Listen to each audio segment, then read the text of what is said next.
Good morning, good afternoon, good evening, wherever you may be. I am your humble host, Mr. David Null, also known as Hawkeye Two Feathers, and I greet you with the love and the honor of the infinite creator. And I continue to pray that each and every one of you will continue to learn how to accept and receive the knowledge, the healing, the wisdom, and the many blessings from the universe. And I continue to pray that folks will continue to reject the chaos that comes into their life, which is, seriously not necessary. And that folks will, continue to have hope for this coming year. So, with all that said, this is my first installment, and we'll see how this goes. But this particular topic for this morning is the Book of Stupid, Part 1. Hmm. Now, what the heck do I mean by the Book of Stupid? Well, in our lifetimes, there are things that we have done that just belong in the Book of Stupid. I mean, there are things we did as teenagers, there are things we've done as young adults. And so, part one of this is to kind of sort of highlight those stupid things we have children or young adults. But here's the thing about part one: there are some current events that one would scratch their head and go, well, Hawkeye, I think some of these grown-ups are acting like teenagers or worse. you know um, do they still need to be in the could they be in the Book of Stupid? Hey, Alex, how are you? How is it down your way? I'm gonna have to take a short break here because I got coffee in the kitchen and I can smell it. I forgot to make it earlier, and so I'm gonna have to run in there and get me a cup of coffee um, because it's fresh. Why do you want a cup of coffee? Because it's fresh, and I've been drinking yesterday's coffee today, which I don't mind, but it's fresh coffee. So, and I have a fresh bowl ready. I kind of sort of fixed my pipe the other day that I knocked over and broke here. But Alex, it looks like it's just you and me, brother. So, Michelle, ooh, another one. Okay, you can share it with us. Ruby is doing okay. I just need to expose the government. Yeah, that would be nice, wouldn't it? You know, Archie, you've got some politicians that belong in the Book of Stupid, right? We'll see how this goes. It's been on my brain for the last couple of days, the Book of Stupid. And so we'll see how this works out. Hey, Michelle, Cosmic Hugs, my dear.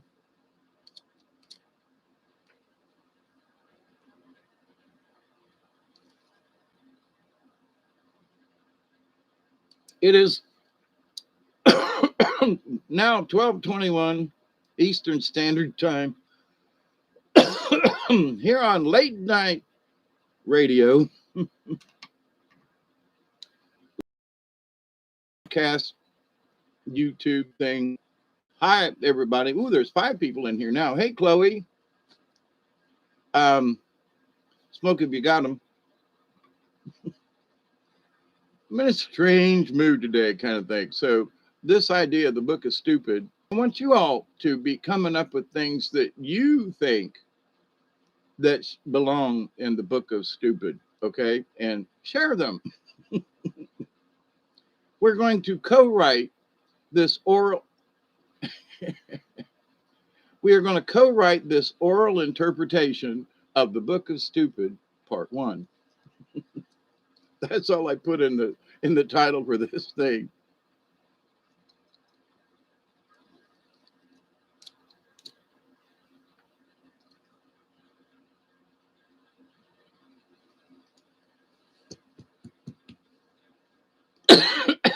Yum them. That is good.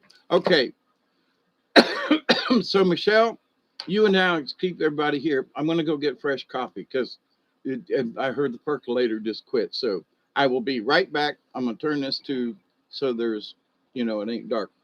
But thank you, Bob. And I got fresh coffee. So I'm going to go fill up and I will be right back. Give me a minute. So hang in, everybody.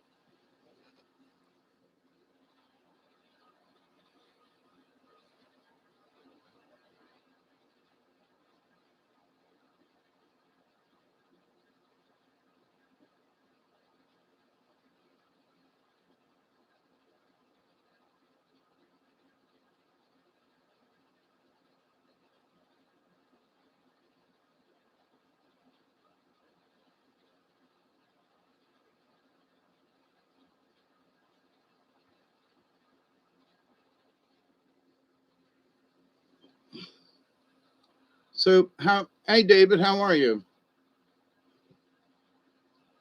Did I miss anybody else that came in? No, I got fresh coffee. So I had to take that break and do fresh coffee because it's fresh coffee. Plain and simple. It's fresh coffee. But do we need to have another excuse? Ray of Thought, how are you?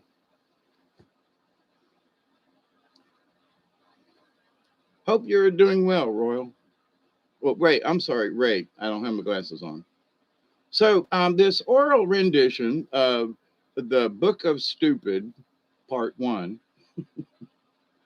There are different iterations of this, and so the last couple of days I've been a little under the weather, and this topic has kept coming up, like the Book of Stupid. So, well, what do we mean by the Book of Stupid? Hey, Project, what do I mean by the Book of Stupid?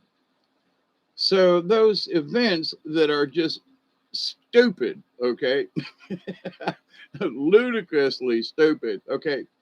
So part one is that there are things that we have done as children, young adults, teenagers, and we look back on, and I've done a lot of stupid stuff in my life, right? So you can say, well, this is one of them stupid things I did, bunch of people egg you on and, hey, why don't you jump off that railroad trestle? And the water's like about 4 feet deep. And you go, well, I'm not a chicken, and you jump off and damn near kill yourself. That was stupid. Go out on the train trestle and where, the water's, I'm thinking of the Hillsborough River down just below Rowlett Park there in Tampa, which is just below the dam. And so a lot of people don't even know there's a dam in Tampa, but I grew up there. My granny lived like right across the street from Rowlett Park. So that was, we ran them, we ran the river as kids and fished and did all kinds of stuff. We rafted and inner tube down the river down to, the Nebraska Avenue Bridge and got out and went swimming at I don't even know if the Springs pool's open now, but back then it was. Um, there in Sulphur Springs. So one could say, well, that was stupid for us to do. Well, not really. Well, what about jumping off the train trestle? Yeah, that was stupid. And especially there was one time when we got caught out on the trestle, and there was a train crumbing. It was crumbing down them railroad tracks. And it was scary as hell because you couldn't run on them because if you missed the railroad tie, you went down in between and you was stuck.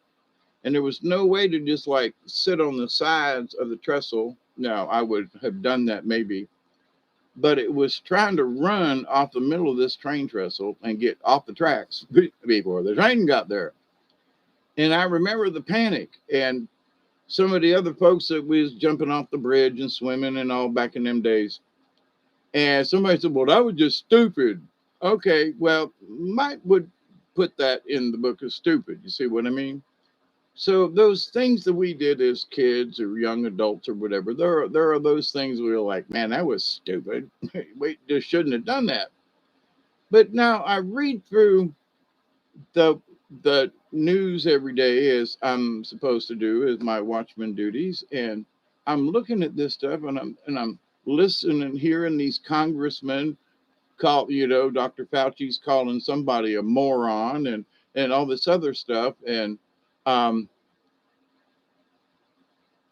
I want to know why Dr. Fauci makes 420 some odd $1,000 a year, the highest paid employee supposedly of the United States, more than the president makes. And this what? And so, you know, um, interesting stuff back and forth. When I listen to these people, I go, man, they need to go into the book of stupid, because some of the stuff and the remarks and these people are supposed to be grown-ups. And you go, well, that just sounds stupid. Well, okay, we'll have a special chapter on politics in this the book of stupid, right?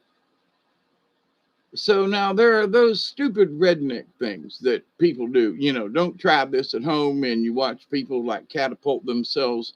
By the way, there was this one catapult that I seen. I can't remember where it was, but this thing was launching people high up into the air and out over a river.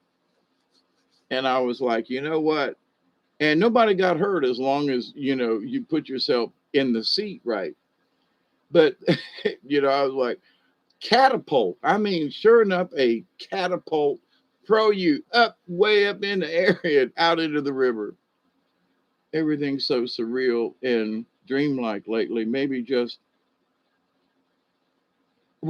Ray, but I have had that kind of sort of feeling too. And like uh right after Christmas, somewhere in there was a period of time, and I did a video and I was like, how y'all feel? And you feel any different? Well, I haven't seen no flashes of light yet. We're supposed to, first of the month, we were supposed to have all these things come in and all the rays and the dust and the this and the that. Okay, it's the 12th. I'm just saying. But I would agree with you, Ray, in that there are things that's what I sort of mean by the book of stupid, right? It just seems stupid what some of these people are talking about. And it's like, have I lost my mind? I mean, y'all know I'm crazy, but it's like there are other people, and I'm like, have these okay, I'm in my own little category over here. And we all understand, Uncle Dave's a little off over there, and he's by himself. Okay, no, but what the hell's wrong with these other people who are supposed to be the sane individuals, right? And some of this stuff is like, it's playground nonsense. These folks are acting stupid. I don't know how else to put it. I mean,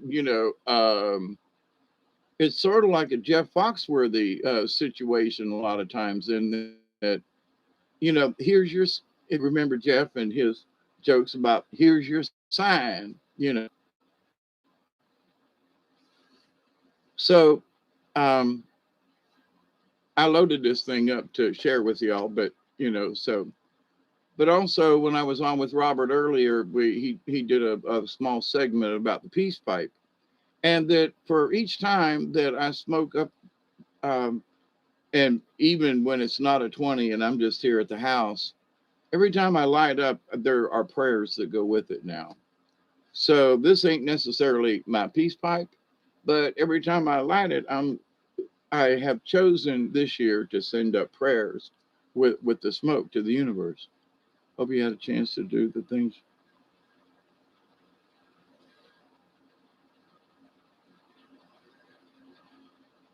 Oh, you got your sign, Ray. And David, to your point, I pulled the card on Robert's show on the when we did the this evening earlier on the native stories and so forth.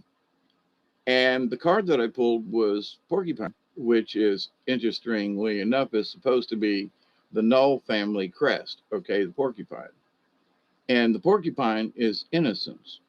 And I thought, wow, what an interesting card to pull for the first of the year and all this, and that we should have we should find joy and happiness in what we do, regardless of the situation. And the story was about Porcupine had found a log, and old Grumpy Bear came by, and and Miss Porcupine was like, "Come play with me in my log," and he was like, "Nah, I don't want to. Go away.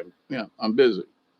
And she's like, if you have to be able to keep a childlike heart in you, because if not, you'll just get old and grumpy and nobody will like you. And he was like reflecting on himself, and he's like, well, all the other animals run in fear from me. Even the other bears run from me because I've gotten so gruff. And he decides, okay, Miss Porcupine, I have decided to play with you in your hollow log. And Bear is reminded by the Great Spirit the innocence of life. Now, in my 69 and almost a half years, just got to keep that one go. But that the idea, though, that in this every day is a day of adventure, and every day, if we look now, some folks find it hard to find any kind of joy in their daily life. But a lot of times it's just an attitude change, an attitude adjustment that happens every time, attitude adjustment. Bum, bum, bum, bum, bum. Anyway, so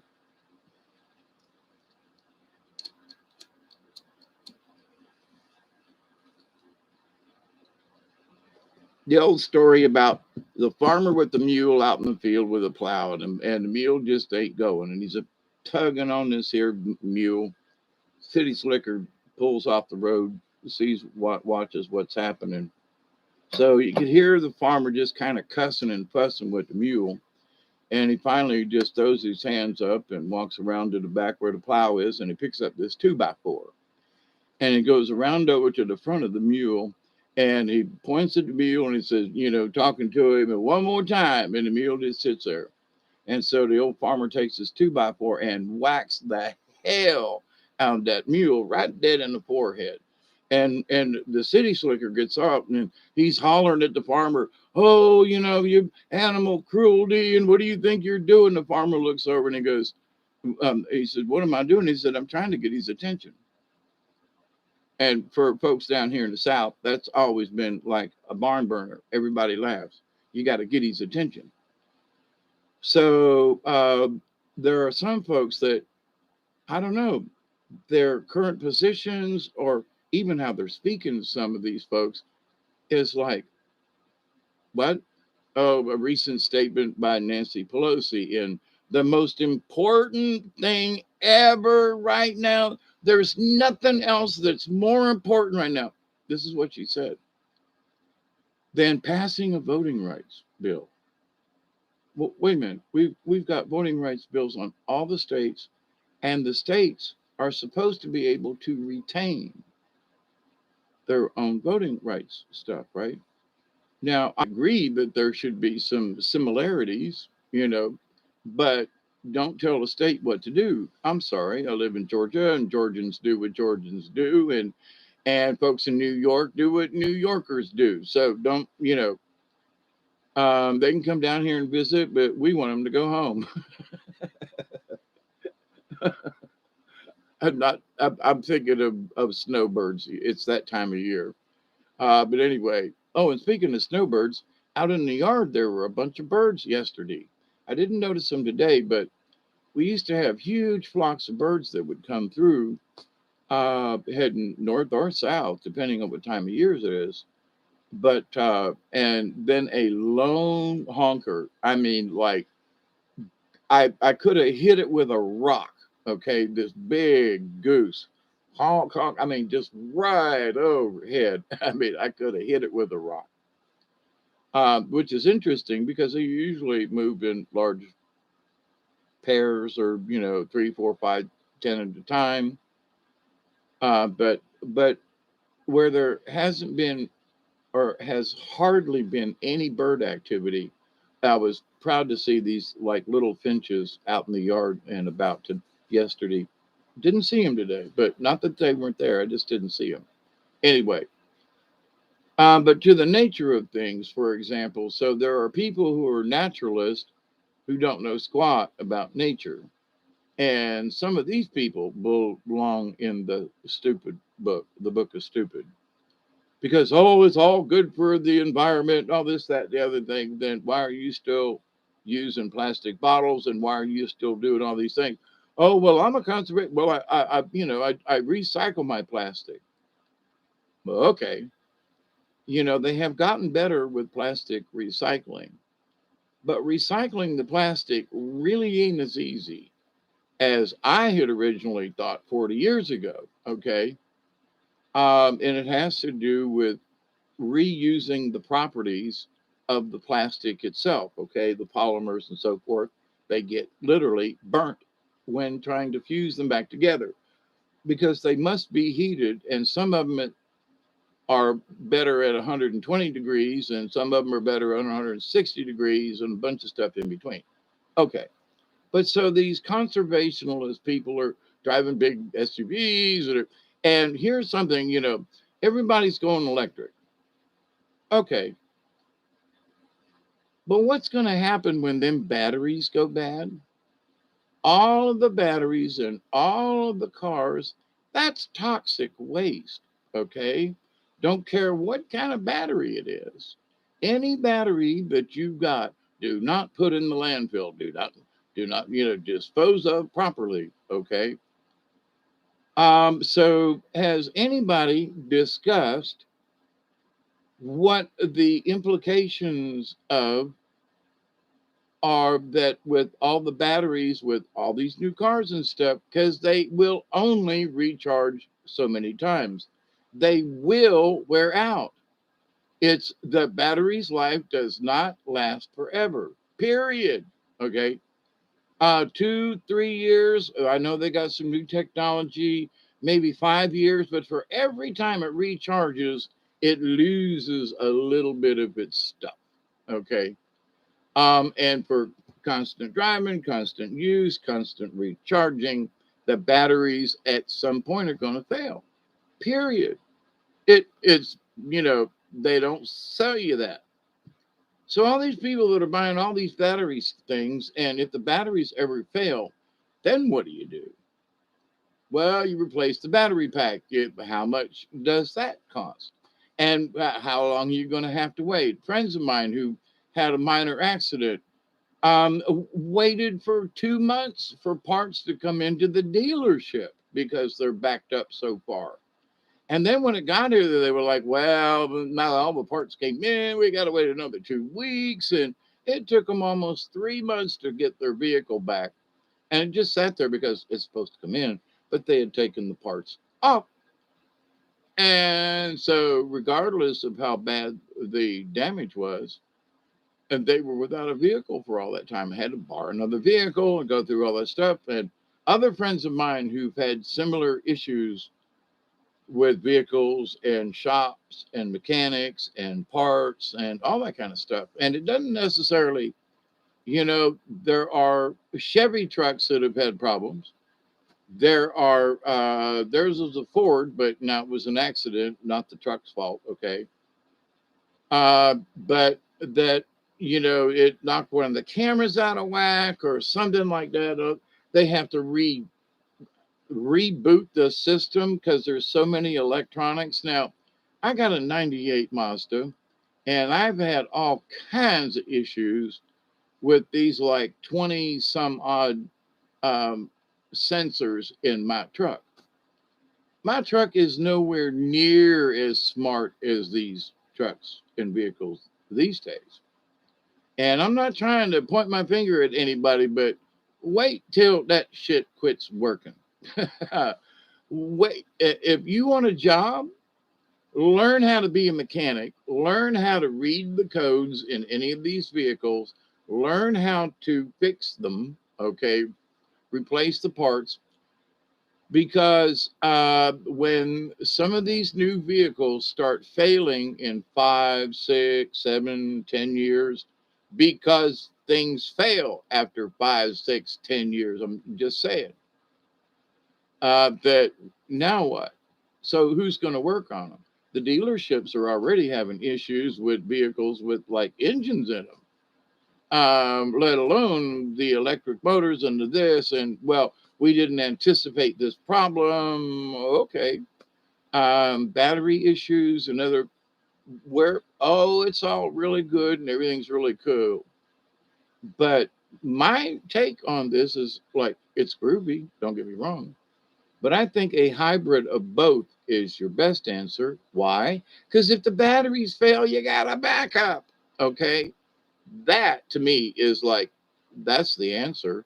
You drive on a battery when you can, out on the open road or something, and you can get, but the idea, it has been such a process to untangle the web that is weaved by those falsely. Yes, still don't protect myself from the web, not wanting to fear and fall down, but going thread by thread. Yep, I'm with you, Ray. Well, here's the thing, in the stuff that, and I honestly hope that things will be good with all these new products and stuff. But after, cars are only supposed to last so long. I mean, my Mazda is basically a Ford truck. Okay. It's like a Ford Ranger. Now, it's a 98. There's 95, 6, 7, 8, 9, 2000 that use a lot of the same parts. They're Ford parts. But for some reason, now I can't find a part for my um, speedometer cable. Can't find them. Don't sell them. What? Yeah, Ford don't even sell them. What? Whoever it is that made them or whatever. And they got little gear that is run by a cable that goes up into your speedometer that turns the little dial up there, and you watch the gauge go up, right?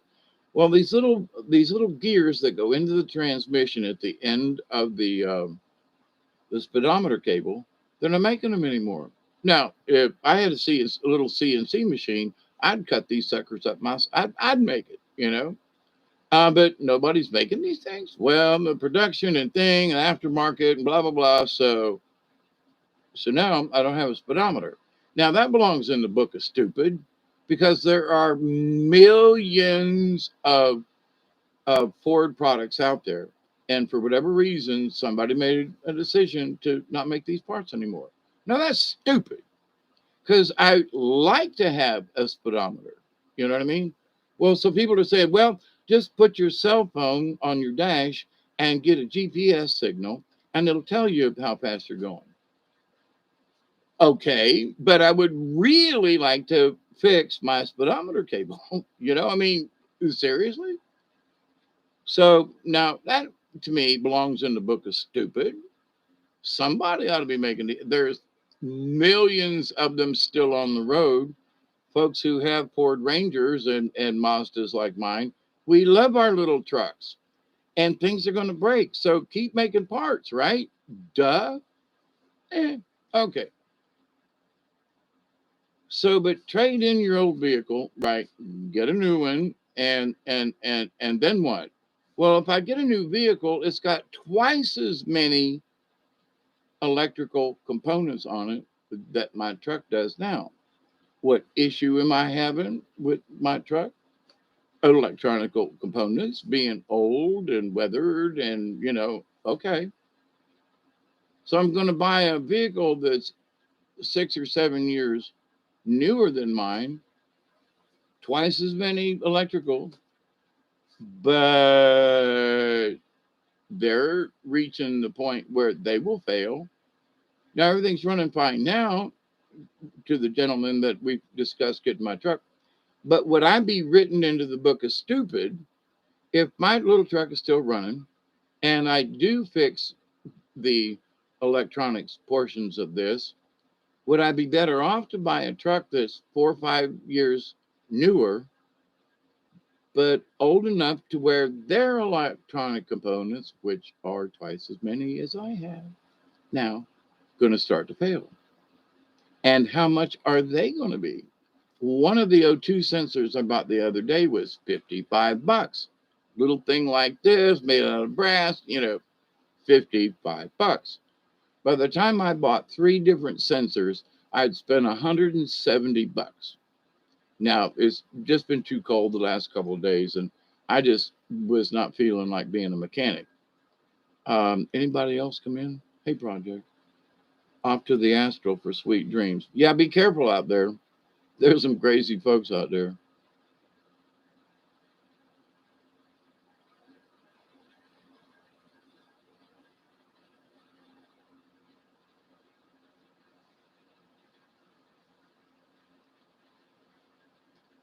Yeah, Ray. There's a lot of people who are worried right now about, what's coming up. And it really doesn't matter what's coming up. What matters is that we keep our faith.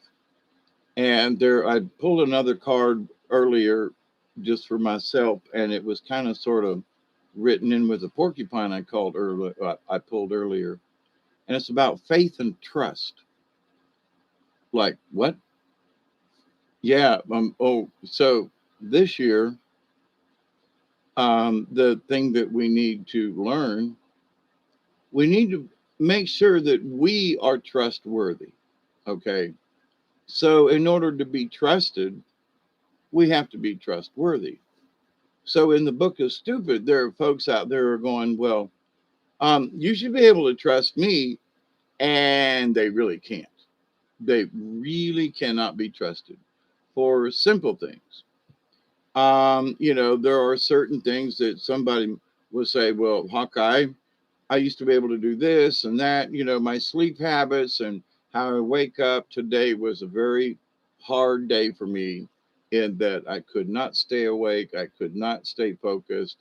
And I was just almost bouncing off the worlds in a semi dream state kind of thing where I think Alex said it earlier that it's just been kind of weird, you know, or maybe it was Ray. Nighty night, my friend Ray. Have faith, with yourself and with Creator. But there are those folks who I watch on certain channels that I monitor, and folks are jumping on this apocalyptic thing. Now, it's been going on now for quite a few years. And there are some folks who are like, yeah, it's apocalyptic, all right. Yeah, and they're starting to get this ho hum kind of. But then there are folks who have had zero faith, lost their faith, or very low on the faith department of any kind of religion or God or anything, right? That certain events have bumped them into, I want to seek spirit. So, because Christianity is so common, and no matter where you go, there's a Christian church somewhere, right? Inviting you to come worship with them, right? Well, one of the things that has come up, and some other folks have asked about, and I've talked about this before, the idea that the angels or the God of the Bible wants us to bow down and worship.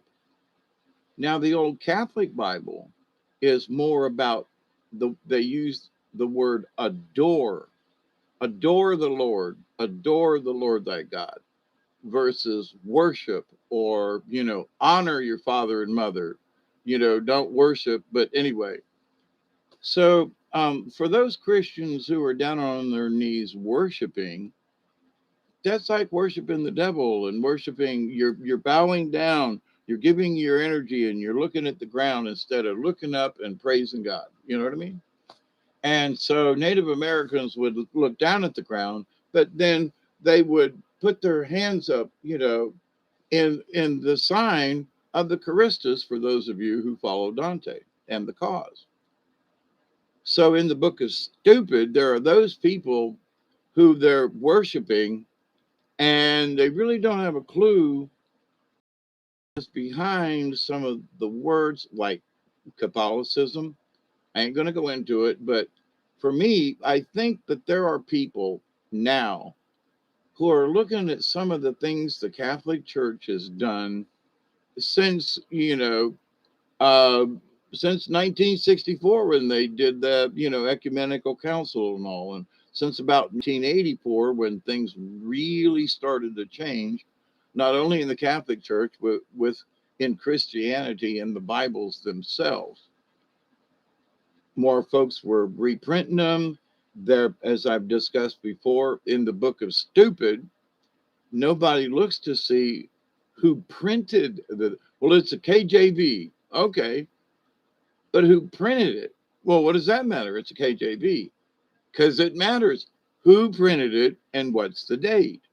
Well, why is it? It's a new book. It's a new Bible. It's a thing. It's a Christian Bible. Yeah, but who printed it?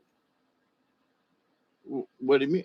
There has to be an organization that is set the type to print these Bibles. It's the, in hospitals and in motels and stuff, it's a Gideon's, you know. Then you go someplace else, it might be this kind of Bible. So who printed it? Okay. So in the Book of Stupid, people are starting to realize, as I've discussed over the years, they're finding out for themselves, which is like encouraging. They feel like they should be in the Book of Stupid because they followed these preachings and teachings and it never fulfilled them. And in having conversations with other folks and stuff, I'm like, so does my question very simply, without any kind of malice or whatever, when you feel like this, do you feel fulfilled? Okay. So whatever it is that you are doing, or spiritually, or if you're doing just a simple candle ceremony, or you're outside and doing a meditation with a tree, simple things, but still important. How do you feel when you accomplish it, when you finish it, when you communicate with nature, however it is that you do it? Does it fulfill you in your spirit? Do you just like you a sense of well-being? Man, boy, that going and sitting by the river just I just feel better. Or I went for a walk, or whatever it is that you do that would give you that religious kind of feeling with your connection with the universe, right? So this concept of heaven, which is this place that's guarded, gated, got a wall around it, made of gold, or maybe that's who knows. It's the pearly gates with the streets paved with gold. Now, don't that sound like, the Wizard of Snoz to you? Don't it? So why gold? Silver ain't good enough, or does it have to be a precious metal? Does it have to be paved at all? Why can't it just be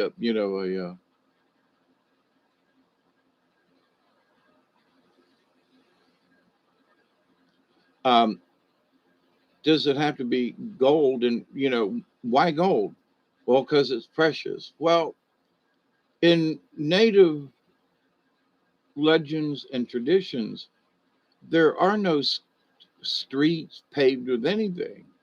If you're on the right road in the spiritual path, you're on the red road, which is made out of clay or just plain old brick. Okay. And it's the red road. And whether you're walking with moccasins or barefoot, or you switch out. Um, and so the walk that's your daily life, but it's also your spirit life too. So do you want to be joyful, or do you want to be in the Book of Stupid, where you stay angry all the time, or that you refuse or choose not to be joyful? And you can be joyful in a lot of things. Now, I was watching something today, and my energy level is really pathetic. And I tried several times. Me and Duggar still went outside, and I still ran across the yard, but low energy for whatever reason. And just like, well, okay, it's not one of them days to push it. Ooh,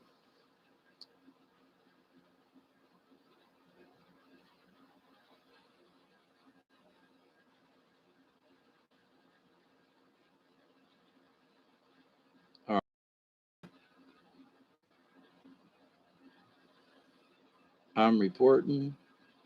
Report. There it goes. Okay, got rid of that one. Or somebody else did too. That's okay. Now that I've learned to do it. But so this idea of being, the stupid part. So there are a lot of folks who are talking about living in fear, and that this year they're still, oh, the new thing, and Sotomayor and all these people just lying. There are 100,000 children on ventilators. What? No, there ain't. There's like maybe 8,000 children who have, like, over the course of the last 2 years. I mean, she overemphasized the the numbers as supposedly an intelligent chick that's a Supreme Court justice.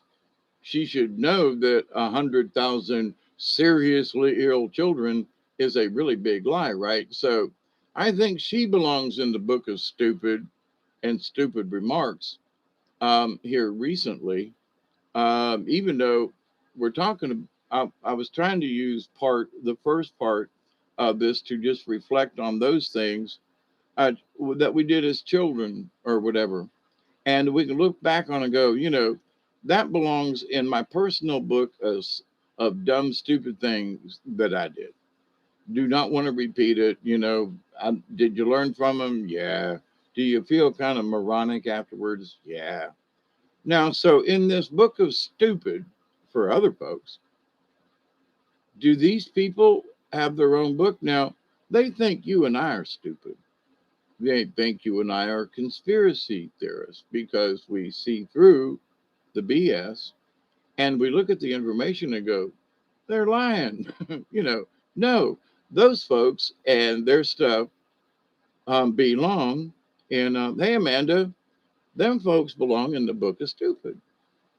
Why? Because some of the things that they're discussing are absolutely, to those of us watching, we go, that's just moronic. you know, Fauci on a hot mic, calling one of the senators a moron. I mean, I'm sorry.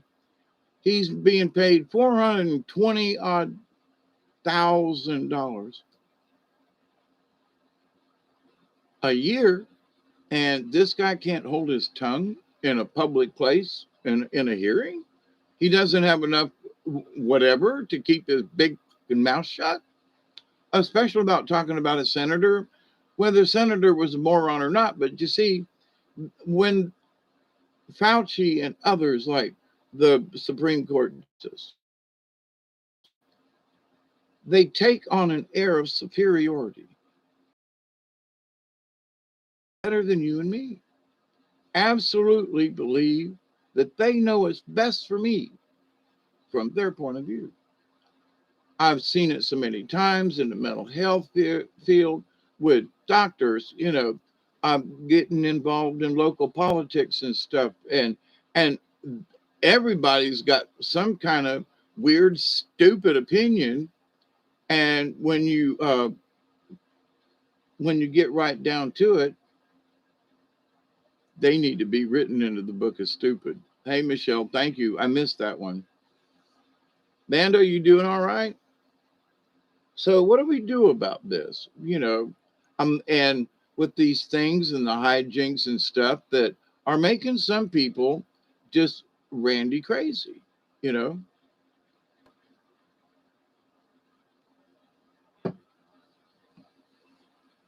I think our mottos for this year, just kind of coming up with this, should be it belongs in the book of stupid. So somebody says something, well, this is the way it is, and all these, and 100,000 seriously ill children, and when it's like 8,000 total over the several years, and that PDF file that I dropped when I did that Sotomayor video, um, about and they're now talking about it. on, well, just because you've had your jab doesn't mean that you still can't get it. What? So there are people who've had 3 shots and are getting sick with the flu. Now, I haven't had any shots. I haven't had any flu. And now, the last couple of days, I don't know what it was, but man, I would just, you know, kind of a sore throat on the side, and haven't smoked any more cigarettes, haven't smoked any less either, really, but I'm still on a half a pack a day ish. And I've not been overindulgent, but when I do a 7 or 8 hour show and I have talked all night long, sometimes I will be, my throat will be sore for a day or so. But at the YMCA, hey, Mossy man, how are you over yonder?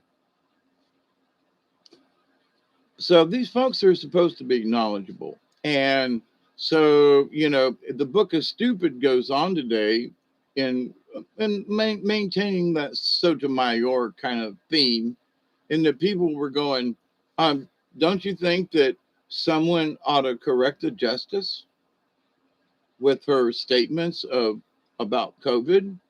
Because anybody else that talks about it has been banned from Twitter and all these things. Don't care about Twitter and all that, but to the point that they are getting banned by their comments and statements and stuff. But shouldn't she be corrected? She's a Supreme Court justice. Shouldn't there be a statement? And they were like, shut up, sit down. Right. I mean, okay, they can cancel Twitter feeds from people who have a differing opinion. They will crucify, classify, and otherwise, condemn other people, scientists, and just smart people. All right, there are dumb people that know that masks don't work. So I mean, hey, I made it to the 11th grade, and I can take an engine apart, put it back together with my eyes closed. And this idea that wearing a mask for this stuff is stupid. It belongs in this book of stupid. So I'm kind of joking about this, there needs to be, I'm kidding, guys. Okay. This is not a request. All right. I have to make this perfectly clear with my guardian angel of my spirit guide. There ought to be an angel that comes down and so sort of like a St. Peter kind of personage, right? All right, I am the gate. I am the angel of stupidity, of dumbness. And so there you are, Mr. Smith. And I see you're in my book. You're in my book, the book of stupid, right here on line 11, under your name and your social security number and how much money you squandered on scratch offs. You what? But anyway, that should go into the book of stupid. You spent $200 on scratch off last month, and you only make like $1,200 a month. Your children are getting hand me downs from homeless people, but you spent $200 on scratch off. Well, yeah, I got a $50 winner.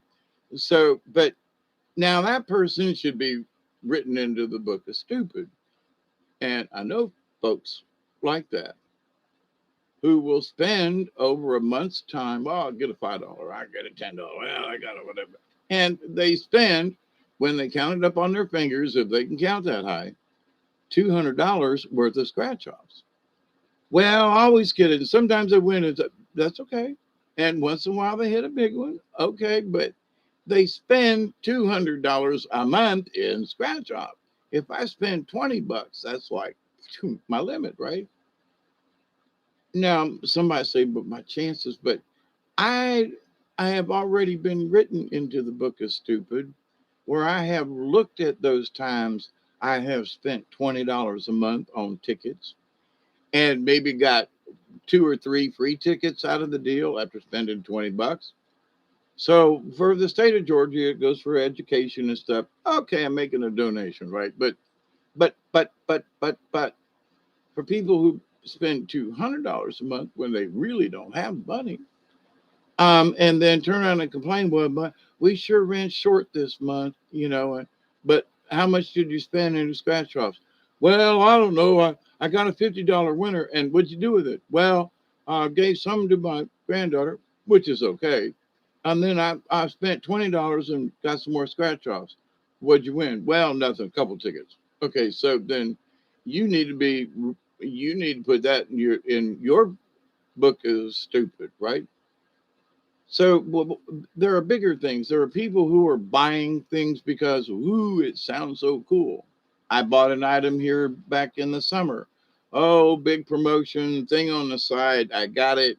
It's useless. Okay.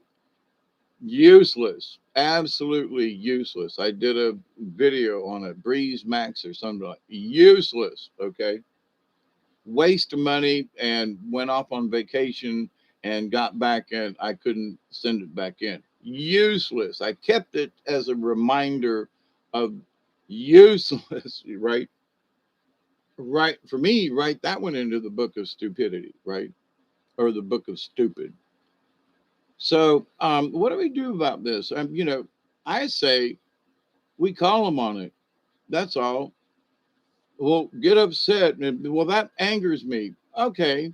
So instead of it pissing you off, do like the Jeff Foxworthy and kind of sort of, that should be in the book of stupid.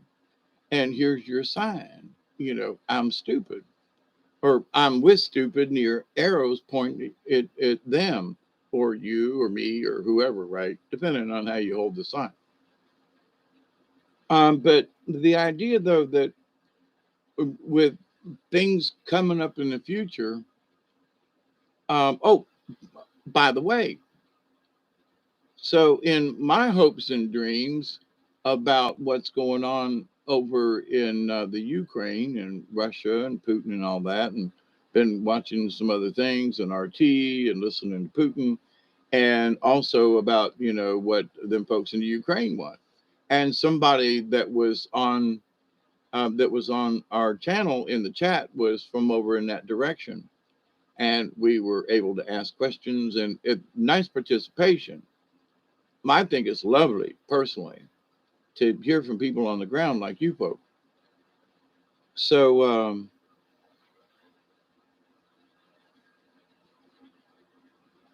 yep, stupid is a stupid does. Exactly, Mossy Man.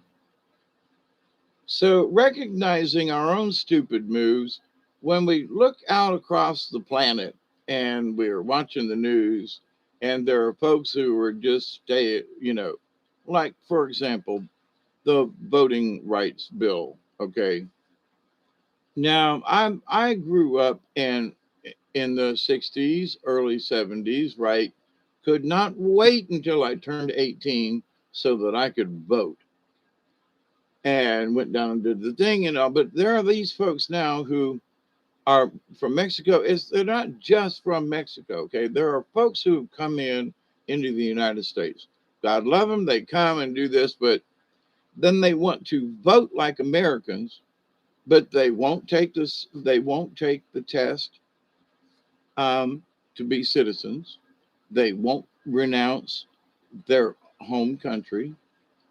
Now, in a way, I can kind of understand that a little bit, but if you're not gonna renounce your home country, regardless of what it is, to become a citizen of the United States, I'm sorry, but I am a citizen, and most of my friends are citizens. We have that right as citizens of the United States to vote. Are you a citizen? No. That's it. That's it. I don't care what color you are, where you're from. If you haven't taken the test or taken the time to want to be a citizen of the United States, you have no right to vote. I'm sorry. I don't care what your political view, Republican, Democrat, are you a citizen? Yes or no? And if it's no, you don't vote. That's all. I'm not trying to be mean. Not trying. Well, now there's old Molly, who's this, black lady that they're not quite sure how old she is, but they've known her for 100 years, and she was a young lady when she was anyway. So not quite sure where she was born. A friend of mine was born in Germany. In the Well, mother was in the armed services years ago, back in the late 70s or early 80s. But so they can't find the birth certificate because she was born in a military hospital in another country.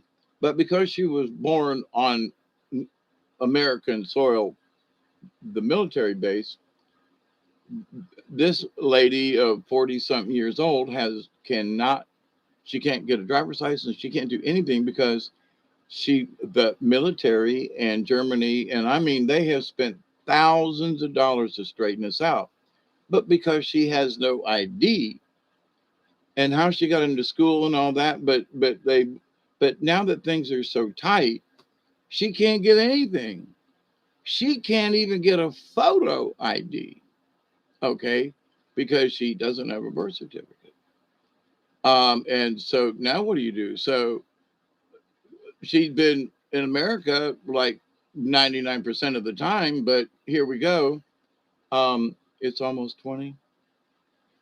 Getting there, huh? And time to take one.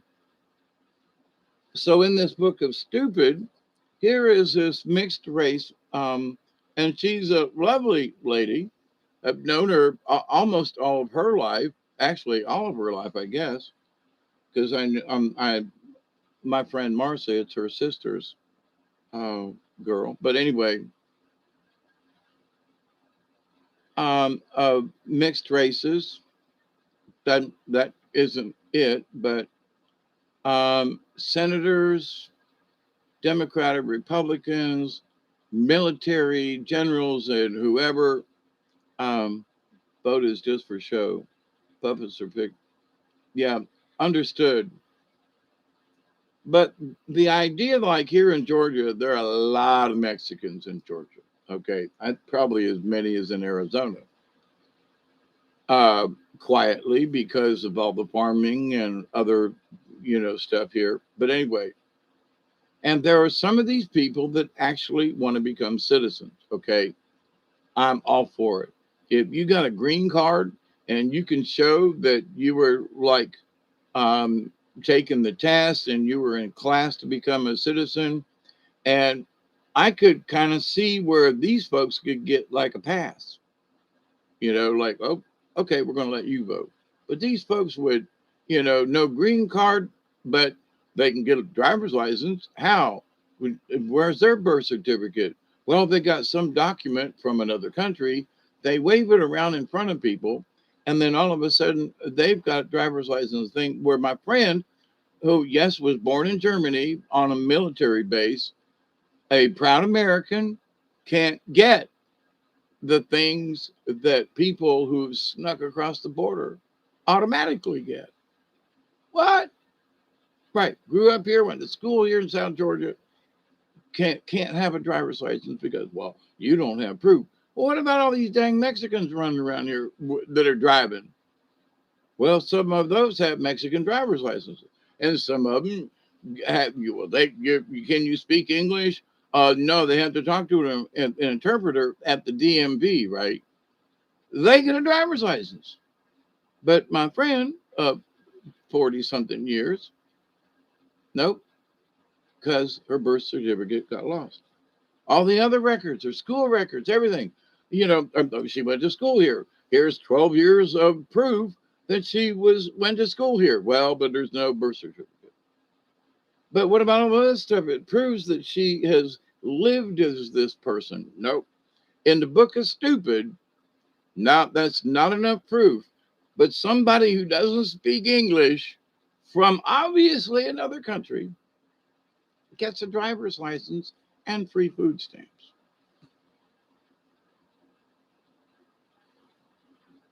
That belongs in the book of stupid. And there are are other incidents like that with people that I've known here in the United States. And my good friend Patricia that came and married Serge, and it was all legitimate. She had a green card. And when she was going back to Mexico and came back, somebody stamped the back of her passport incorrectly. And she could only stay for 30 days. When she was married here and she had a green card and all this stuff, and because of an error at the check-in with the customs, she got the back of her thing stamped. And after thousands of dollars of trying to rectify it, they both moved to Mexico because the American government and stupidity and all this other stuff. No.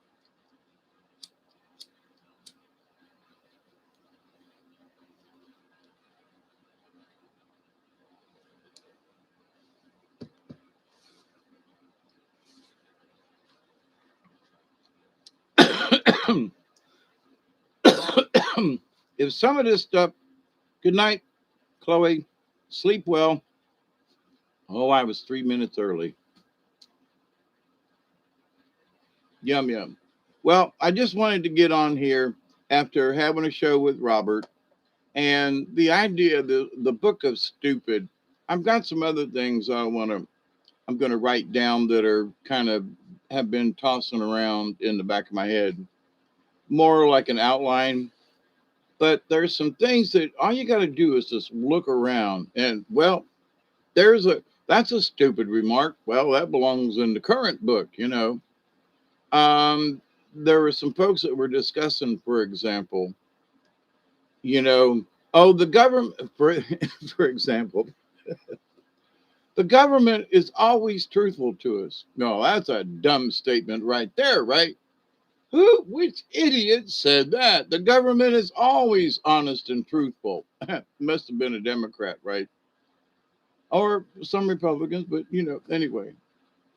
Well, then there's Bernie, who's an independent. But oh, and by the way, in the book of stupid, they elected this guy here in Georgia, Jon Ossoff, and Democrat, and ooh, all these Republicans are bad and stuff, and he's going to clean up and things, and a lot of us are like, yeah, okay. Well, guess what? Jon Ossoff of Georgia, Democratic senator, elected, will be 2 years ago now, this fall, is actually getting on, Miss Nancy P and some of her cronies about some of the stuff. And I'm like, really? So his name was actually in the news, like Jon Ossoff giving them Nancy Pelosi getting her knickers in a twist. Really? Well, I don't know if I will vote for him. I didn't vote for him last time because of some of the things that he said. And I'm sorry, but if you want to get my vote, you don't say stuff like that. And I was a lifelong Democrat. I'm still listed as a Democrat. I ain't voted Democrat in a while. I vote for the candidate, and some of those have been Democrats. But so anyway, so in this book is stupid. I would have never thought that he would have like picked on other Democrats. You see what I'm saying? So when he said he was going to go, he was an attorney or lawyer or something anyway, but he was going to try to straighten up some of these things. I got to give him a thumbs up at the moment because he's giving Nancy fits. Okay, that's a good one. Is it stupid? No, but some of her remarks belong in the book of stupid against him. Like he has no right to ask about oh yeah, he does. I mean, what are you pitching and why? The voter thing is like the answer should be very simple. Are you a citizen? Yes or no? Now, like my dear friend who their birth certificate got lost and that there's been similar things with other people, but it's honestly, a really small minority. A small minority of the majority. I mean, like way down 0.000 something percent, right? Yes, it does exist. Then there are old people, but didn't, or like over in a neighboring county back, well, it's been 30 years ago now, but there was a fire in the courthouse and destroyed a bunch of stuff, like records and birth certificates and things like that. And people were like, now what do we do? So they were asking people at that time, if you had a copy of your birth certificate, to copy it, bring it down to us so we can, have we'll take a copy of yours and recertify it, right? So that they could have the records at the county courthouse kind of thing. So there are things that have happened like that, but there's enough evidence or a driver's license or something. I mean, I got my driver's license now, and if I want to buy cigarettes, get this, I'm 69 and almost a half. The little pattern on the back, the little blotchy thingy code, they scan beep the back of my driver's license to make sure how old I am to buy cigarettes, right? Is there a point where I get too old to buy them? I'm just saying. And I'm like, wait a minute. So they don't look on your thing. No, they just go beep and scan the little barcodey thing on the back. Yeah, out of here. Voting is just a show. I know on the local level, though, there are things that still get voted on. There are still people on the local levels. And I still believe it's possible because there have been events in the past that people got voted, and you go, what?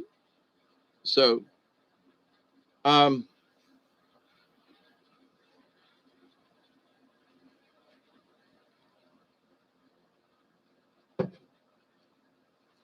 for future events,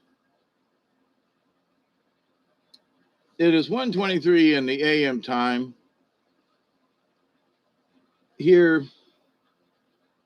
on late night radio YouTube thing with Hawkeye and Friends.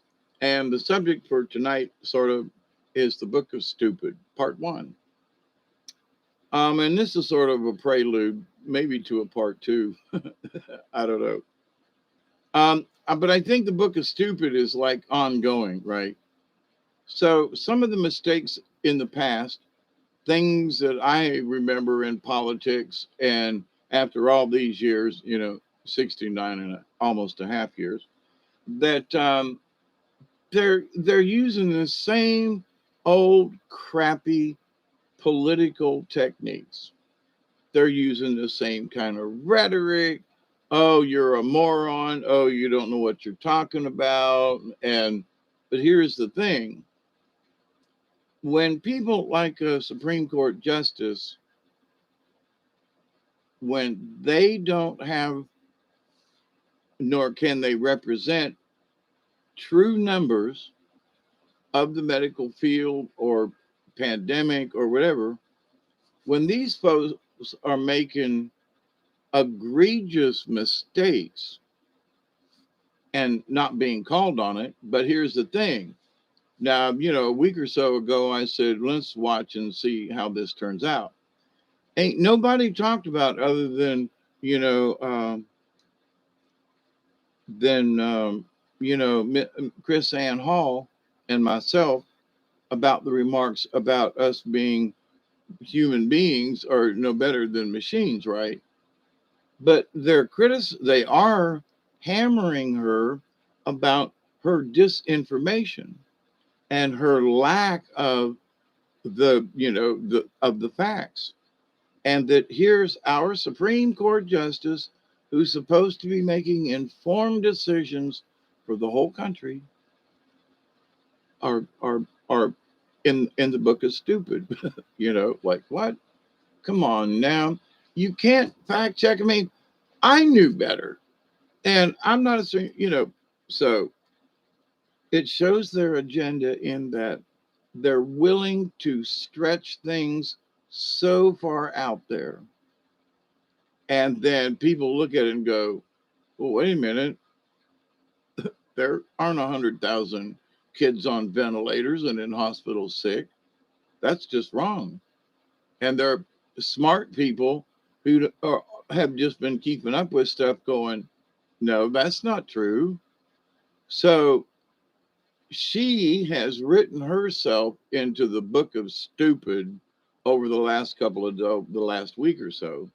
And any remarks to try to back it up are just going to go, unless she says flat out, I'm sorry, I was wrong with the statistics that I used in a previous statement, and I would like to give the most accurate accounts that I could give up to date to set the court straight. Now, if she don't do that, we know what kind of person she is. I mean, without making a big hoopla or whatever, we just go, okay, she's in the book of stupid.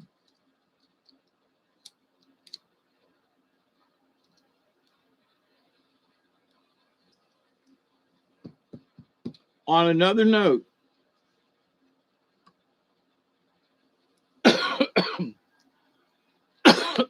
and on a positive note, a friend of Hunter Biden who was with them over in the Ukraine back when Uncle Joe was the VP and they did those deals in the Ukraine. And also an ex prime minister, somebody over there who was friends with the friend of Hunter Biden, I can't remember these folks' name, but the guy in the Ukraine was arrested for treasonous acts, and the friend of Hunter Biden's was arrested for similar charges. Now, that's getting close to home in that, he should have been arrested a long time ago. Hey, Steve. But the fact that the folks in the Ukraine arrested someone on their end and that it has been arrested this close friend of Hunter Biden. Oh, now is there justice? Now there have been folks who are talking about, those who are guilty of these things will start seeing arrest in January and February. We'll start seeing these people arrested. Well, that's two interesting folks in the topic of the Ukraine that all these other people are trying to, blow off over here. So, but is that in the book of stupid? No, I would say that's a two thumbs up on that one. That whoever's doing their job and did the arresting are like they're on top of it. So maybe at some point there will be a little. How's your connection? I noticed that I'm bouncing and bopping all over the place. Bob, we love you. Um, so this idea of what is stupid, is just like, but wait a minute now. So, and there are those folks we could complain about that are accepting the statements written in the book of stupid as gospel correct. And here, those folks who are going, well, quit picking on, Sotomayor, why? No, why? I'm sorry. I'm supposed to look up to her as the Supreme Court justice and she makes these kinds of statements and remarks. No, no. I'm sorry. And no respect for the lady whatsoever because she is pushing an agenda. She's pushing her own whatever. Because if I was going to make remarks about it as a Supreme Court justice, if I was just having uh, a debate in school, in college, or for me, I have several awards for extemporaneous speaking, right? Because I can talk for hours on subjects. But the idea, though, that it's really easy to go do a spot check And you might get, 2 or 3 different places and might say, well, 3,000, 5,000, 10,000. And you go, well, there is an average of 7 to 8,000 cases in the last 3 years, currently, of children in hospitals, but only 8% of those were ever put on a ventilator. And only even a smaller percentage of those 7 to 8,000 children. So this idea, though, that they put out these numbers and then refuse to retract them. If we make a correct statement, we as a collective are put on the grill, right? Now that should be put in the book of stupid.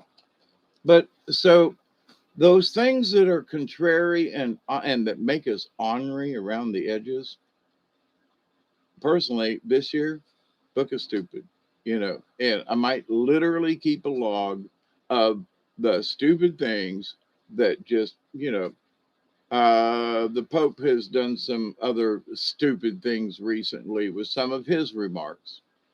And just like, there you go again. Here's your sign. Thank you, Jeff Foxworthy. So, and it doesn't necessarily, I sometimes wonder, how did these people get this mindset that they believe it, you know? And you got to know where now, did they eat too much oatmeal? Are some of these people on crack? I mean, is crack still a thing now? I mean, with all these other drugs, but um,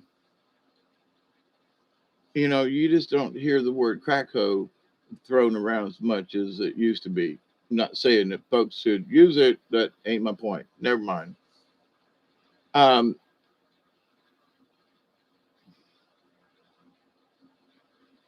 how do we gauge these people? So, um, before you get upset, ask yourself, does this belong in the book of stupid? Maybe part 2 or 3, or their chapter 10. Who knows?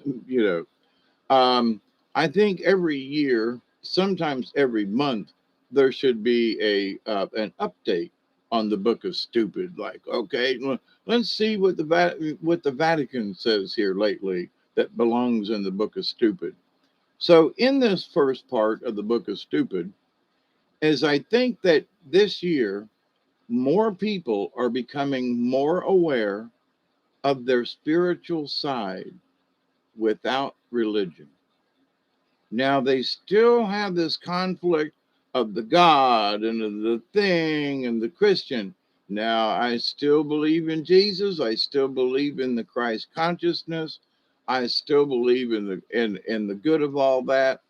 But there's a lot of lies that are spun with it, as Dante has talked about and in many instances proven, in my humble opinion. Like, for example, the crown of thorns was never a crown of thorns. It was a wicker basket that was picked up on the street by one of the centurions while while he was being dragged with the cross, right? Which makes a whole lot more sense in this crown of thorns idea. But in the Catholics, oh man, they crown of thorns and the bleeding and the sack and the hurting and oh my God, the agony. They preach the agony of Christ. Like, well, what about the rest of it? Yeah, but what about the agony of Jesus? All right, all right. And we had a cross in Most Holy Redeemer, which is, I understand, has been torn down or whatever. Buffering a little here in Kansas. Yeah, Forrest. Yep, there you go. And life is like a box of chocolates, you know. And in a way, that is true. Um,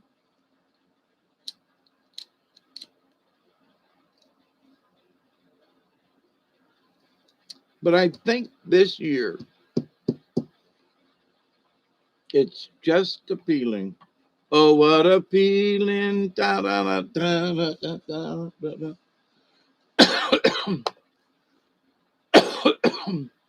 Because of folks like you that have we've come out of our proverbial steamer trunks. Not a closet, but we were locked in a steamer trunk. And then we was reading inside with our little flashlight, and we busted out and went, "Oh my God, here's the universe," you know? So for some people, it's hard to fathom that heaven is a place constructed by a bunch of people. What? Yeah, it's constructed. It's in the Bible, it's heaven. Yeah, but what about the rest of the universe? So you have to sell people on something that it would mean, right? So it must be paved in gold because gold is precious, and to be close to God and all this stuff, yeah, okie dokie, you know, but what about the rest of the universe, right? They don't talk about, different planets and different galaxies and different, that as spirit beings and whatever, we would have the opportunity to visit, float, go, do whatever, all over the place, not just in heaven, with clouds and angels and harps, which is, that'd be boring. Yeah, I'm already bored with it and I ain't been there. But the understanding, though, like of Native Americans and Native peoples, that their connection with the earth and their connection with the universe is like, it's just, they just accept it, right? That's why you always hear me say accept and receive. Accept that the universe is all around us. Accept that, a lot of stuff can be stored in one cell, right? For reproduction and this and that, and so consider, the understanding of nanotechnology, which is like really small robots, okay? Really small robots. Nano, meaning, minute small, nano, okay? Look up if you want the real definition, but it means small, tiny, tiny, right? So a nanoparticle. So then there's the quarks and stuff that's smaller than a nano, okay? So if you can understand that in the quantum universe, one of these cubes of energy that is us, or could carry all the information of me in that one little tiny little spark of energy, literally, rather than a big cloud of smoke, for example, but it would only take one nanoparticle to have everything that was needed to have another me, even including memories and stuff. I mean, just like what? Because it's a nano, it's a nanoparticle that's connected to the quantum of everything, right? So where is heaven? It's right here. I'm waving air in my direction, not very much, but you know, so I'm stirring up the air. I'm stirring up the molecules, stirring up the dust. But and so everything in the universe, as I speak, the frequency comes out. It's being spoken into the world. Now, how far it gets, I don't know. But the fact that the understanding of it is that as I'm speaking, especially kind of sort of in the mode that I'm speaking, my spirit's guide and so forth, the words are being spoken into the universe as positive references or whatever. That's my prayer behind it, and I don't sit and ponder it a lot. I just understand that if I speak positively about things, and even if I speak negatively on things, that's like I don't want to speak negatively. I want to find positive, because that frequency that I speak on here, it goes into the universe. It becomes nanoparticles. I want to go to the planet of Serpico.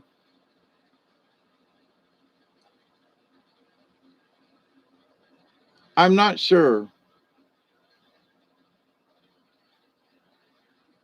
I want to go to that place that in Star Star Trek, where they all go the pleasure planet. I would like to go there before I get any older. I, I would like to go there before I get any older. Just once, you know, at least. Okay, a week, but and I might not ever leave there. They might just put me in a box and ship me home. But at least once before I go.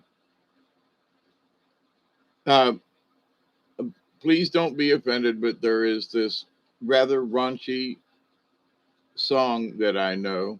And one of the verses is this. So, ladies, hold your ears maybe, but Grandpa said, before I die, a one more piece and I'll be satisfied. Get your finger out of it because it don't belong to you. There are lots of verses. But as a grandpa now, you know, the idea of like, oh my God, you know, to like have sex one more time, I'm like, don't know how far I could get, but you know, it'd be worth a shot, you know.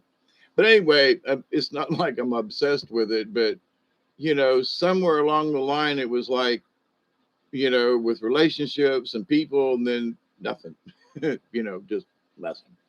And so, um, that old raunchy paragraph, now I go, wow, I would have never, I've sang that song for years at drunken parties and stuff, you know, and not necessarily in public per se, but, and we have written different verses for it. It's really raunchy. Okay.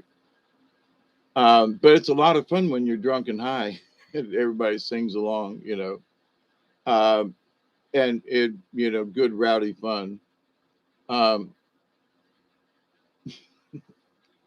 in a way, I'm ashamed, but I can remember all the times, men and women singing the, you know, singing the verses and singing the, you know, the refrain. So, but anyway, off of that, but this thing that's, you know, being stupid about some stuff is that there are people who will obsess about certain things, right? And I know certain people who are obsessed with they got to have their daily little several hour issue with watching porn or something like that, right? And some of it's like some gory, nasty, like really weird. Oh my God. There are things that I have seen when people say, like my ex wife, here, look at this, Dave. What do you think? And I look at it and go, holy crap. What the hell you want to look at that for? You know, and like, oh, but I find it interesting. Here, look at this. And she'd flash another picture. And I'd go, holy crap, what do you do? You know, I don't want to look at that. Not even in curiosity do I want to look at it. Talk about being weird and some of the stuff she would like, here, look at this picture. And I'm like, sorry, I don't know where your brain is. Mine ain't nowhere near there. Okay. Not even in curiosity. I might like peek at it and go, okay, that's enough, you know. But I don't want to sit and stare at it and look at it and this. I mean, people decapitated people and I mean it she was sick. Okay. So um one of the messages from Porcupine is trust. So Porcupine showed Bear in the story that Miss Porcupine trusted that big old grumpy bear would not harm her. And she had faith in herself that if she was just polite and you know, that she turned old grumpy bear in and showed him, taught Bear the lesson of innocence and of joyfulness and of playfulness. So in this story of Porcupine, and this year we need to continue to show people that some of these people just they're writing their own book of stupid, okay? And it's not necessarily my book. it's their book because it's their antics. I don't want to be, uh, you know, I'm tied to Sotomayor simply because I've mentioned her name in two videos now, right? So, and because of, it ain't about necessarily her opinion right now because we don't really know what it is, but her falsifications and statements are unbecoming of a superior court judge. And I'm ashamed and appalled that, she hasn't made a better statement or something or apologized or, you know, I want to set the record straight kind of statement. No, they're too good for that. And that is like, now that's in the book of stupid. So, so what do we do? Well, I think there are people out there, thank you, Jesus, this time around, right? That are folks that are actually like, no, in press conferences and stuff where these people are getting shot down. Well, wait a minute. Why can't you just answer this? Shouldn't you like call her up and go, hey, you got that shit wrong, babe. You need to clean up your act, you know? Nah, she's okay. Let her spout off whatever she wants to. What? I'm sorry, but somebody should make a public apology for her misstatements because of who she is. Little old me, you're down in South Georgia. If I make a whoopee do and I find out later, I apologize. I don't want to misrepresent the truth. Absolutely not. And if I do learn something, I'll fess up to it. But but the year's starting out good in that people are catching it and going, wait a minute, oh, hang on here. They didn't let her slide on it. Um, like even though it was just Chris Ann Hall and or myself, who I don't know of anybody else that's discussed the human being thing, I found it to be and still do find it quite alarming. But if they're going to pick on that lady for the other things that she said, go for it. The fact that they're picking on her, she needs it. So if we pick on them folks that has shown us pages from their book of stupid by the remarks that they've made, I think we should hold them to it and go, hey, look what this person said. Ain't this ain't this kind of stupid? Now calling somebody stupid to their face or the remarks, but if we say that belongs in their book of stupid, it's a roundabout way of getting your point across. It belongs in their book of stupid versus she's stupid, which she isn't. But whatever she was feeling that day or whatever was coming across, and if she is regretting it now because the points just went like this, even from women who like appreciate her are like, you know. So it's interesting that folks are going to stand up and at least keep our remarks and discuss it amongst ourselves and go, sorry, hun, but no, that ain't true. So I think that's very hopeful for this coming year because people are becoming they're fed up, they're sick and tired, right?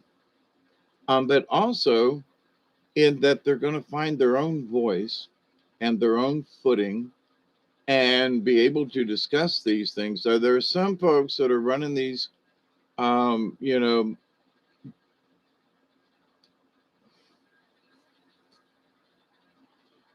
independent news, and they're I'm some folks are obvious that they just hate all Republicans.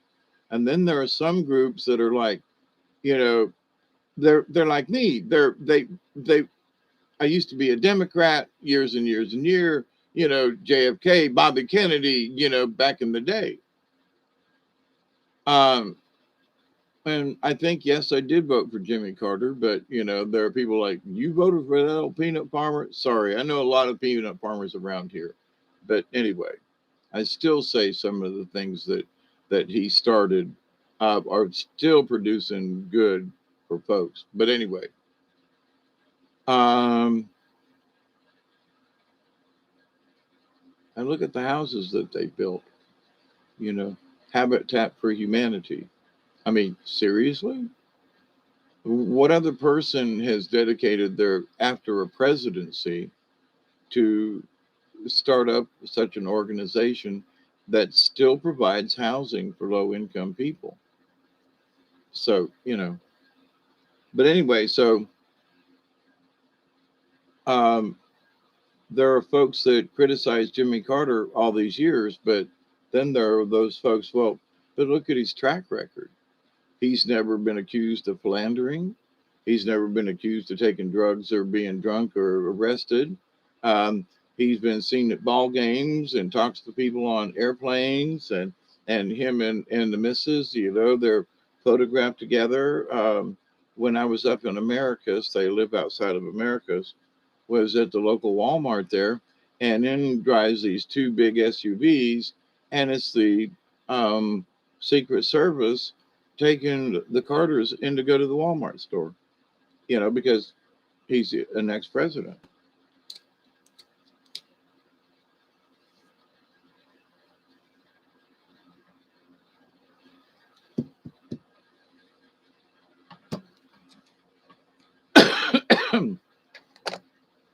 Oh, yum, yum. I've been good today. I haven't really smoked much of anything. And I filled up a good bowl of that right there. Yum, yum. So cheers, everybody. So what's forecast, I would say, in the near future that might be written into the book of, stupid for the government or whoever, right? So there are a lot of folks, stumbling around, making remarks in all kinds of areas. Okay. Now, one of the things that I am still trying to scratch my head around, because it's like, okay, now I've got a bank card, have had a bank card for lots of years. Okay. Now their newer bank cards got the little chip on it where you shove it in instead of sliding it, right? Okay. And some of them you can just pounce on them, the back of them or whatever, and boom, there it goes, right? Okay. All night. Here's the thing. So we're going to this quote, quantum banking. We're going into the digital world, as they say. Well, the computers that hold the balance at my bank, wherever that server is in a digital format. I use the numbers on the front of my card when I want to buy something online. I have to do the code. I have to give my 4-digit, this is me kind of code. And then it goes through and it asks me, well, you've been approved. Do you want to accept this purchase? Right? Ding. Okay. Now, ain't that quantum? Does anything touch anything? The bank server has my balance. And so wherever I decide that I want the money to go because I've approved it, that it just goes across the line and goes ding, paid for, right? Nothing is sent in the mail? There are no other exchanges. It comes right off of my card, which has whatever balance is on it, and goes immediately to whatever it is that I'm buying. Now, ain't that quantum banking? Isn't that the digital, right? Oh, yeah, sure. I still got dollar bills. I still get change. If you want to go buy a soda at a vending machine, you either need change or at least a dollar bill, right? You still need money for certain things. Okay. Now, but here's the thing, that we're moving into this digital quantum banking.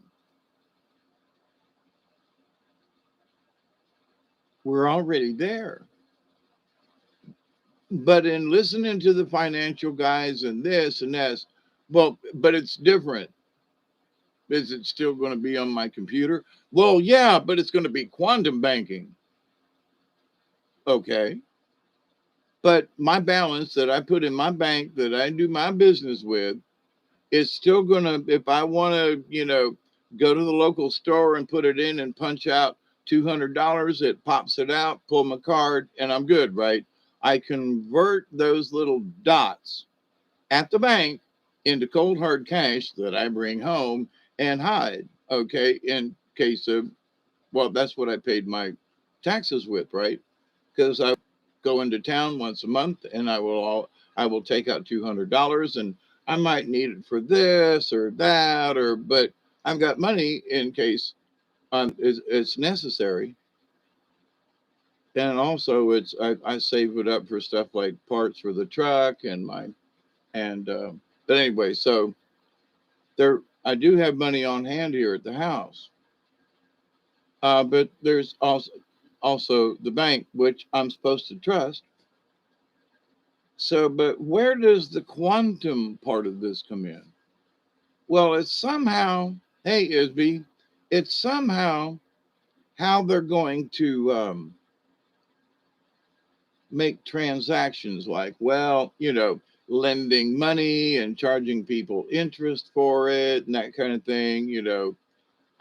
So, one of the things that I used to do back in the day of when I was working in making 40 grand a year, which is not a lot of money, but I thought I was rich at 40 grand, let me tell you. But I had a couple of CDs, and one was like every 3 months, so like quarterly, I guess. So every 3 months it would come up, and I could cash it in or just roll it over, right?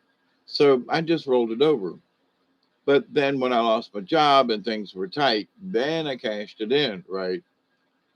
So, but at least the money, it wasn't, it had the opportunity to make some uh, interest because money being lended out through mortgages and this and that. And I understand that basic concept. So, how is that going to change? Well, it's going to be quantum banking now. Okay, so are you using quantum computers? Because the people at the keyboards are still doing the tallying with a keyboard entry or an entry from the store that gets put on the card that shows up on my bank statement. And here's something that, they want me to go paperless. And I'm like, no. Oh, please go paperless. No. Well, why won't you go paperless? Because if your computers ever go down, I don't have a copy. My statements have been. So for once a month, I want you to mail me because I got X amount of money in the bank. And for whatever you do with it, it's my money. You got it. And you should be investing it in this and that and the other thing. Okie dokie. So I get that. But uh, now, if I was to buy a CD, the amount of interest on it is like sucks. You might as well just bring the money home and save it, okay? Because with inflation, whatever pittance you might get out of the money, out of a CD, but so you get a piece of paper in the mail that says, certificate of deposit. So, but it's just a piece of paper. It represents like I don't know. I think there was like $50 a month going into this thing. So after 10 months, there was like $500 or whatever, right? So 600, 700, and it got over $1,000. And I was like, and that was a one CD. And I started out with this basic amount and then just let it roll over.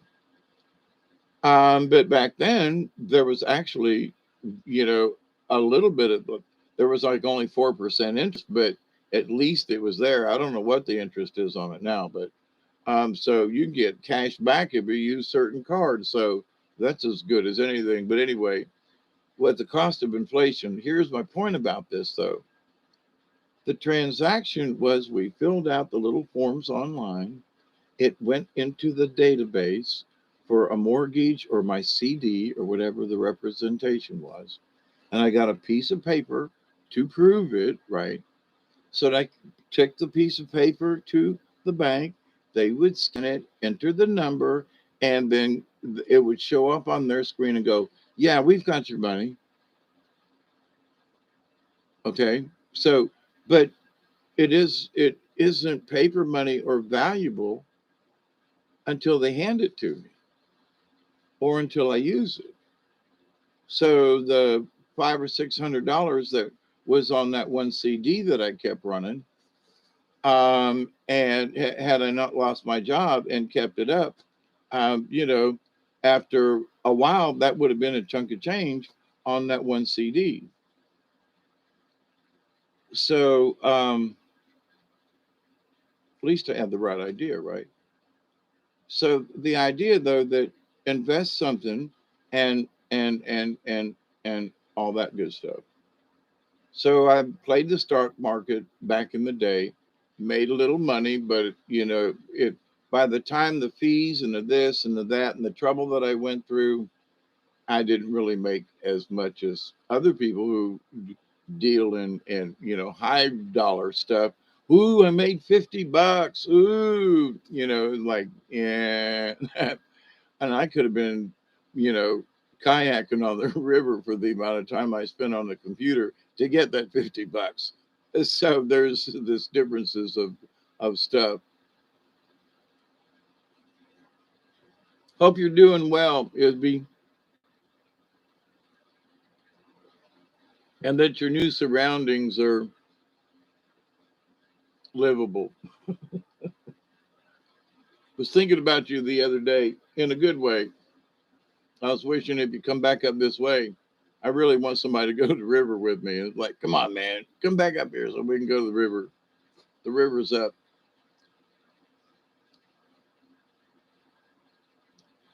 But so in the book of stupidest stuff that's coming up in the future, I think we need to just.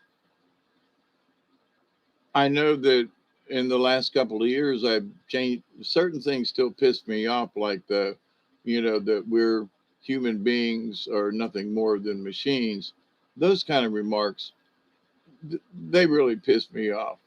The fact that she was lying about the numbers, and they all do it, right? But statements about the machine thing, that really bothered me. Still does in a way. But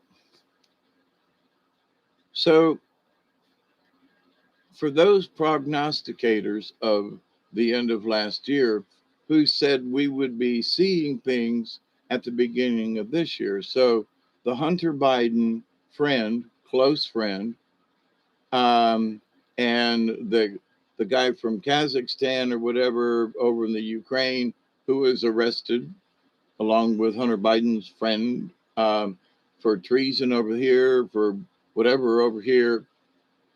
And it's the 12th of January. And this is not just one place, it's in two places, but both involving the same country. Interesting that for me, I was like, nothing will ever get done. To see two people get arrested for whatever, and for that incident, those incidents, I'm like, there is a God.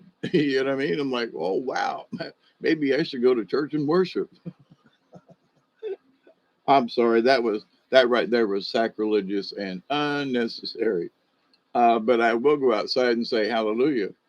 So that could absolutely lead to other things and disclosures and stuff like that. So it's like maybe this year we might actually see some justice. It might actually like what the Ghislaine thingy and the Epstein and all that. At least the topic hasn't been dropped. You know what I mean? There's talk of this over here and how much they did and whatever. We know they was doing something funky. All right. There was some funky monkey going on with that mess, period. Okay. So we can all agree with that. Nah, it was all just, no, it wasn't. Sorry, there was some funky monkey going on there. Um, but the justice of things, right? How to, well, the law says, I got busted for what I got busted for and spent my time. I spent my, my probation. I paid my fines. And I still can't, buy a shotgun uh, because I was arrested in a felony, even though it was a nonviolent crime. So like what?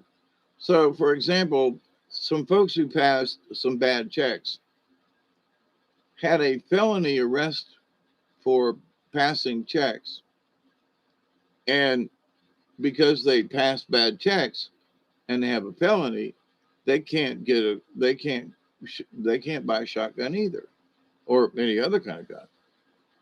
So the way they have arbitrarily made certain laws. Now, the state of Georgia passed a law a few years back that because I was arrested for a nonviolent crime as a felon, that I could apply to the state and possibly get a permit to get a gun.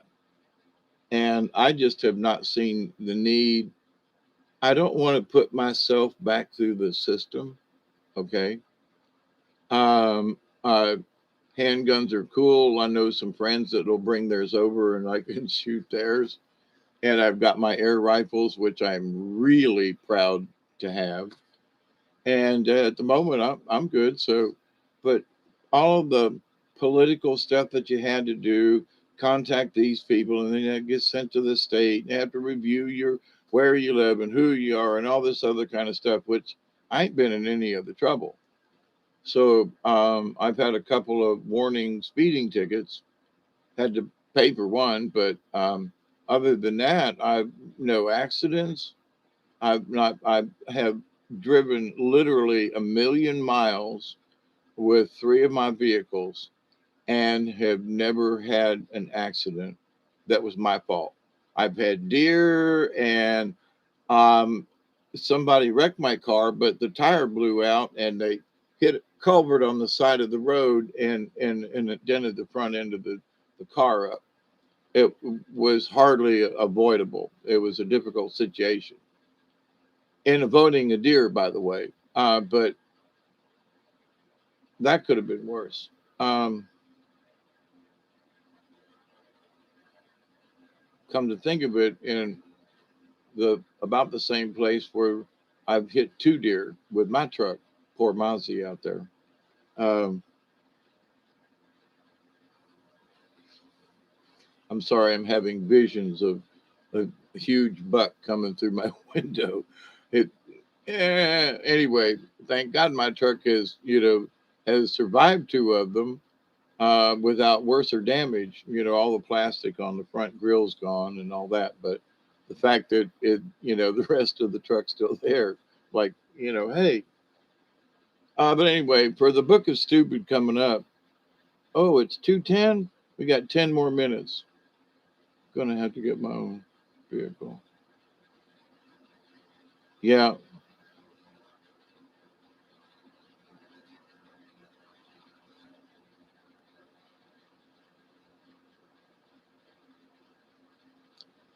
And right now, it's really peaceful up here. I mean, hunting season has kind of dropped. And the last few evenings, we're coming up on turkey and quail season. And because the leaves have dropped off the trees really well around here, you can really hear up and down the river better and through the woods.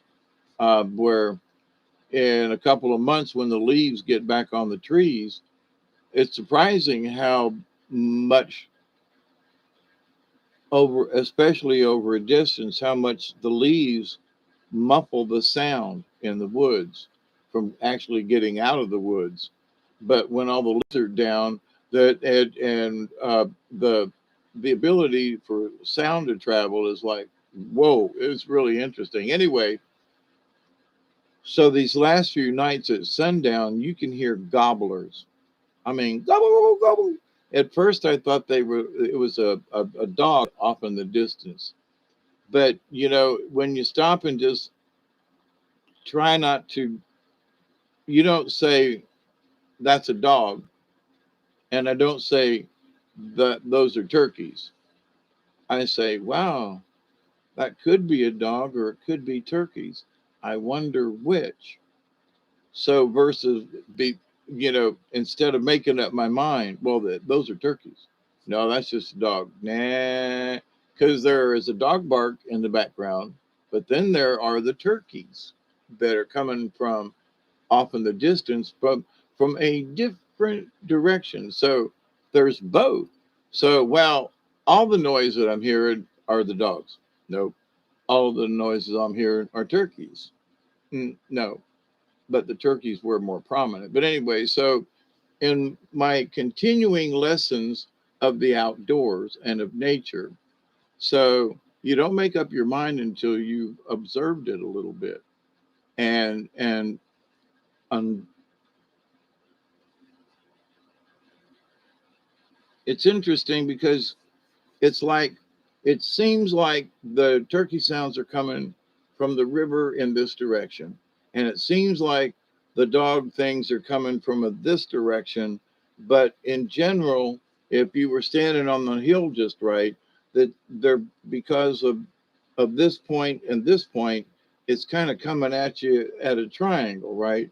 So it when you don't allow the signals to separate and allow your ears to like, wait a minute. And so if the wind's blowing a little bit, it will take the sound of whatever it is and move it. So you'll think, oh, turkeys over, there's turkeys over yonder, when actually they ain't. They're actually more over this away yonder. But the wind's blowing in such a way that the sound travels with the wind. It's really odd, but it's interesting at the same time. So understanding nature and the nature of things, I'm still learning, still listening every day. So for me, that's an adventure. To me, that's what is joyful. Like, wow, I could have threw a rock at this goose that flew overhead today. I was like, they've been kind of close. This pond is like really on my neighbor's property next door that away, and they've been more pleasant recently, so that's interesting. That's a good thing, right? But there'd be a flock of 15 or 20 geese over there in that pond, and they'd be squawking and gawking, way late into the night or in the middle of the night. One of them would get to honking or something. And it could have been a coyote or something, or foxes over there on the dam, sniffing around, whatever, because we do have those things, and would wake up a goose, that start making that kind of noise. But haven't had that recently. Um, but the interesting thing is it is still here, not like it used to be, but there's still traces, hearing the turkeys in the distance, seeing, at least one goose fly overhead when there used to be 10. At least there's one. I'm I'm looking at it. I'm trying to put that positive spin on it where I hadn't seen any in a while. Like one literally right over the house in between the trees. Like, whoa, honk, honk, honk, honk, cool beans. So because I'm praying for him, like, where'd y'all go? He used to roost around here. He used to fly through every winter. And yesterday, seeing the small birds come through, I was tickled. I really was. I was tickled. I was like, man, they're all up in there. And they're in the trees and they're over in the bushes and they're flitting around. Cool beans. And then I turned around, was going to get the camera and go out, and they were gone. They literally were just flying through, probably heading south because south of here is, of course, down here in the swamps where I live and stuff. But they go down to St. Mark's Wildlife Refuge, which is almost due south of me on the Florida coast in the panhandle there. And so a lot of birds go down there to winter, have for a long time.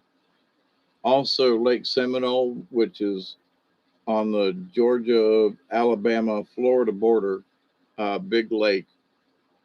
There's a lot of wetland there, and ducks and geese and stuff fly over there for the winter.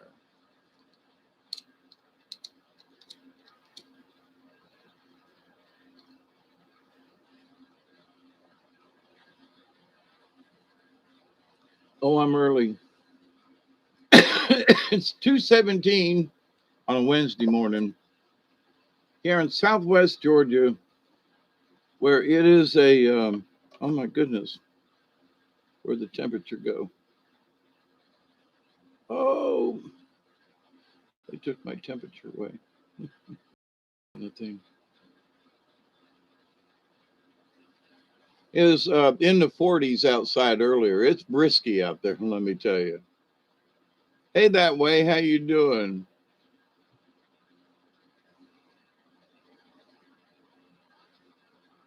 Um, Hi XY XW. Hey, that way. Right back at you, brother. What time is it? Oh, 2:18. Okay. I um I think some of them are. It's kind of sort of hard to just clump a whole group into one area, where I think there are some of the flash that are put into places and they're put there and they're part of that group. And then there are some over here that are in this group. They're Zionist, or there's some over here that are put in as, some of these freaky deakies are in the Vatican,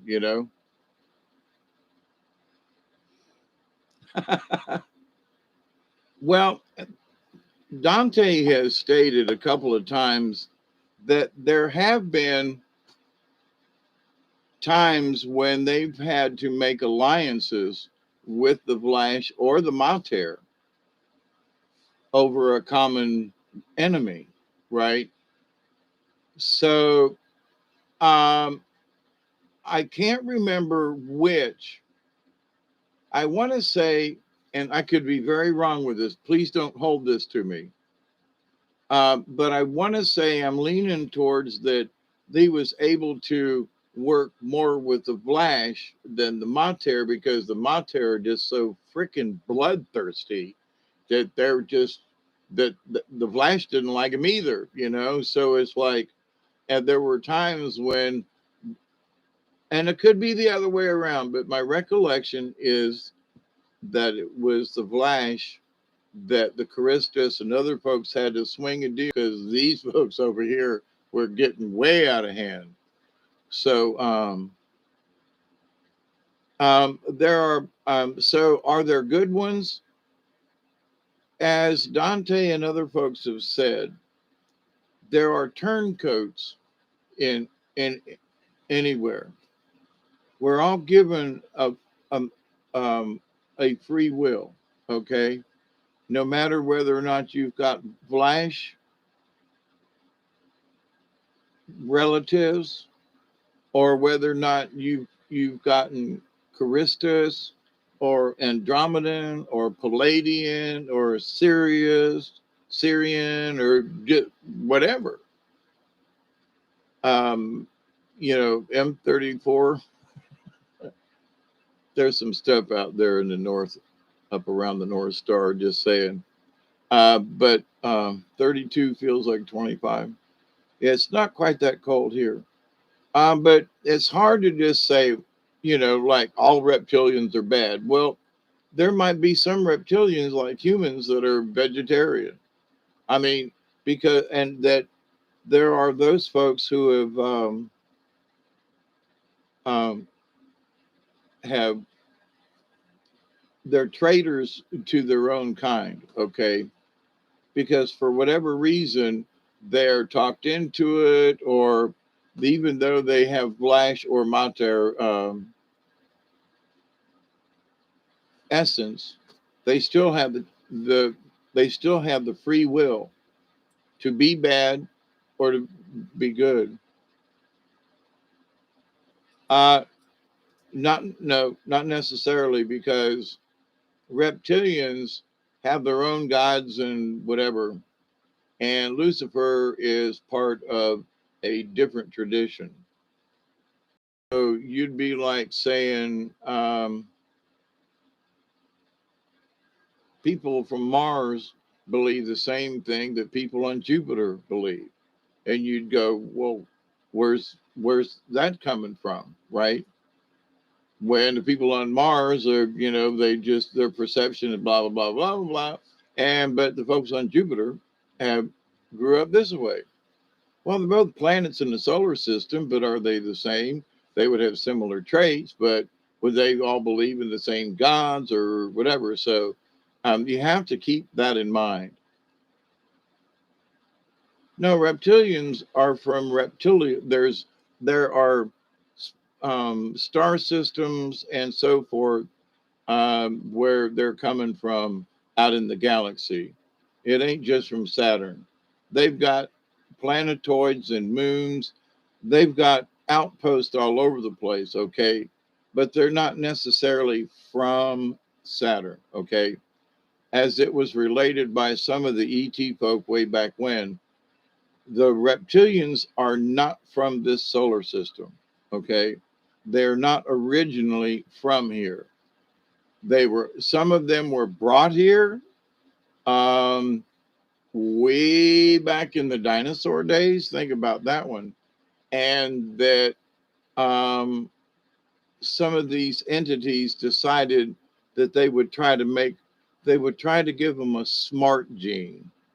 So they made them smarter, which ended up being a Mater reptilian type of peoples with zero compassion, but but a lot of intelligence, okay, a lot of smarts, but it's not necessarily evil. We think of it as evil, but to them it's just like, no, we're just better than y'all, period. And we don't care if we kill one of you, 10 of you, 100 of you. We just don't care. We really don't care. We have absolutely no compassion for you creepy people down here. We put up with you, but if we had our way, we'd just wipe you all out. So think of all the viruses and so forth. That's part of the group that would love to get rid of us, okay? And that supposedly, and which is kind of interesting, that in a couple of things that may have backfired, but supposedly those of Lash or Mater uh, um,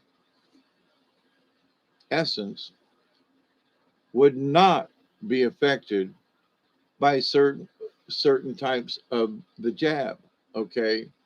Where on the other hand, there are those jabs that are made to weed out the Vlash and the Mater essence. So if they get a flu shot and they're not human, bye.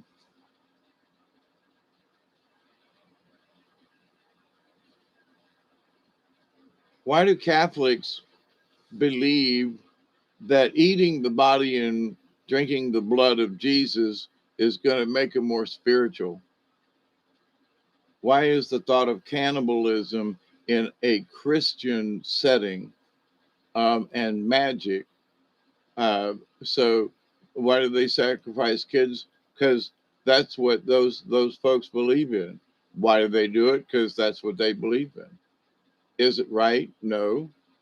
Um, but if you were of a reptilian type of essence and that was seriously in your blood, there are those folks who are bloodthirsty killers. And why? You know, you can go down your list, male or female, of serial killers and stuff like that. Why do they kill? They love it. Any particular reason? Were they Satanist? Were they, you know, not necessarily. Ted Bundy wasn't worship anybody. He was just really interested in catching these nurses and doing what they did. And, you know, these people are just sick in the head. Now, could they have had some other essence in them?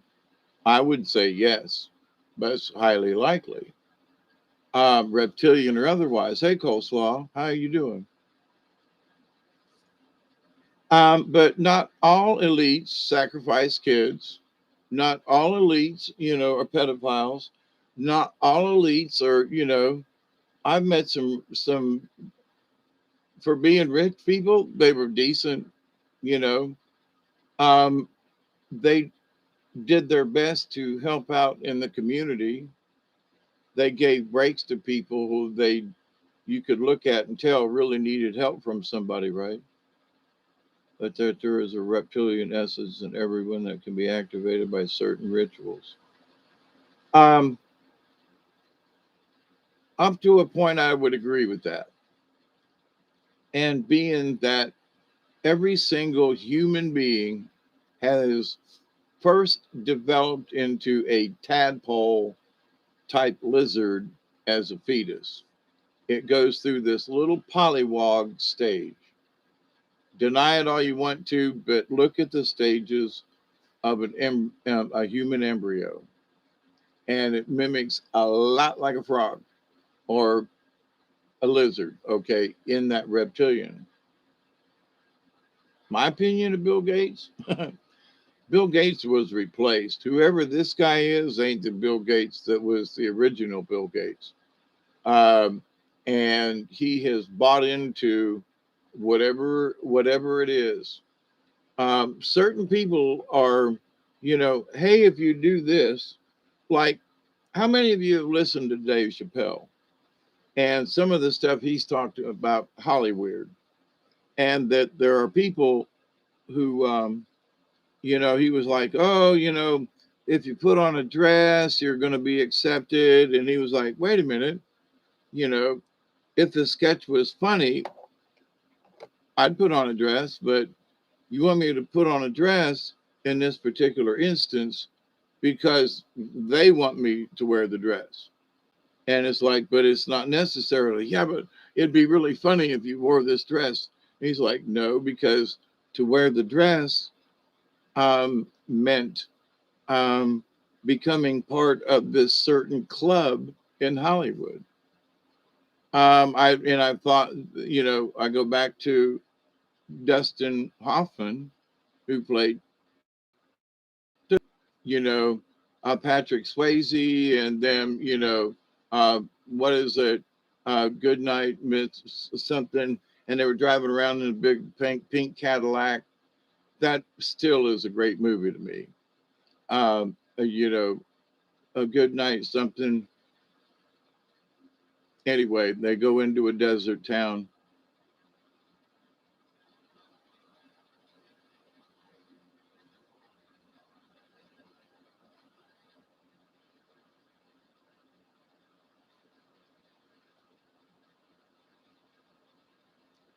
Well, whether it's a name change or not, they can arrest you and do shit to you, you know, and they can claim who they want to. They had they arrested me way back in the day when I was living in Tampa and had the wrong description.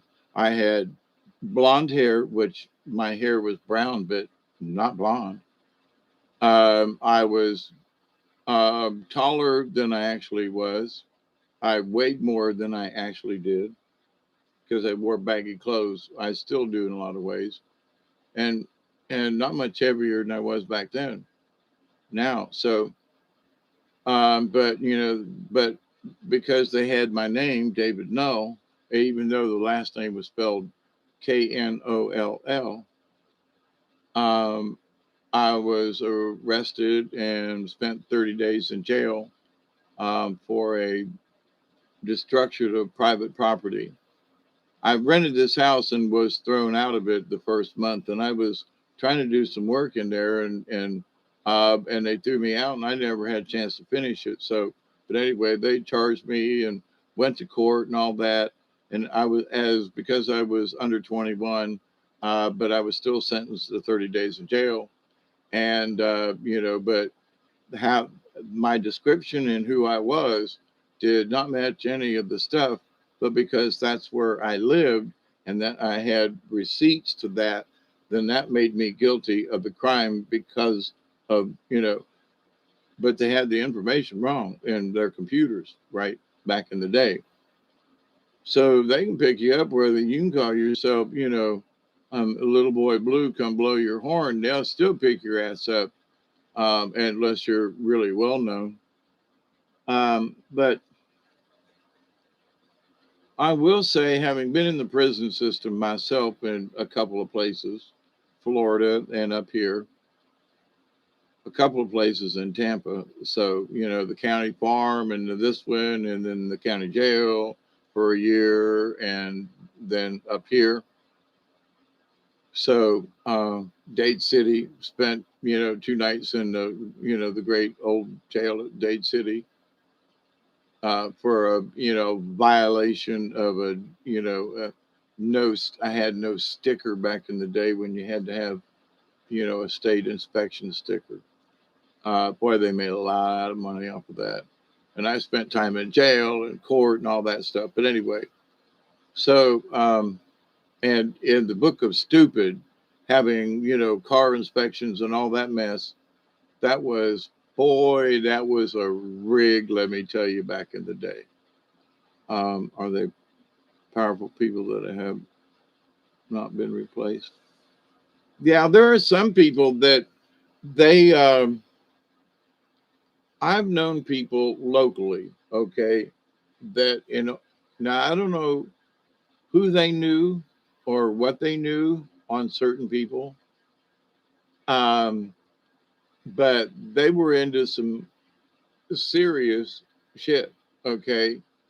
For example, I can talk about this, and I ain't gonna mention any names, but there was a large farm that I was invited to because I had been bringing mostly weed, but other things up from Tampa, because I lived down there, moved up here, right?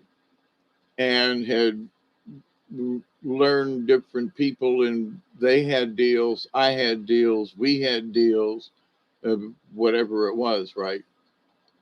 So, but I was invited out to this farm, and it was like, hey, man, I'm going to show you something. Okay, big farm. I mean, like 1,200 acres worth of farm, right? But split up in different fields. And there's out in this field, I don't know, let's see.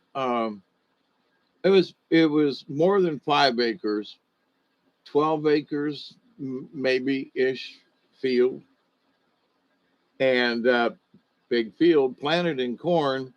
And the corn was, yay high. They was getting ready to lay it by, which means that if the corn gets too tall, they don't want to break the stalk. So they go in and add a little bit of fertilizer in and use these sweeps and go down the side of down the rows to knock out any weeds, but also they add a little bit of fertilizer in there and work it into the soil. And then because after they get out of the field, then within a few days in a decent rain or some irrigation, then plants will jump a foot, and you can't get back through there with the tractor without breaking the stalks. So anyway, I'm out there, we're riding around, and they're showing me this pond and everything. And so this friend of mine, he says, do you notice anything out there? And I said, yeah, that corn. It's about time. Um, it's about time to lay that corn by, from what little bit since I'd been up here, kind of thing, but had been around farm folk, lived on the farm, and knew what I was talking about in that respect. He goes, yeah. And he goes, but have you noticed anything else? And, I was, on the edge walking around the field, not through the field. And I looked out in the field, and every so often there was a marijuana plant planted. And I mean, the whole field was every 3 or 4 corn stalks, there was a marijuana plant. 3 or 4 corn stalk, you know. And so he had invited me. They had another farm in North Florida somewhere that they rented and had done the same thing to. But they had too many plants. So they brought them back up here in the middle of the night. Now, this is a long time ago. I wasn't living here. Um, I, I hadn't bought this place, and I've been here 40 years this year. So they had the big wash tubs, right? And that were lined with marijuana plants, all about yay tall, like we would get tomato plants, where they had all the seeds, how they got all the starter plants. That was like so. My job was to go out and where there was a spot, put a marijuana plant. So I was like, what? Later on, I got some of it as a freebie deal when I didn't have any weed, and even leaves off of, small marijuana plants was a lot better than absolutely nothing. Whoa, those days, But anyway, um, so, and them folks was tied in to some of the Southern Mafia, okay, that still exists down here. Now, I've known some other folks who was moving cocaine. They were moving acid. They were moving all kinds of pharmaceuticals, right? All kinds of fun stuff. Uh, I was arrested for DV.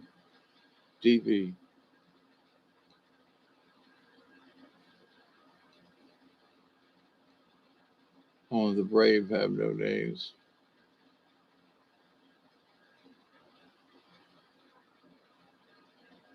Yeah, I understand that way. Um, at least I think. But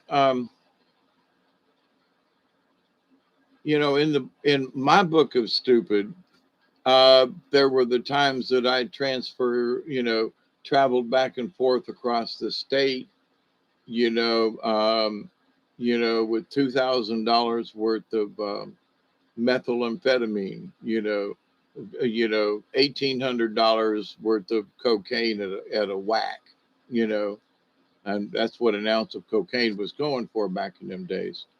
So as a collective, most of us were machinists, so we had a decent salary, and so about once a month we'd save up our money and we'd all go in for an 8 ball or whatever it was. But as we tallied it up, and we got to know some other people, and they said, "Well, Dave, where'd you get that?" Well, me and some buddies went together and we bought a half an ounce. Okay, or then we got up enough money with other people saying, well, if you get some more, I'll take an 8 ball or I'll take a something, right? So you're selling it and not necessarily out on the street, but these are people I knew when they had it, they'd share sometimes.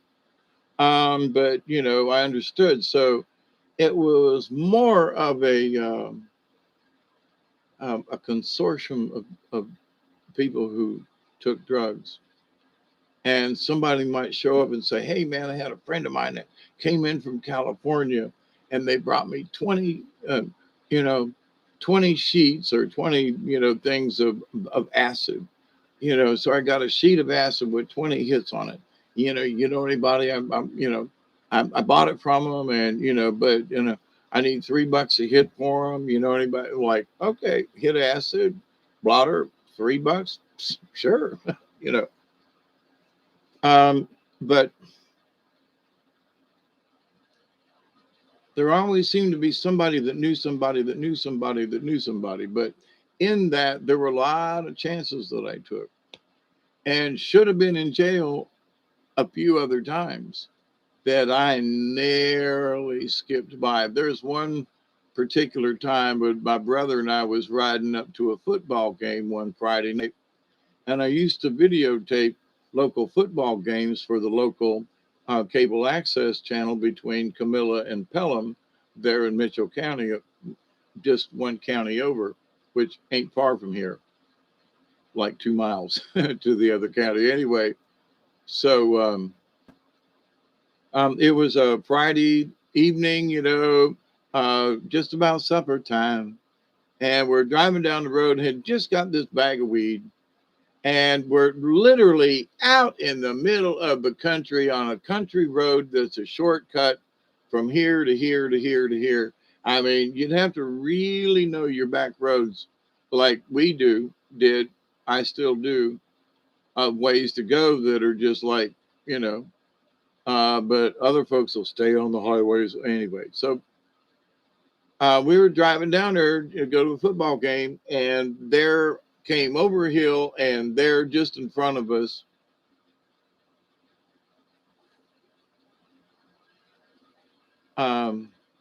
were two state patrol cars blocking the highway. And here's bag of weed, you know, normal baggy 4-finger bag of weed sitting on the seat between us, and with papers fixing to roll one. Just, driving about 50, not going very fast, got plenty of time to get there. And there's the fuzz. Holy shit, what did we do? I don't know. So instead of freaking out, so ended up, and it was all on the up and up to a point. So covered it up on the seat, right? And then, what's up, officer? He says, I need to see your driver's license. And I said, okay, I need to get out of the truck because it's behind the seat, which it was. I had all my stuff behind the seat. I don't like having a wallet or whatever, back pocket, never been into that.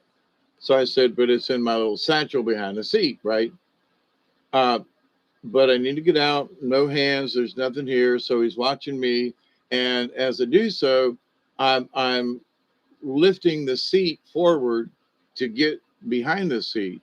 So by doing so I have done the magic trick of don't look over here, because I just pulled the seat forward and he can't see what's on the seat. So he's looking on the floor and stuff, and he can tell. I got my video equipment and everything, and I've got my little stuff I've got my press card. And honest to God, I had a press card for the state of Georgia. And I said, here's my press card. This is where I'm going. And this is here's my driver's license. And he was like, oh, okay, your insurance. Yeah. Hey, talk to each other. And what about the football game? And how about that game last week they played and they knew the people because they're from the area. And so said, okay, thank you much. Lifted the seat back, put my driver's license and everything, and then lifted the seat back and got in, covering off what was on the seat, which was a full ounce of weed, with a half-rolled joint in it, and closed the door and waved goodbye and drove right on through. And it was like literally right there in front of them. And my brother looked at me and he goes, how the fuck did you do that? How the fuck did you stay so cool? He said, I'm over here sweating bullets. And you just get out and talk to the guys and everything. I was like, did I have a choice? And by covering it up the first time and then by folding the seat up, all I could do is, it's a magic trick. It's watch this hand over here and don't look over here.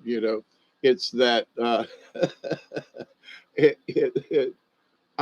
in a lot of ways, it's that Jedi mind trick. Absolutely, XW. Oh, and to you had a question. You said something about the highest politician.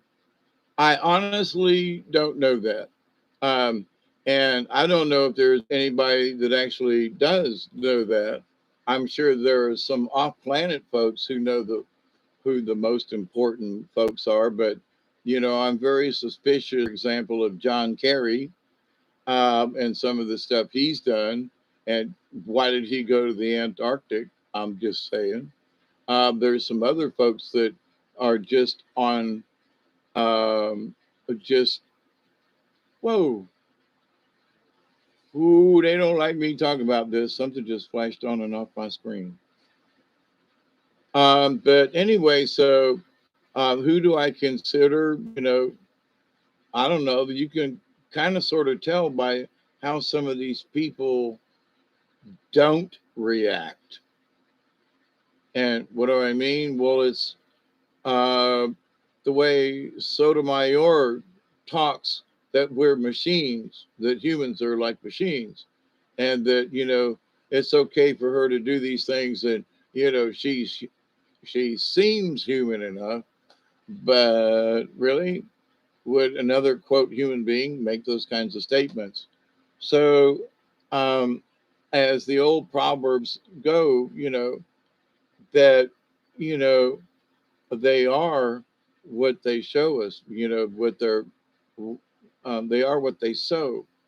So you look at them and go, wait a minute. So where was my point of view on Sotomayor before? Now what I thought was like, yeah, a little sketchy is now like, my opinion of her just literally sailed into the toilet, like, I won't even salute. I would rather salute a giant turd than just salute her going down. You hear me? Wow, that was a biggie right there. That some bitch looks like a sausage. Anyway, uh, yeah, and here's the thing, XWXX. My brain can't. It just goes crazy. And I'm not done yet. I ain't dead yet. And I still intend to have a few adventures. I don't know how frequent or how stressful, but you know, um, and talking with my sister the other day, just in hi, how you doing? Yeah, absolutely, Steve. Sleight of hand. But and there are things that you've done, like for me, there are those things sleight of hand. There's been several times was stopped by police or cops or state patrol or whatever, and should have been busted, sent to jail, might still be in jail, and and got by. I mean, they chased us across the state one night, and I outran them going through the swamps. And we cut into Berlin, Georgia. I've talked about this before, but came into Berlin, Georgia, and the person I was driving her truck. They had videotaped us. They knew what I had said. I was like, what? And we had went up to Douglas, Georgia to pick up a pound of weed. I'd bought into a quarter, right? I knew four people, including myself, who needed an ounce of weed. So quarter, I knew her. We had done a little bit of business before, and so I was like, "Yeah, I'll drive up there with you." We were kind of sort of dating, trying it out, and went up to Douglas, Georgia, picked it up, and while I was sitting up there, I didn't go in. I'm sitting in the truck, and I'm going, "I'm being watched. I am being watched." The hair on the back of my neck, having previously been in jail, have felt these kind of things before. And sure as shit, um, they had got a tip somehow about the person in Douglas, which is a couple hours drive from here. And they were waiting in Douglas at this trailer park. We show up and they follow us home. Now, no offense, but we only had a pound of weed, which to me is like, a pound of weed is like, woo, look at this, right? But it's that's 15 people with an ounce of weed is how I look at it. Not necessarily it's a pound of weed, because no, there were 16 people who were going to buy into this, right? So, but little did we know that one of the buyers of one of the quarters of the pound had turned um, state's evidence, basically, because they had got caught with something else down in Thomasville and ratted on the whole deal. So that's why they were in Douglas, but the folks in Douglas had been watching these folks at the trailer park for a while anyway. So on the way back, we stop at a McDonald's or whatever, we switch, we give a little hug and a kiss, right? And I go, oh, look, you got a tail light out. And she was like, yeah, I need to get it fixed. So I drove from Douglas the rest of the way back. Well, so I don't want to drive through Tipton and all these other places. A lot of I'm going back um, through the swamp where we used to drive, which is a straighter shot through the swamp and no traffic, right? Out on these long country roads with literally swamp on both sides of the road, there is this line of cars behind us. And like, you know, they'd get a little close and they'd back up. They'd get a little close and they'd back up. And I'm watching the rearview mirror. I'm like, there shouldn't be anybody out on this road but us. And so then one would turn off. And then, but going down the road a little ways, you'd see, I'd be looking because you could see a long way in the distance in the dark like that, that whoever pulled off would pull back on and catch up with the other two or three cars that was behind us. So I made a left, I mean, I made a right and went it down and made a left and took around and then went down another highway back through the swamp, get back over here instead of going highway, 4-lane highway 319 with all the towns and stops and nope, way out in the country. Make a couple more turns and they're still there. Drive some more, and I mean like 20 miles, they're still there. I go through Adel and cross over the interstate, and I'm heading back, and something says, well,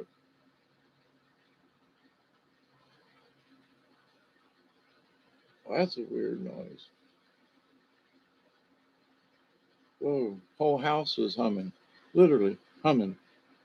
And so I get to the other side of Adel and cross into Colquitt County and near the Reed Bingham turnoff. And where I used to live and drive a bus was, there's a place from the Ellington up there down to Berlin. So I was like, you know what?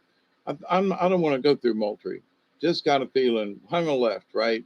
Again, nobody is supposed to be on this road normally.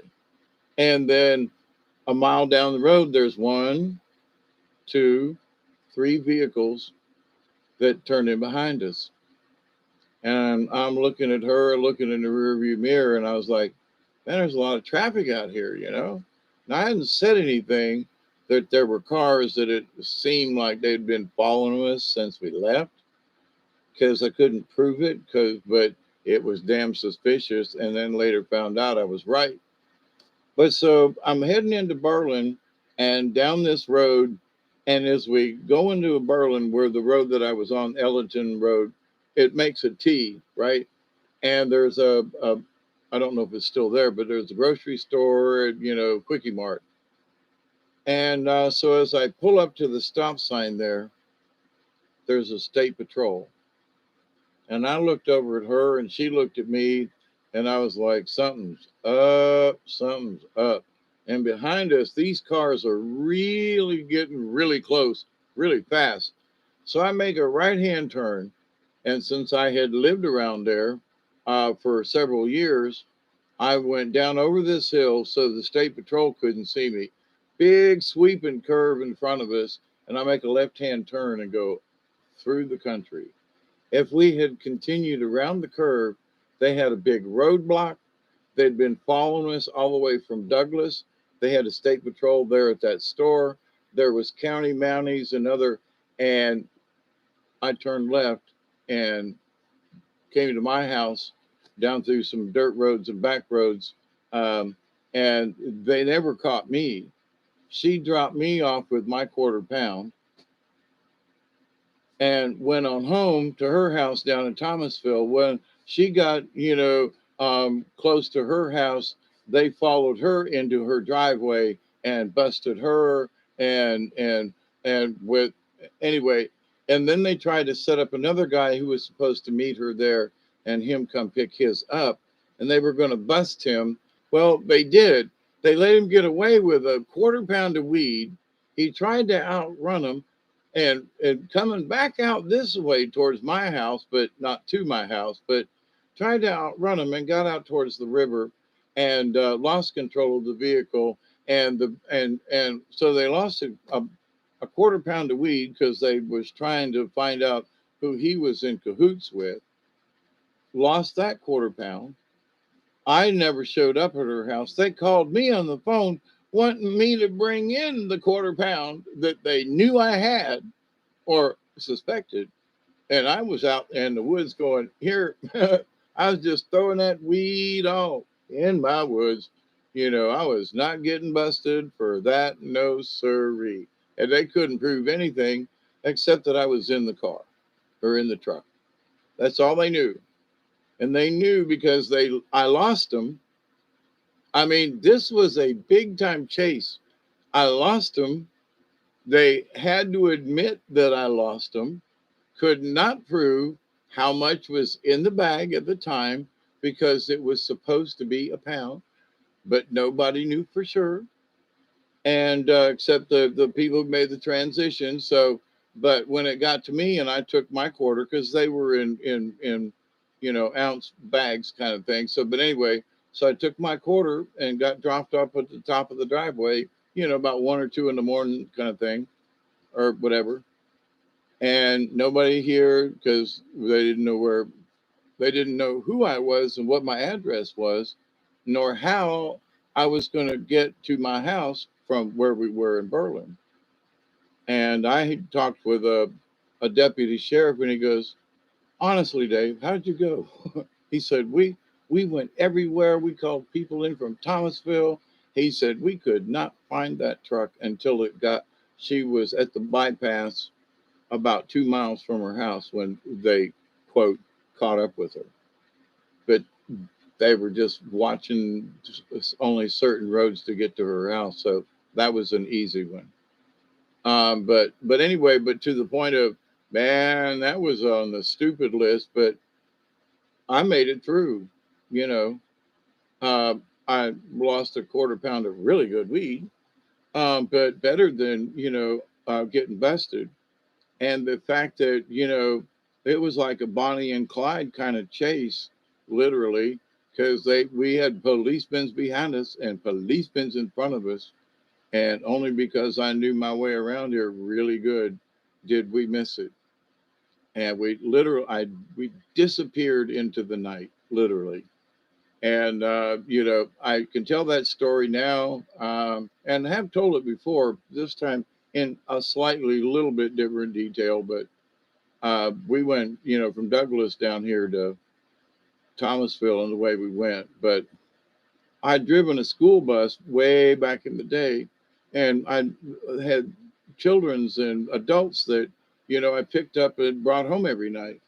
And I knew these roads, so, and not that they didn't, but that these roads connected to those roads, which brought me on literally the opposite side of the county from where we were. And it ain't a straight shot.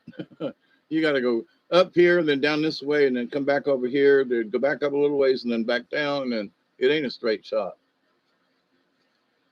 But in doing so, I fought the law, but I won that one. Now, the person I was with, she didn't. But them policemen messed that thing up so bad. It was, and to have all them folks involved, the South Georgia Drug Task Force, Jerry Hofstetler, who was like, really wanted to bust me kind of thing. And I really was dealing, but not near as much as he thought I was.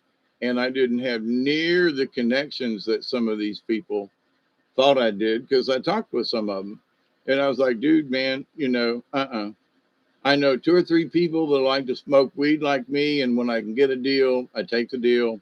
But I am not into like selling on the street or promoting kids or nothing like that. It's because me and a bunch of other folks like to smoke weed. That's all. That's the answer.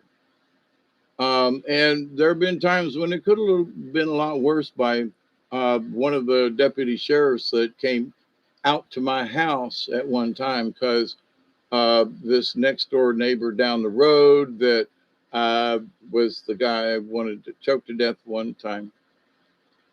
Turned me into the sheriff's department, and I had an ounce of weed, and he called him up and said that I had a pound of weed that was being delivered.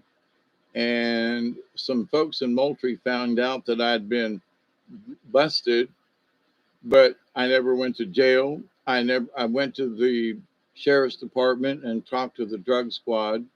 I was supposed to talk with some people in Thomasville. It never made it and never had it. All they did was confiscate a brand new ounce of weed and basically got off scot-free. But the deputy sheriff at the time later became the sheriff of Colquitt County. And so I always thought he was a fair man because it could have been a lot worse, but he looked around, looked at the house, and he said, "You ain't going nowhere, are you? Are you, Dave?" And I said, "No, sir." And he goes, "What you got?" And I said, "Look, I just smoke marijuana. I'm not trying to sell it or nothing." And him and his deputies didn't take me to jail. They left me here at the house. They took the weed, went up the driveway, and that was that. So, Jesus. So, yeah, I have been on a wild trip in my life and hadn't planned on some of this. Bringing home an ounce of weed, which would last me 2 or 3 weeks a lot of times back then, and sometimes not as long.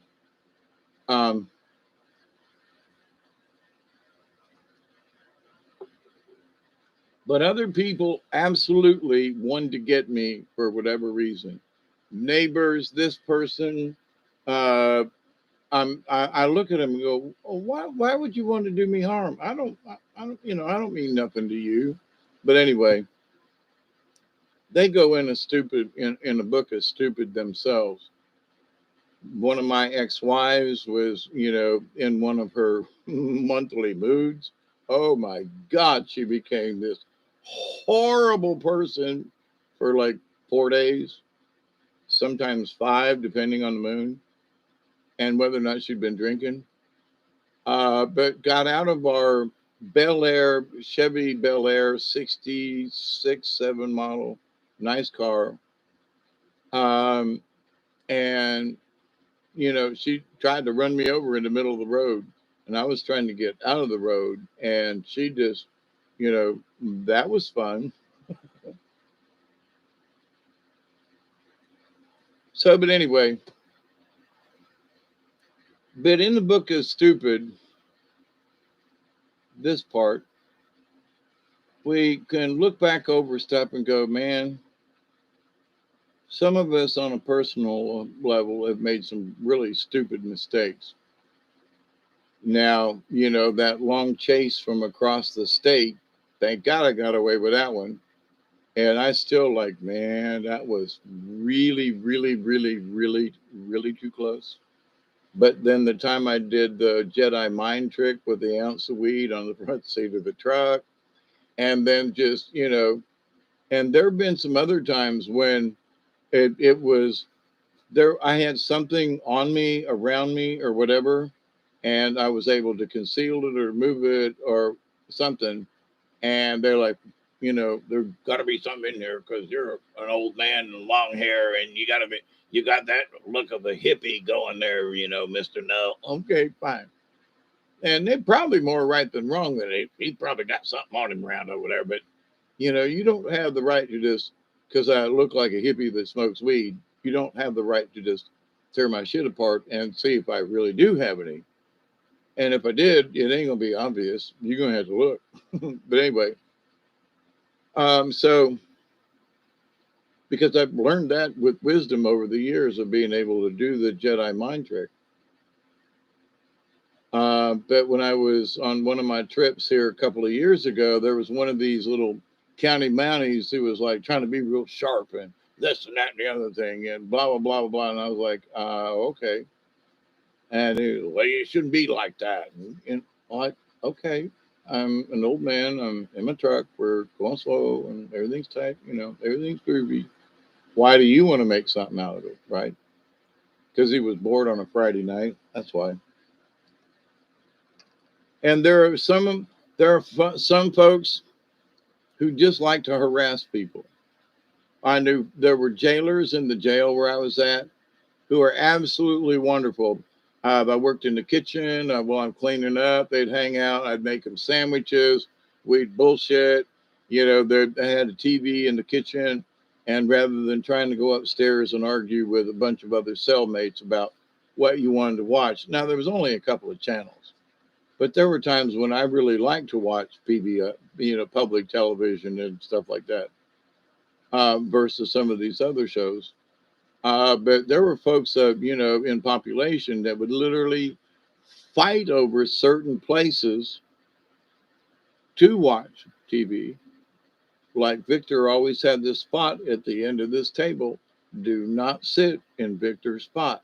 Now, if he wasn't in the if he was still in the kitchen or whatever, it was okay. But if Victor came into the cell block, whoever was sitting in Victor's seat got up. You didn't. Nobody had to ask or anything. Victor's back. Okay. Whoever was in that spot immediately moved. Big guy, little guy, didn't care.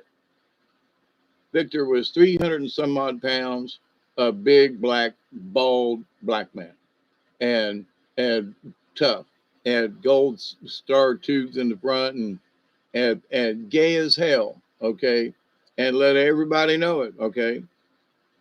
So, but beat you to a pulp, stab you, gouge your eyes out. Yeah, Victor.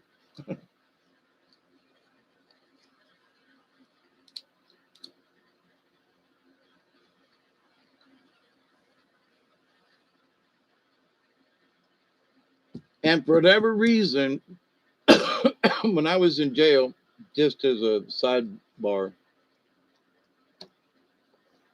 one of the meanest guys in our cell block and in the kitchen,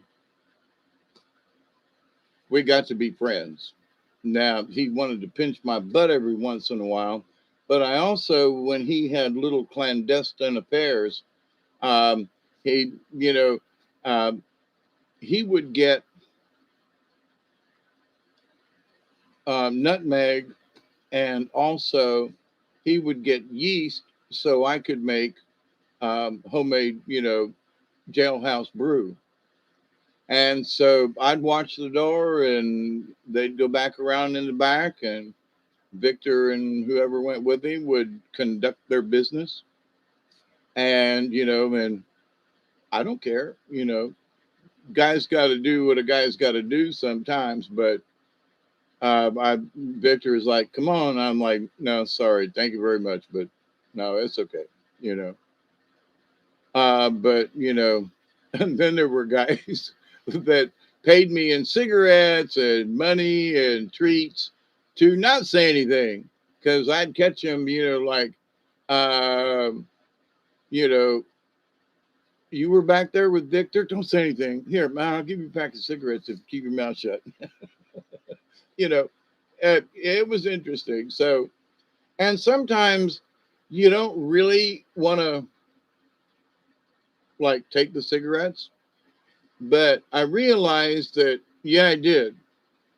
Well, what do you mean, Hawkeye? Well, I'm watching now for these jobs for this huge gay black man to give him blowjobs back around in the back corner of the stock room that I was in charge of. And, so whatever benefits that I reaped from payment or, whatever's, candy bars, there was a guy from the laundry who like, man, I'll do your laundry if you keep your mouth shut. Okay, here you go. Here's my bag of laundry. And they deliver it all folded and nice and fluffy and everything. Thank you very much for keeping your mouth shut. So, but at the same time, then, sort of as a prison thing, I learned this really quick, by the way. Back in the 70s, there were not too many prison movies I had seen by then. But the idea, though, that sometimes if you say, no, man, it's okay, nah, it ain't okay. If they offer you a bribe or something to keep your mouth shut, take it. Why? Because then the trade, and because of the trade that you made with them, you, you have gained their trust in you. Here's a pack of smoke, man. Don't say anything. Okay. And they're like, ain't gonna worry about it because they paid you with the pack of smokes. And there's sort of this, I don't care what y'all did back there, don't care. But pack of cigarettes when I didn't have any money, sure. you know, because we were betting cigarettes for playing poker, right? I mean, you just about have used anything for collateral. But anyway, what did I learn of all this? That on so many different levels, depending on where you are and what the circumstances are, you can be a bitter son of a bitch, or you can kind of sort of work with the system, whether I agreed with it or not. But I looked at it and said, these guys are going to do it one way or the other. And if I make it, and the other thing was that I grew up with some gay men, friends of the family and stuff. So if two gay guys wanted to go back around over yonder and for a few minutes, I really didn't care. And the fact that they would give me a pack of smokes or whatever, and and and I would be their friend, that worked too. So when things were tough, rough, or whatever, there was this one guy that came in for a short period through the kitchen. The reason I brought up Victor was that this guy thought he was going to whoop my ass and pulled a knife on me, like because we had big butcher knives in the kitchen for cutting taters and vegetables and all kinds of cutting meat. And so this one guy was started to come after me, and I had known Victor I'd been in there for several months now, and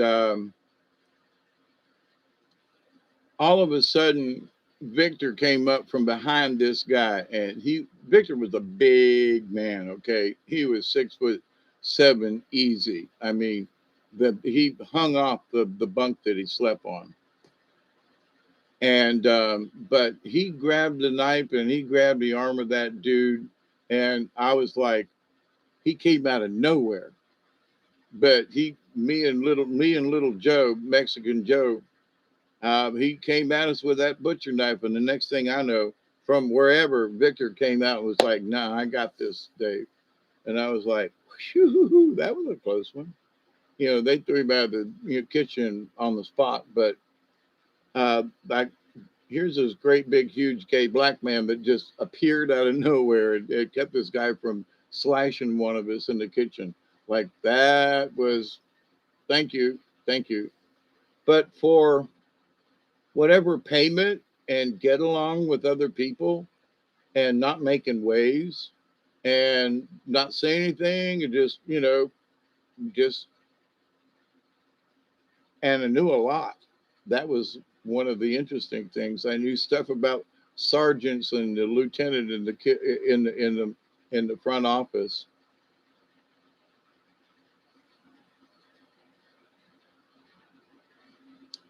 That question, XX, is very simple. The good guys have had it with the bad guys because the bad guys tried the same trick on some of us. Okay. And as Dante has said, turnabout's fair play. When it's war, it's war. So there was a Russian variant because there's a lot of them folks over in Ukraine and places over there, right? And Moscow and Germany, and more so, not that they ain't here, but there's a whole lot more of them very active over there at the moment. Um, the Vlasian folks that are part of our government, big business is one of them.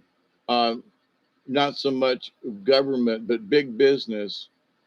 The amount of control that big businesses have on this planet, it pales in comparison to the governments because they control a product, they control the business, they control, whatever it is, and the value of that, if it's mining or whatever it is.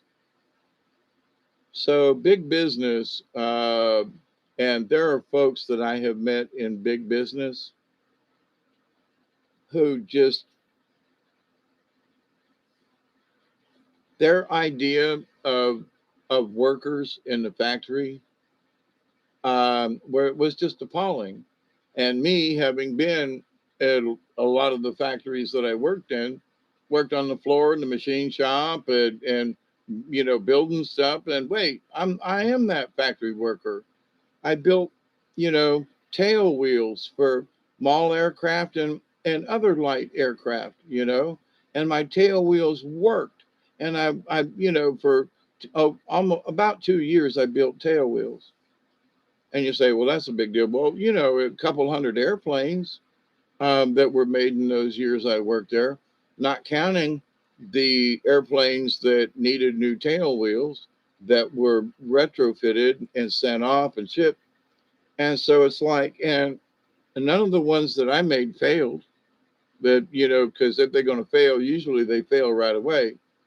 And you set a plane down hard and hit that back wheel, uh, it takes a lot of pressure, and you can crack them, right?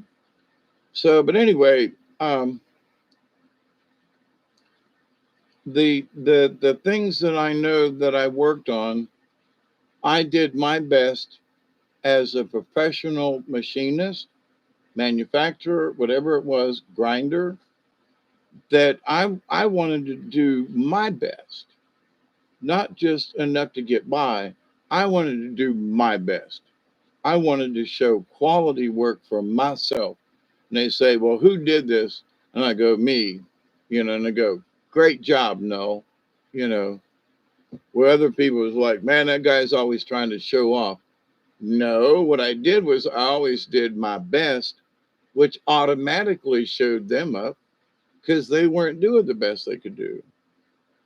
So the good guys are in power. No, it's very mixed at the moment, XX. Okay, very mixed all over the place. But there are signs like the Hunter Biden friend getting arrested, and the guy in the Ukraine, it was some kind of ambassador or something. He got arrested just the other day now. So the plot thickens. So there are some things going on, but there are um, some of these bad guys have been in position for so long. Okay. Now, two things. One, if you think Uncle Joe is in control of anything,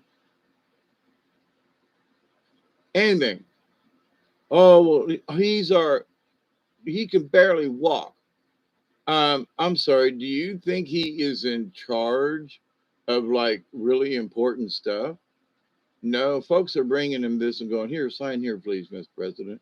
Yeah, okay, what's this about? Oh, yeah. And he forgets, right? So, whether you liked him or not, Trump could, speak about it and talk about it. And, and when he signed, this guy's like, huh? So, to the point, then, who's running it? Who's running the joint? Okay. It ain't the VP, right? It ain't her. We know that Miss Nancy P, because she's the Speaker of the House, which will be sort of next in line in the continuity of government, the commonly known as the COG. So with the COG is like, wait a minute, you mean Nancy could actually be the president? Think about that one, you know. Oh, it's 3:21. Okay, I'm gonna do this. I'm just hanging out.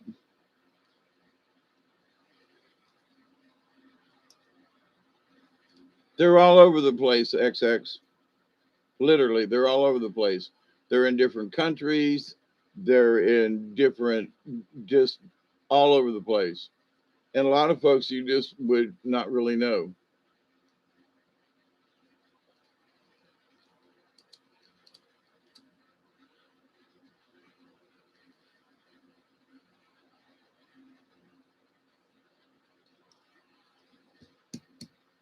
Here's the thing. There are folks in Georgia around here. Happy 20, everybody. There are folks here in Georgia on a local level. So many folks are honest to God. They're good folks. I have met some of them, known some of them, kind of sort of neighbors when they're in within a couple of miles of each other. We're neighbors. And out here in the country, that's common versus the other side of the county. Um, so having voted for these people, having worked with people locally and whatever, have worked with some state people, in that when I was doing puppet shows and traveling around and going through the library system and things like that, I met quite a few different folks from around the state. And of course, none of them knew that I was a felon and had been a drug dealer. I was doing puppet shows for children at the libraries and so forth. And when my ex wife sent letters and emails to all of the libraries stating that I had been busted before, I never did another library, which was not fair of her to get back at me.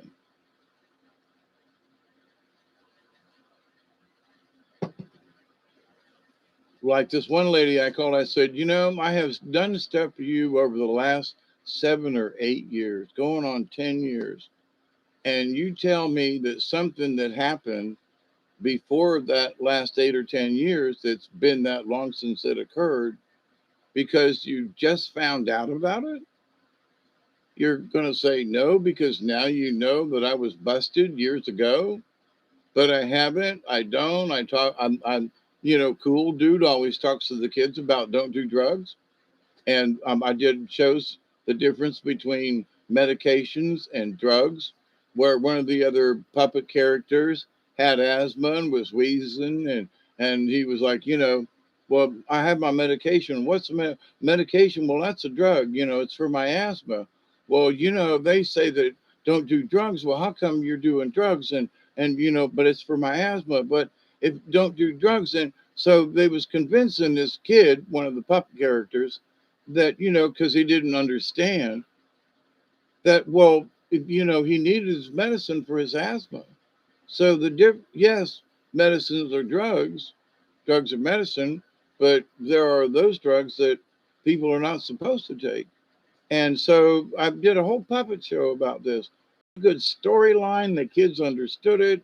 There were places where it was funny. I even think I had a little chase scene in there or something. Oh, Katniss, how you doing?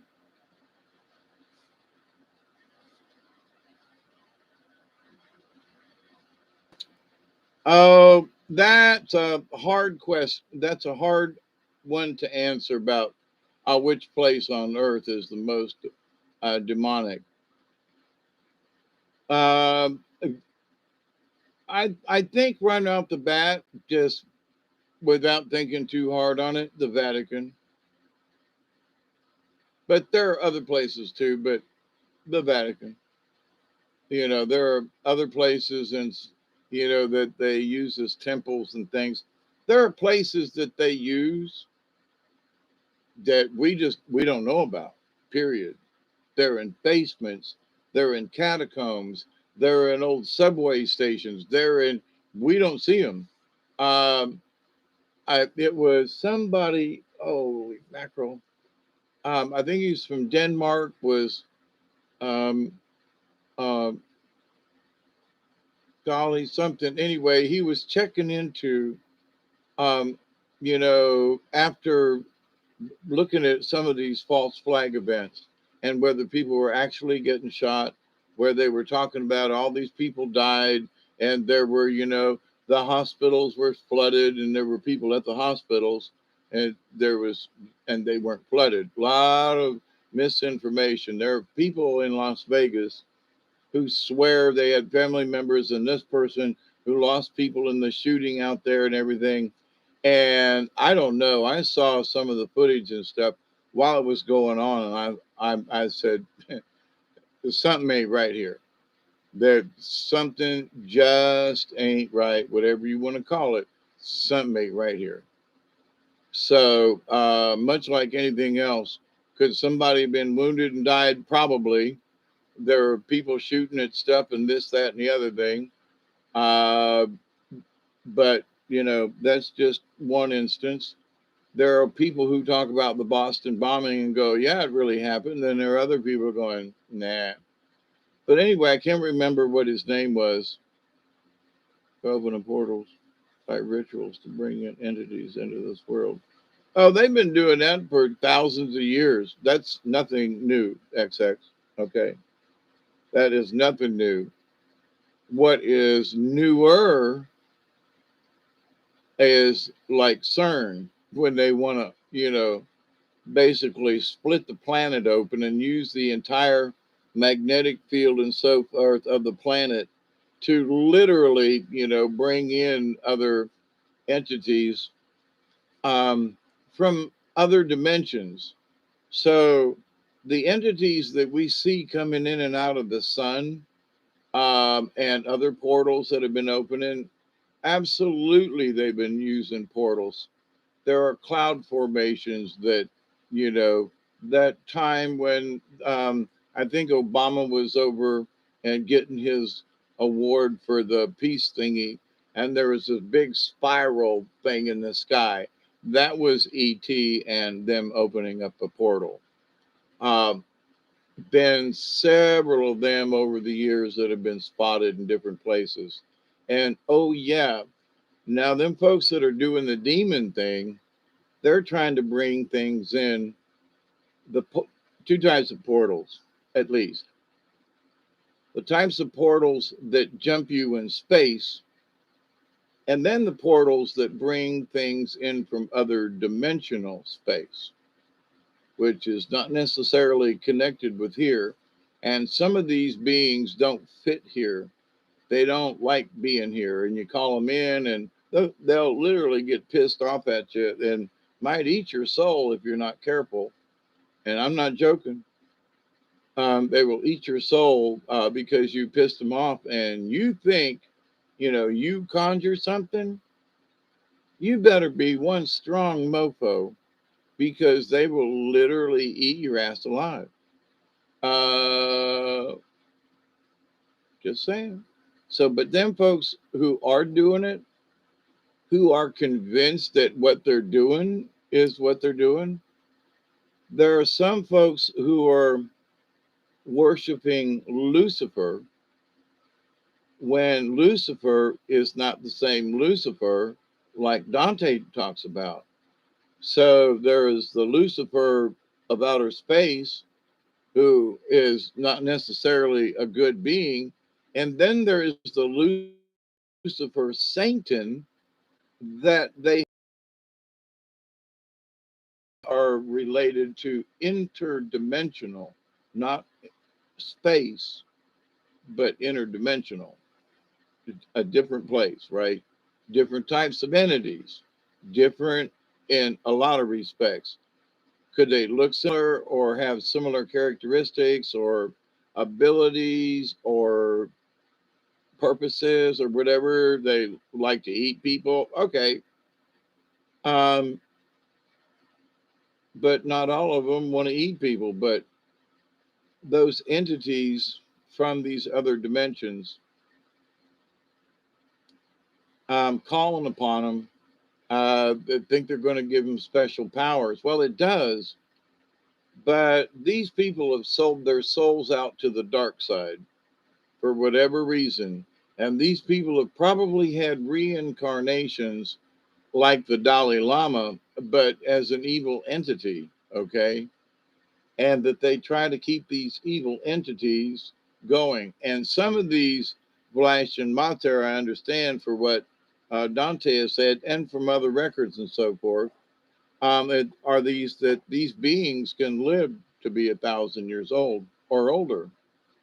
That 600-700 years common, and that back in the day of Moses and Methuselah and some of them folks back then, and of Noah, that people say, well, He built the ark, yeah, but he built it over 40 years, kind of thing, you know. It wasn't like he just popped this thing up in the backyard overnight, right? So, you know, when Noah was an old man, blah, blah, blah, blah, blah. But here's the thing, our DNA has been messed with. That's an obvious, because we're the only species on this planet whose DNA's got that little splice at the end, right? Everybody else, clean, clean as a whistle. So we've been tinkered with, and one of those things is how old we that, and we would be healthy for 200 years or longer. That 200 years was like, you know, middle age. And we recently, in this last year, we Betty um, Betty White, who was almost 99, was almost 100. We lost Lou Grant, who was like 98 or 99. I was looking at folks who passed away this last year, and there was some Cloris Leachman. What I was thinking of recently, I said, you know, I haven't heard anything about Cloris, you know, and she's got to be getting up there. And sure enough, that she had passed away this last year, along with my friend Marcel. Not that she was famous, but um,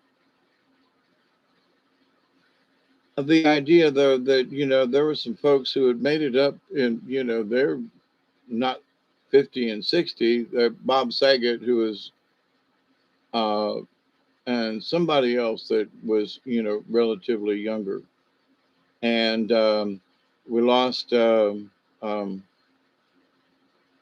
Saturday Night Live. Uh, anyway, so we've lost some folks this last year. Your sound got cut off while you were talking about Lucifer. Really? That's interesting. Hey, Mossy Man.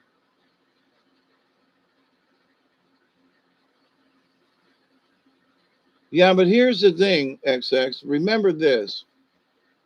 There are those folks who want to just, you know, bring, quote, hell on earth. Well, the Vlash are some really nasty beings, but they're not necessarily doing the hell thing. But what they would bring to the planet is hell, suffering and poisoning and killing us off and torturing us or whatever. They would really get off on that, you know, so that they would be the only ones. Them and any one of their essences would not be bothered by us goody two shoes, right? But they even argue amongst themselves. Okay, so it ain't all just pretty, you know. There are, in the demon realms, there are those demons who will, you know, fight the upper demons, lower demons, certain classes or whatever. Okie doke. But you know, in corporations, you have people fighting for managerial spots and this and that. So it goes without saying. There is a hierarchy. If there's more than two people, there's a hierarchy. Somebody's going to be the boss. It just works out that way.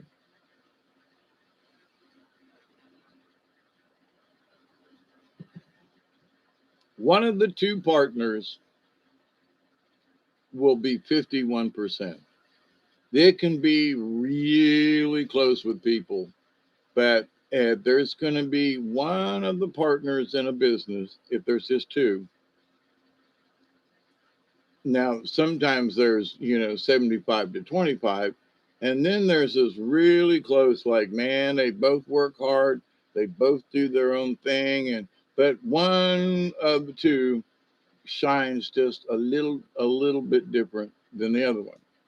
Not that there's anything bad or whatever. There's just something else about this one. It's more personable. I'm thinking of some folks that ran a restaurant, and they were both loved it, but this person there was a bubble in her voice. She was just bubbly, right?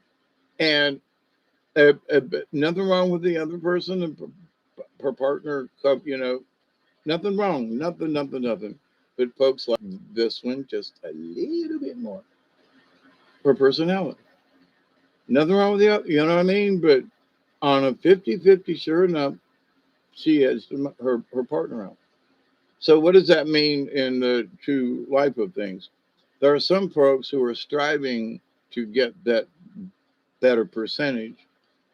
Then there are folks who really don't care, but because they do a good job, their their job um, is what gives them their prestige, what gives them their edge in whatever it is. And I'm thinking of restaurateuring right now with some folks I knew back then. And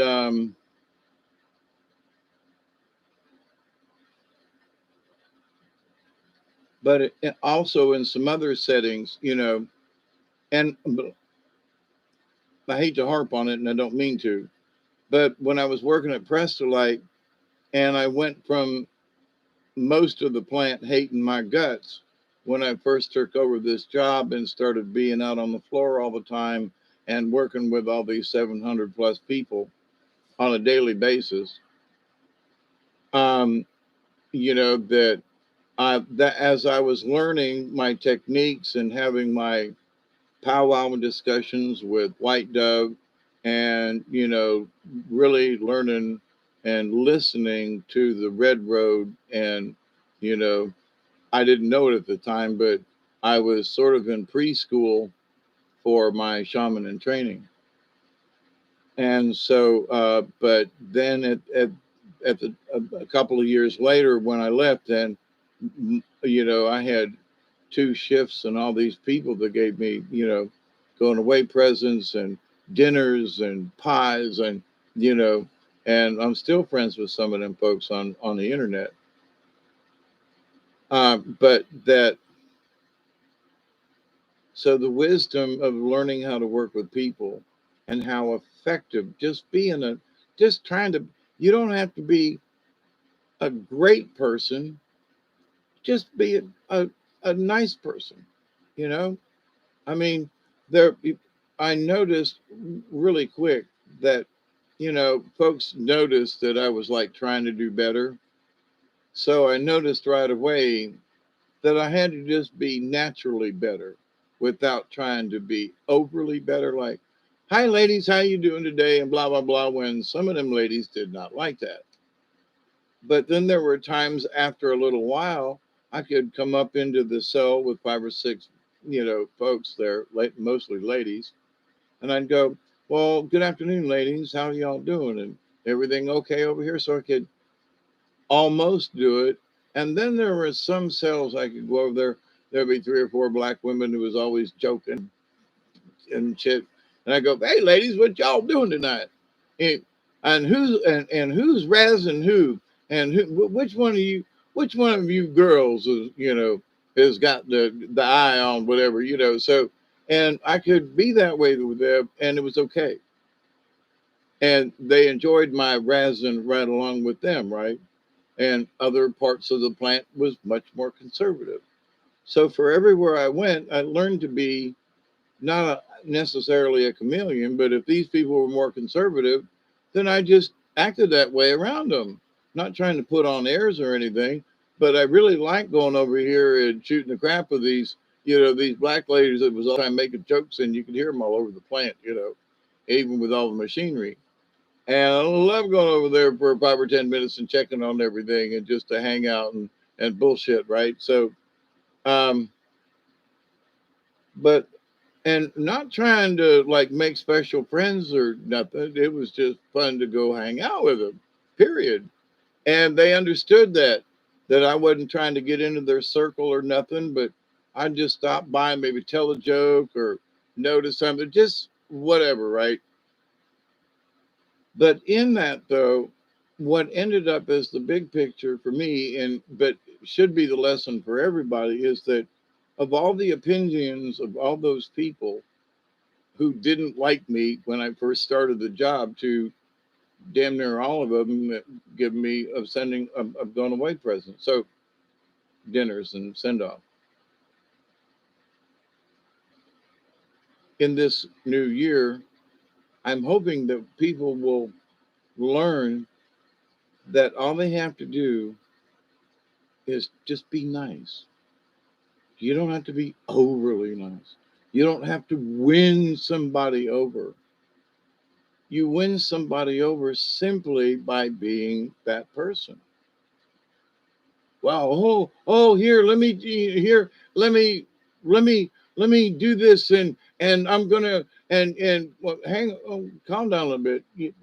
I want to here, let me overly impress you with what I think I know. I've heard that one before. Let me overly impress you with what I think I know. Think about that for just a sec. But anyway, so but with that said though, I have had those incidents.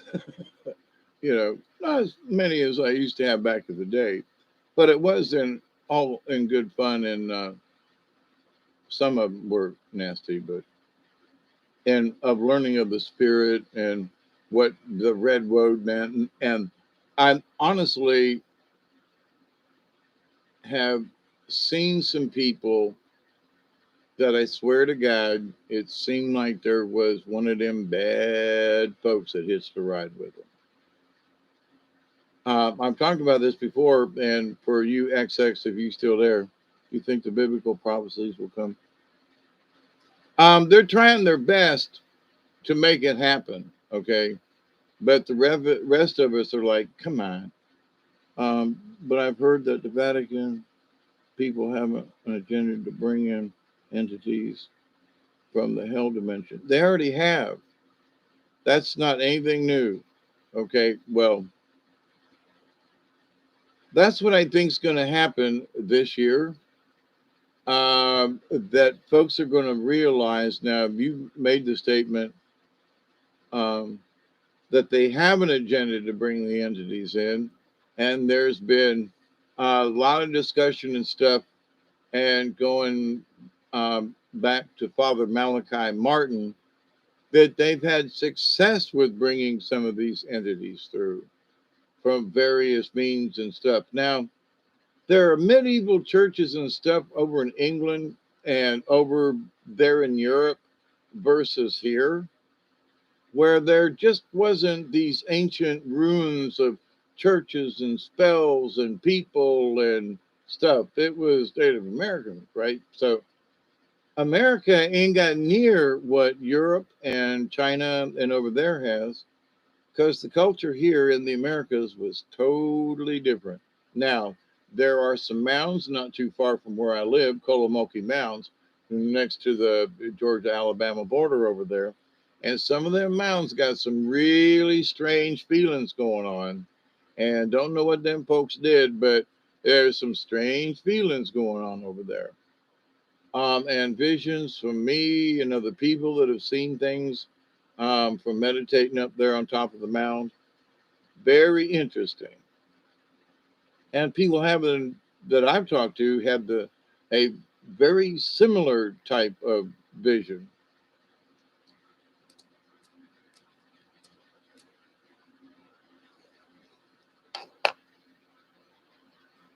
But when you go up there and sit on top of that big mound out over there and look back over the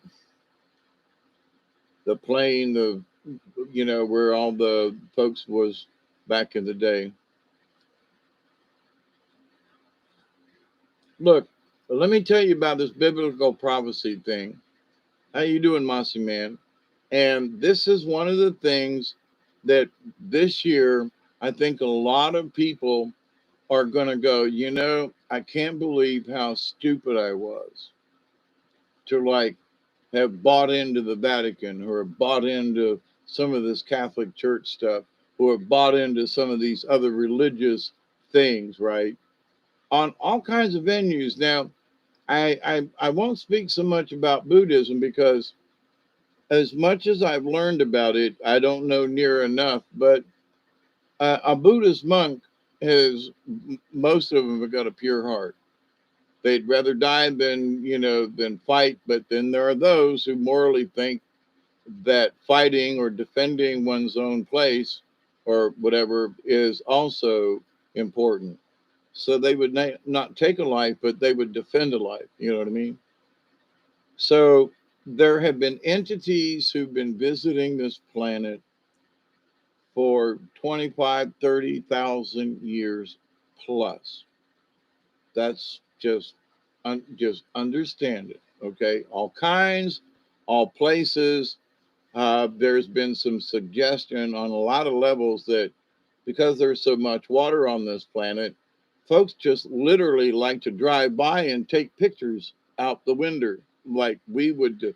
If I was, to go to the Bahamas, ooh, I'm going to take pictures, and they're literally folks that are just sightseeing because of all the water. And now I can't say for sure, but why not?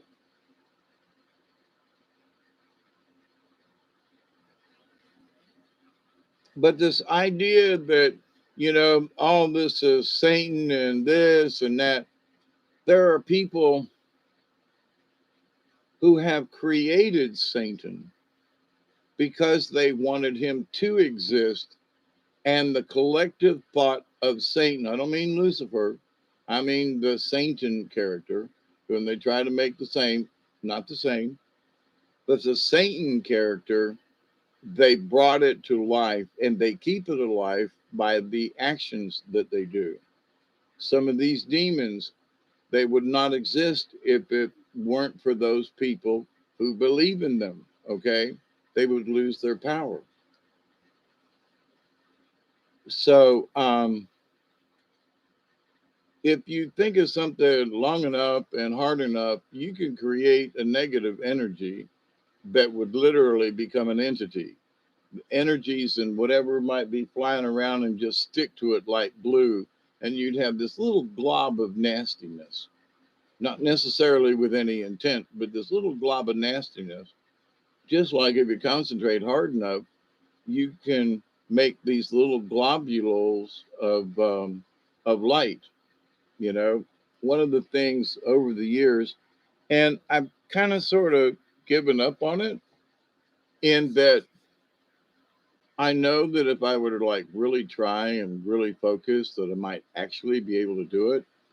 But anyone can do this. Okay. So those of you who are half asleep, listen up.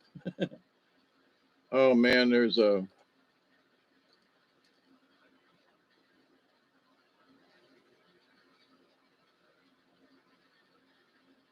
oh, you got him. Good girl. Thank you. I was headed for that. I'm not really late. It's only been 3 hours and 33 minutes and 10 seconds. At 3:49 a.m. on January the 12th, 2022. Here with late night, early morning, South Georgia radio, YouTube, whatever, having chats about stuff. But you see, XX, they want chaos. That is one of the things that they live off. They like to see us fighting. They like to see us, they want that. Where, you know, we want peace and harmony, they want chaos and destruction. And we don't understand their point of view, and they don't understand ours. They were like, why would you want, being at peace? Well, then where's the killing and the blood and sort of like Klingon, right? So, I'm a Klingon warrior. Well, I'm a Mater. I'm a lizard. I'm a warrior. And, this peace and tranquility shit just I don't buy it, right? So using Star Trek and some of these other, you know, TV programs or whatever, and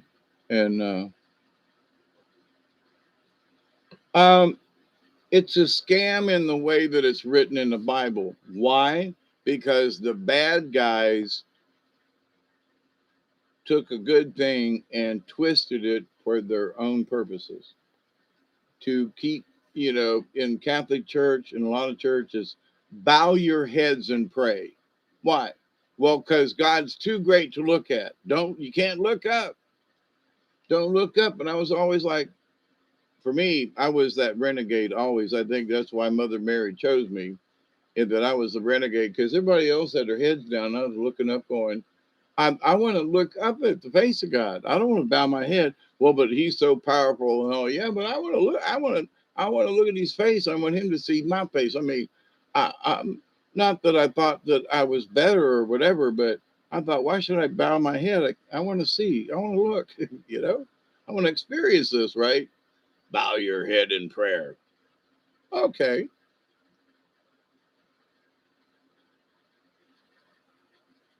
Bow your head in reverence to something. Okey doke. But all the time, and that God's so great, that we can't look up where his face is so marvelous that we're not good enough. What? And in um, native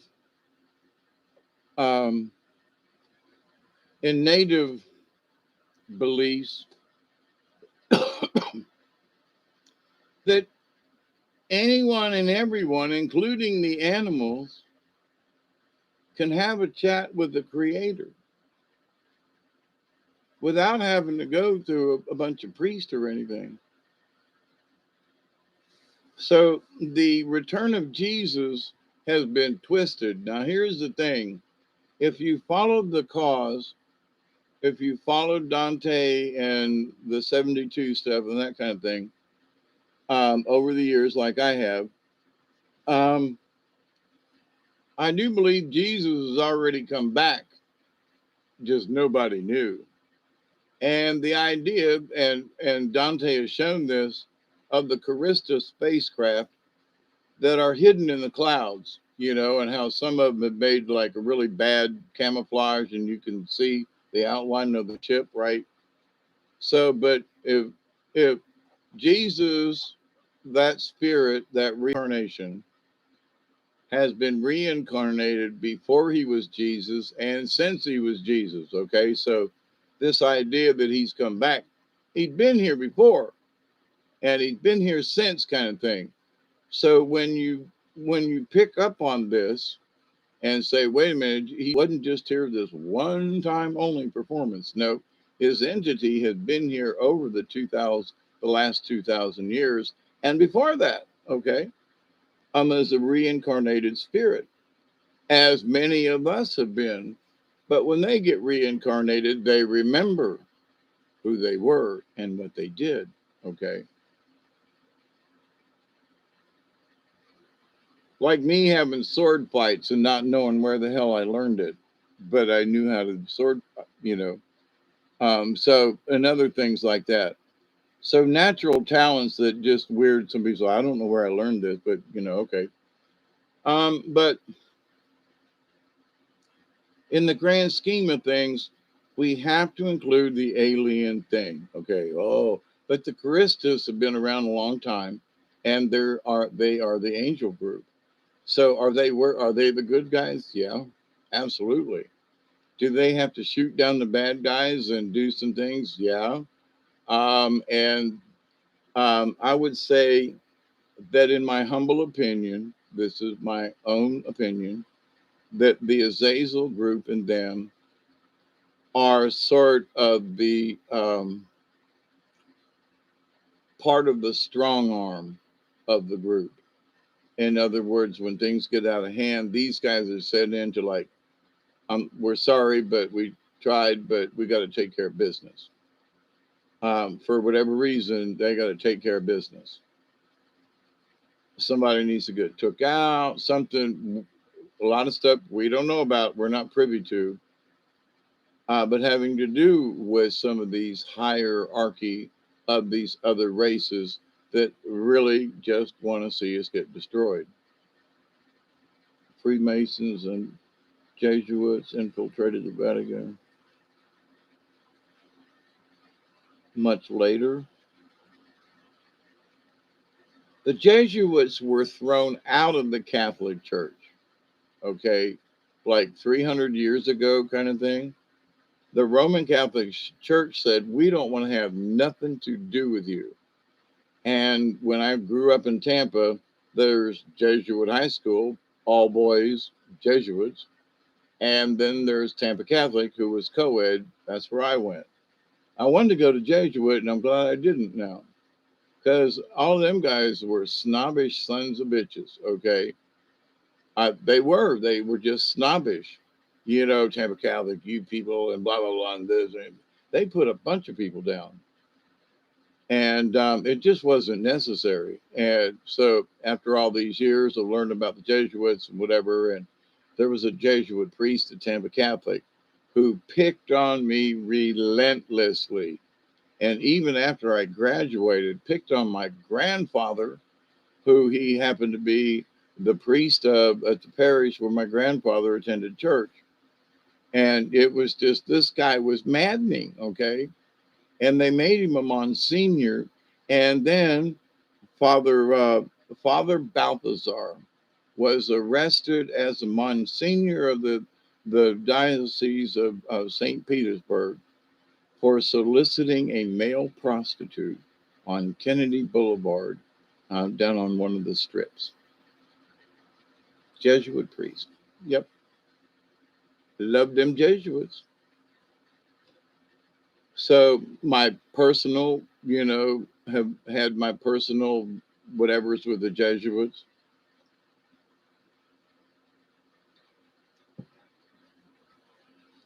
And then there's the historical part of it. But the fact that there is a Jesuit as the acting pope, the mayor of the Vatican, basically, is a Jesuit, which is against all Catholic tradition. Now, the Freemason thing, to answer your question, Pope John the First, who lived 33 days and then died, 33 Masons, absolutely. So these cult folks who are very much into numerology and things, certain days, certain times of the day, certain times of the year, they are powerful to them. There are some folks, I believe, overdo it. I'm just saying. Oh, there's another portal, and there's another portal, and there's another one, and there's one over here, and there's a portal over there. Okay, just calm down. There are portals all over the place. I'm here to tell you. There are special places on the planet. I think me and my neighbor, who never discussed it before, agree that we've seen a portal type thing in our backyards. And it's like very interesting. So it seems to be a portal between worlds where we have seen spirit beings coming in and out. No giants or monsters or anything, just spirit beings like traveling between, I don't know what.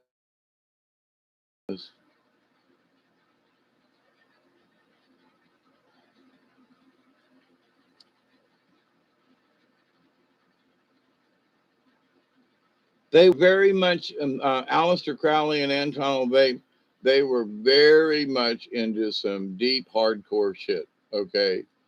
They were into sexual magic and uh, now I got to say, I have met people over my years, 69 and almost a half. I got to keep that one going.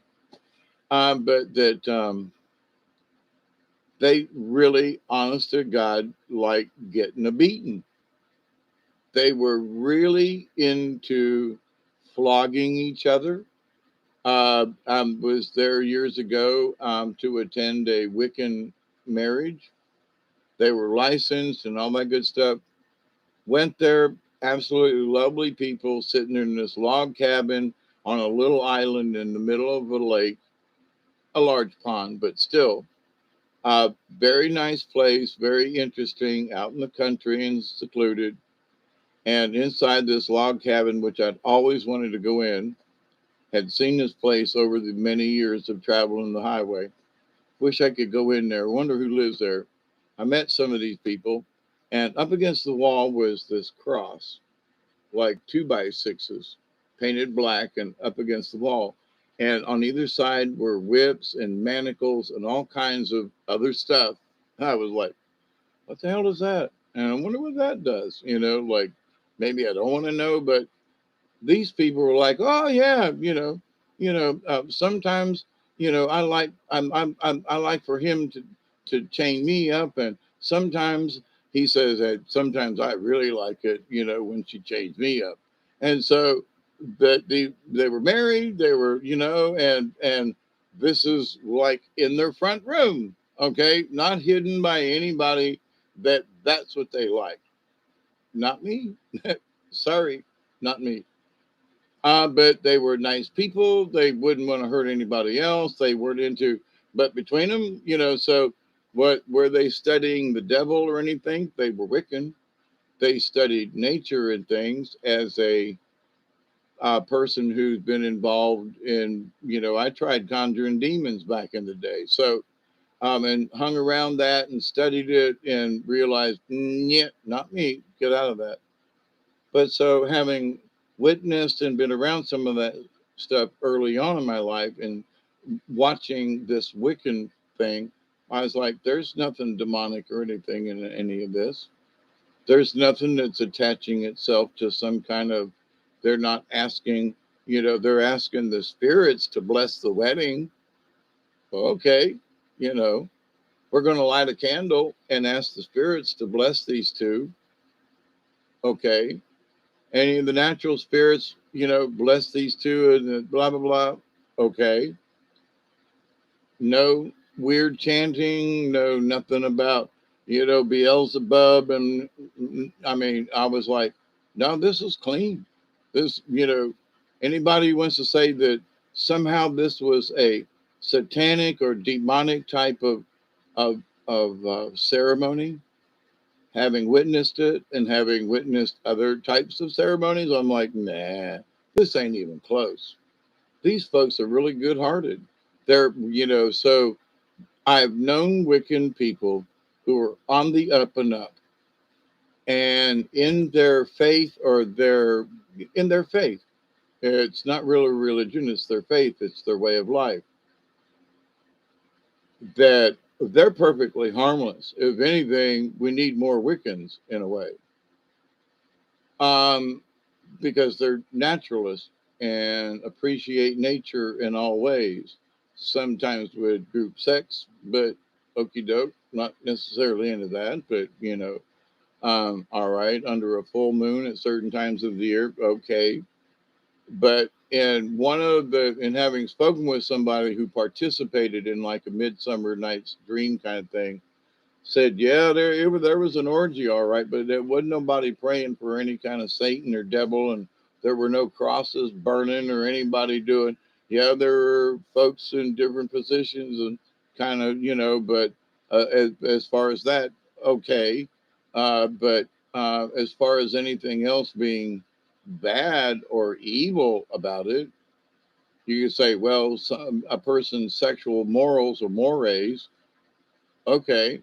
But were they doing it for the sake of, they were doing it for the sake of fertility, but and also because they're kinky, but let's be honest about that one. But at the same time, were they hurting anybody? No, because everybody was there, was a willing participant, because they would, none of them, I have known some of these other people that attended this event. Okay, I was not a party to it, but I knew several people who were there. And so they were all like, no, it was just all good, clean fun. It's summer solstice, no big deal. Idol worship and nature worship. Right. And that's where the Bible is so wrong. Um, None of these people, as Wiccan, worship anything. You got to get this, get, if I'm to stress something to you, XX, you have to get this. Worship is a construct of the bad guys who twisted the Bible. Okay. They've twisted the Bible in such a way that you have to jump through all of these hoops to be spiritual. When with natural religions, I can't use that word, natural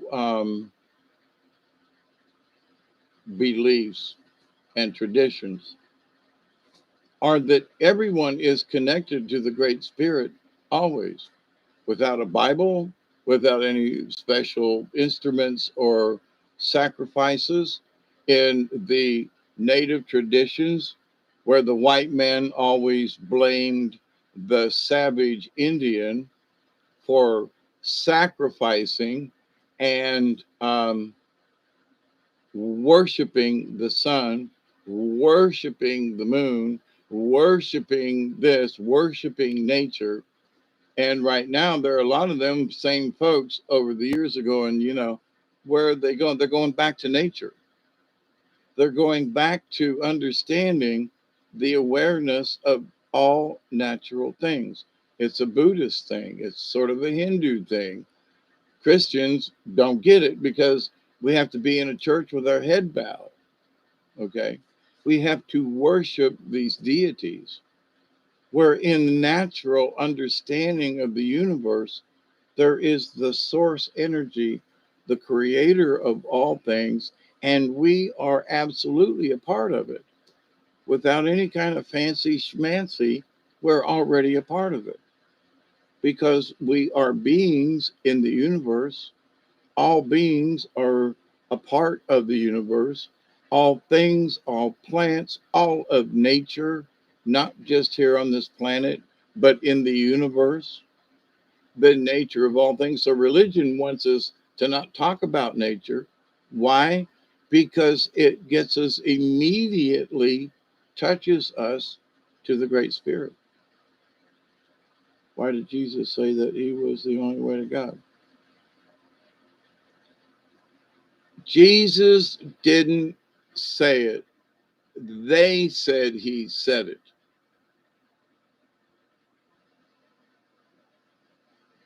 He was dead, resurrected, went away on his thing. The folks who wrote the Bible said he said it.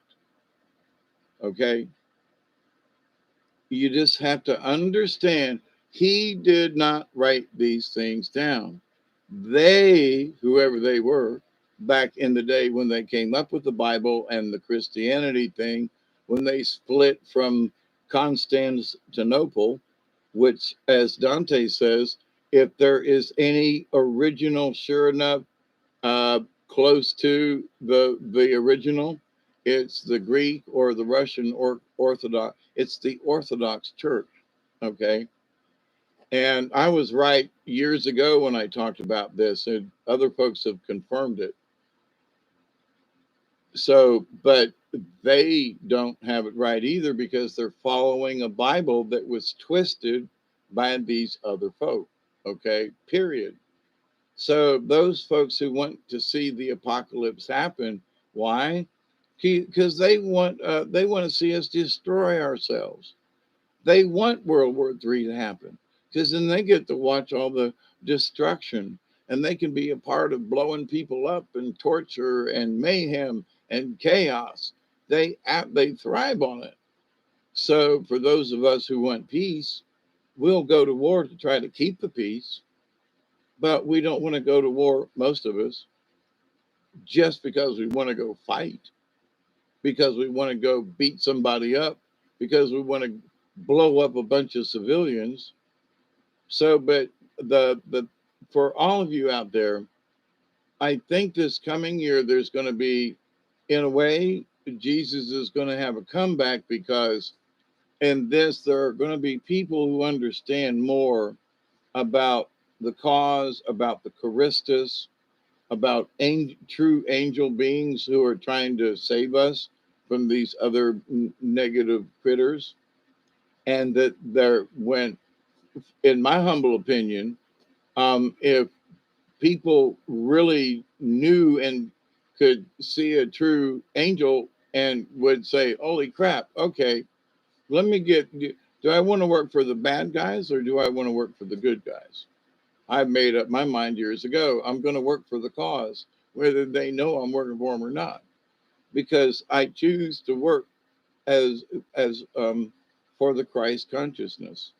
I am a warrior for the Christ consciousness. I've made my promises. I've kept them, and I will continue to do that. So, and I'm 100.1% absolutely positively certain. So there are other people that are still a little wishy-washy with it. But um, I'm not a Bible thumper. There are parts of the Bible, but there are so many people, some very good friends of mine, who are so hung up on the Bible. But at the same point, they understand nature in ways that ain't in the Bible. So, in me being the hermit down here, and I will continue to say this: if you need to read a Bible to feel spiritual, you go right ahead. Because there are times when I got two Bibles sitting over here on the shelf, not far from me. I can pick up at any time. But there are things in there that can help stimulate and everything, but you got to understand Jesus did not write this version of the Bible. Okay. He didn't. The apostles didn't. Most of them were dead by the time they started writing this thing. Okay. So, and putting it into print. So, as people try to put all of their belief in this written publication, the events had already been transpired. It was not of a current event. It's like 60 years later, somebody wants to talk about, they had this 9/11 thing in New York City, and we all heard, boy, it was a mess. And we heard the mayor said these things 60 years later with no pictures or nothing, no cameras back in the day, right? So here was this event, and here's what it was made to be, and here's what, and this is, and so they got together, and these Christian people, these followers of Jesus, or who are meeting in different places and stuff, and the apostles who went around, but you know, it's understood, and I had bad feelings about this when I was growing up as a Catholic, and the catechism, okay, which is their idea of how to teach religion to us, right? So in my discussion, when Saint Peter come up, that it was upon Peter, upon he is the rock. Well, but he gave Jesus up, right? And so he was a turncoat. He denied him, right? But then later on, when Jesus wasn't around and Peter supposedly had the mantle, that he was a brutish dictator, and that there weren't a lot of people. Some of the other apostles were like, kiss my grits.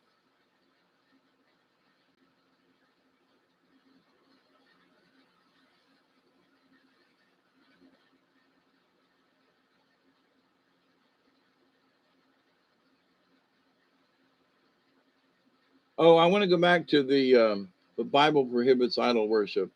Okay, so I want to go back to that one, XX.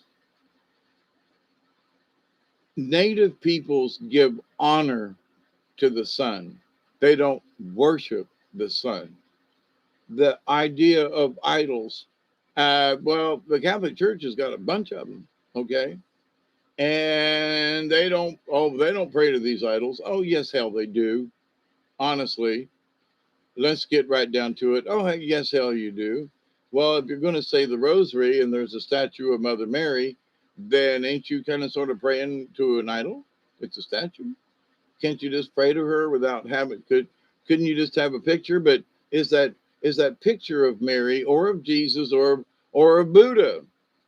Is that an idol per se, or is it a representation of a person or a deity that helps you remind yourself of your own spirituality? Okay.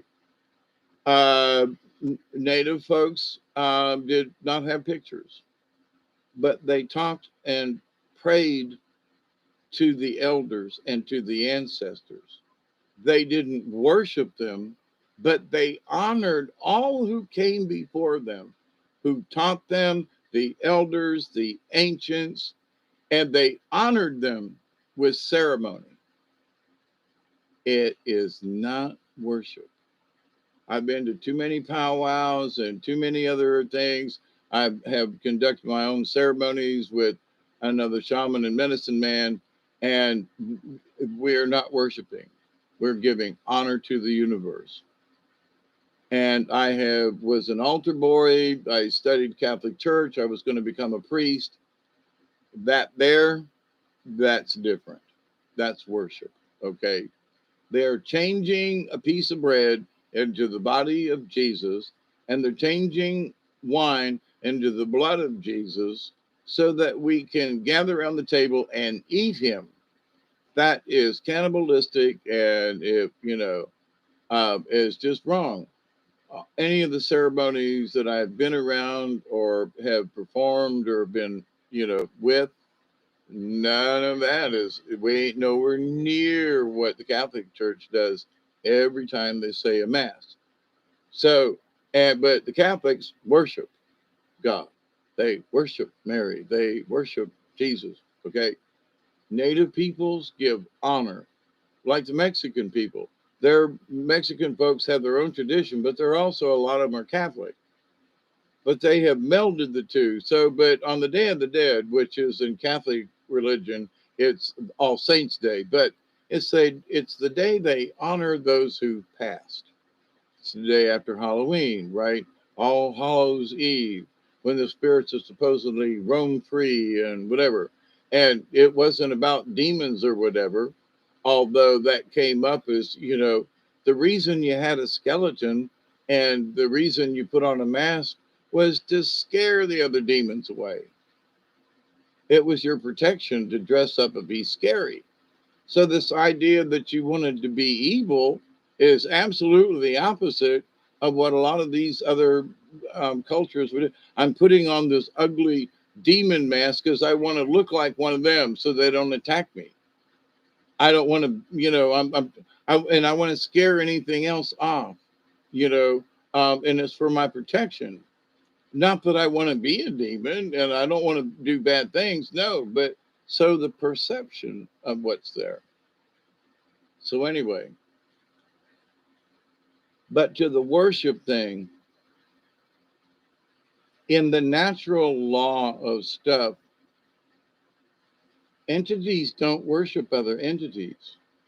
They give honor, adoration, which is like, I really like you a lot and, I love you, but it ain't, oh, I'm going to worship you, bow down, kiss your feet.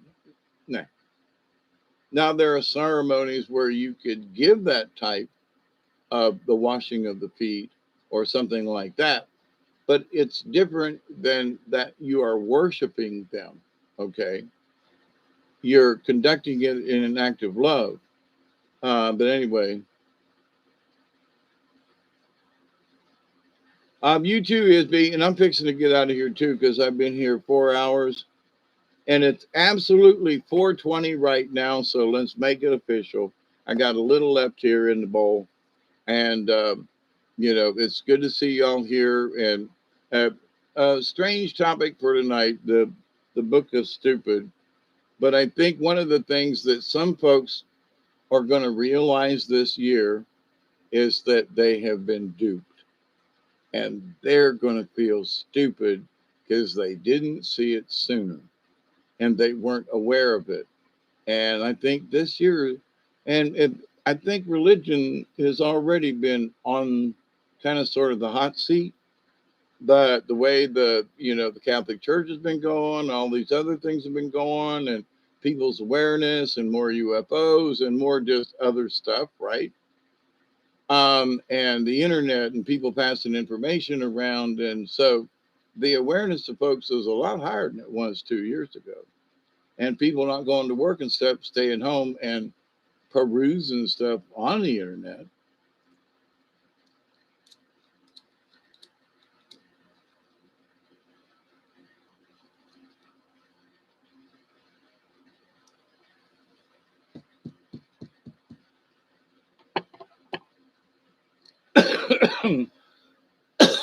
Oh, that was a good one.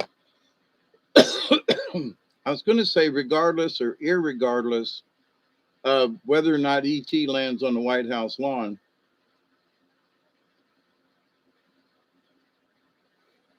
I think there's just going to be more proof from other folks and things that it's just going to dawn on them that this worship thing is just not what they want.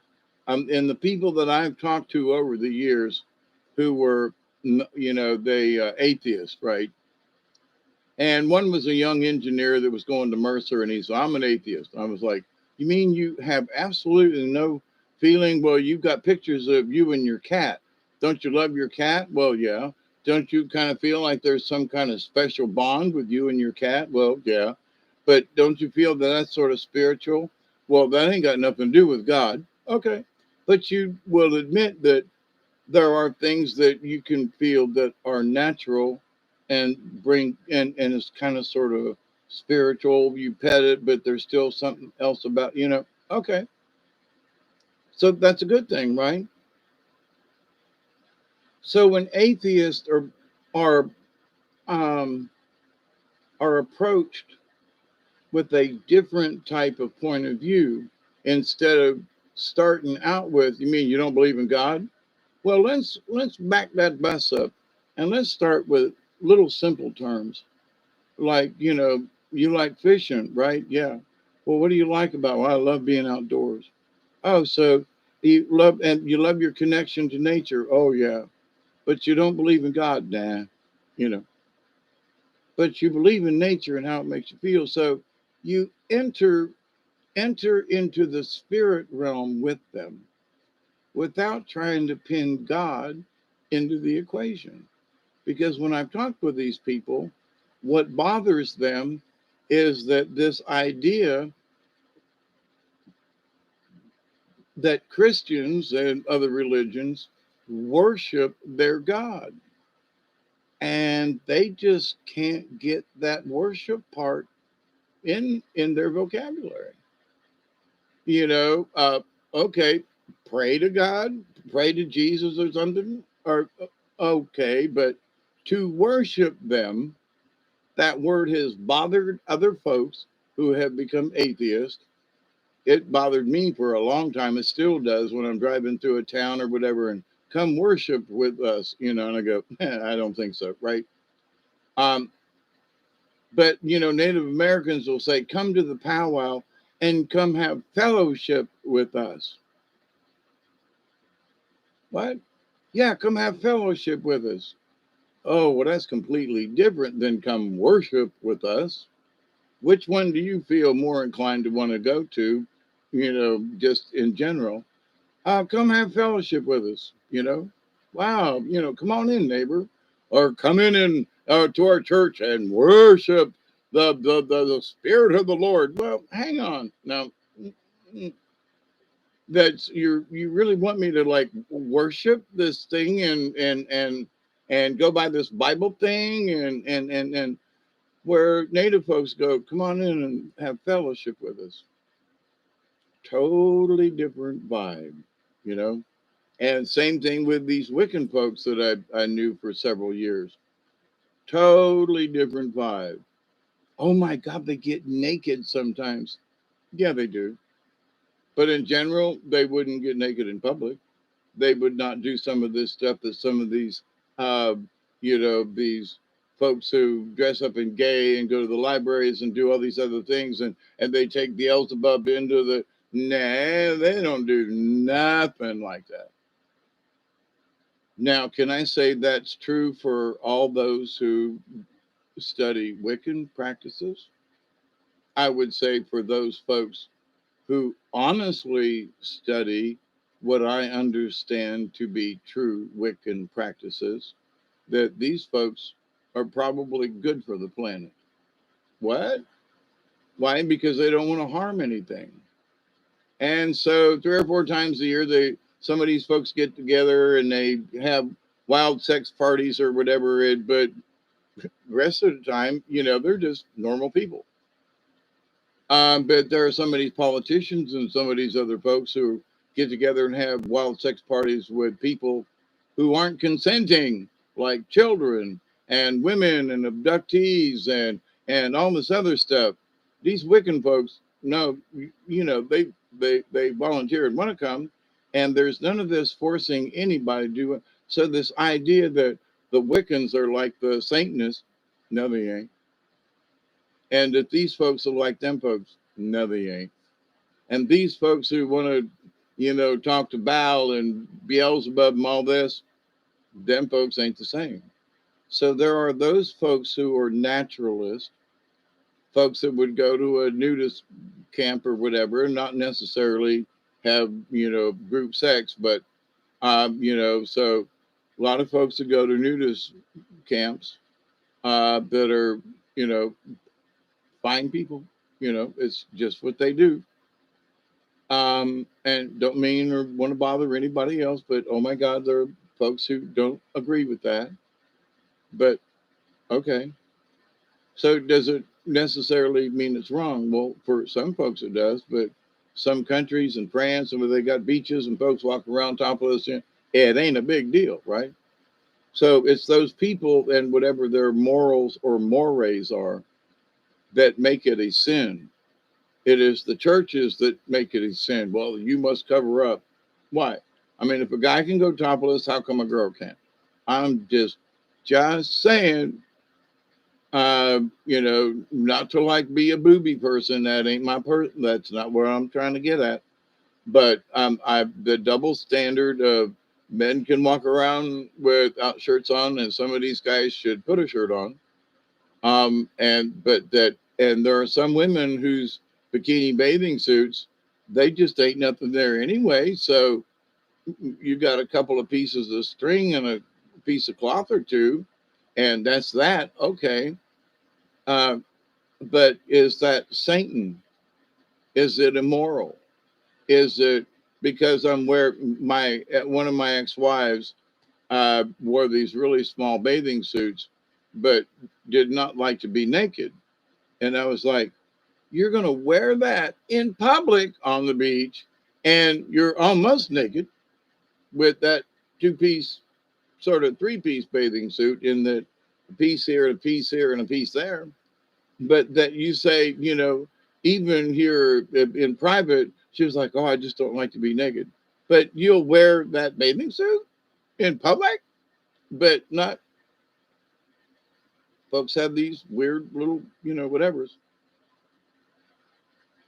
Um, so for the world to get along, we have to understand that there are just some folks who like to do this, but it doesn't necessarily mean that we seem to have similar traits that they're actually doing the same thing, like Wiccan versus satanic versus folks who do demon stuff, versus those folks who worship Lucifer. And they're not the same. Some of them may be close, but they're not the same. It's like the Baptist and the Methodist and the Lutherans and the Catholics. They're all Christian religions, but they ain't the same. Okay. Similar, not the same. So, and this worship thing and how they conjure and what they do and all that kind of stuff. Um, Having been around folks like that early on in my life, is just like, I don't want to conjure even an angel. Now, there are times when I have had angels visit me. I was glad at the time. Um, and I got my buddies upstairs, but this idea that I want to conjure them up or that somehow, this is my point. This is what I learned, that I'm so freaking special that I can conjure up this demon and and I can make my will bend his will to mine. What? When you feel the presence of real evil and you think to yourself, I'm already feeling like, oh my God, I something just came out of me and I had no control, and I'm gonna have to change my underwear.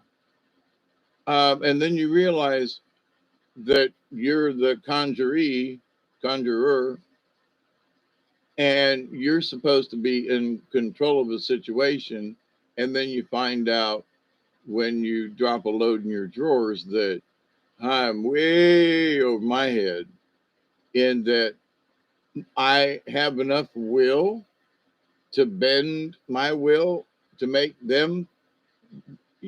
Are you serious? You know? So these folks that seem to want that kind of power, or black magic, or whatever it is, using sigils and all that kind of stuff, there are some energies in there that you damn sure be careful of, because in all of nature, there is the yin and yang of things.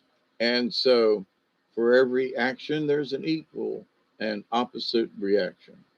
So in the land of curses and of evil and of stuff, so if you put those kind of things out there, those are the kind of things that will bounce back from the universe and hurt you. And so one of the things I've asked people, I asked myself this 45, 50 years ago, right? It was longer than that, actually, but in that, if I were to conjure a demon, what would I want him to do for me, or her, or it, or whatever? Assuming I could do it, assuming I have the willpower to control this thing at all, it'd be like, rubbing a magic lamp and having a genie appear. What would I wish for? What would I want? So these people who are pursuing those types of things, they want a business. They want to be millionaires. They will do whatever it takes to succeed. They will, and they seriously will do whatever it takes to succeed. So if it means praying to a demon to get what they feel is the success that they want, folks buy into it all the time. Down at the crossroads, you know. And so there are people who get invited to the crossroads all the time. And I have been invited a couple times, and I'm just like, I'm sorry. I, y'all can come by and we can have tea, but ain't going. Just ain't going. Yeah, but we could. Sorry, just ain't going. I just ain't going. John made up my mind a long time ago, and I'm sticking with it. But you can come by. We can have tea. The East is very conservative, especially India. It's because of the religion. Yeah, but some of them religious folks, they have the caste system, XX, and that is not very religious. It's very, it, you know, totalitarian, and the poor are meant to be poor, and they're not meant to be anything better than poor. And that's what some of those hierarchies in India and Pakistan, because that's their religion. Okay. That's the caste system that they have. And, that's not necessarily a good thing. Okay. But remember that back in the day, they had them Vimanas over in India and over in there. And there are pictures of alien spacecraft flying through the mountains of Pakistan and Afghanistan when we were over there more. I mean, sure enough. And one spaceship chasing another spaceship being chased by a jet. Okay. Interesting pictures of flying through the valleys up there. So there's a little bit of everything all over the place. Recently, out my back window out here, looking due south, my little It looks like I can't think of the name of it, but it's like a pyramid, base to base. The West is very liberal. People in the West lose virginity. And they now, what do you mean by the West? West of where? Because they're and some of the Chinese and Japanese over there. They love young girls.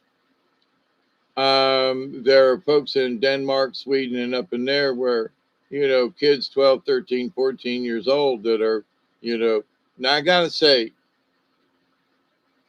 I won't mention names, but there were those of us in the neighborhood when we was 12, 13, 11, 12, 13 years old, where we were exploring the differences between guys and girls too. And there were no internet, there was no instruction manual. We were like, "What you got down there? What you got something you what and you don't? What's that?" There was that going on playing doctor shit, okay, when we was growing up and got embarrassed and in trouble by our parents. And I won't go any further than that. But to the point though, human beings are curious, okay? We didn't know anything about sexuality or nothing like that, but we were curious. And because they wouldn't talk about we was even more curious.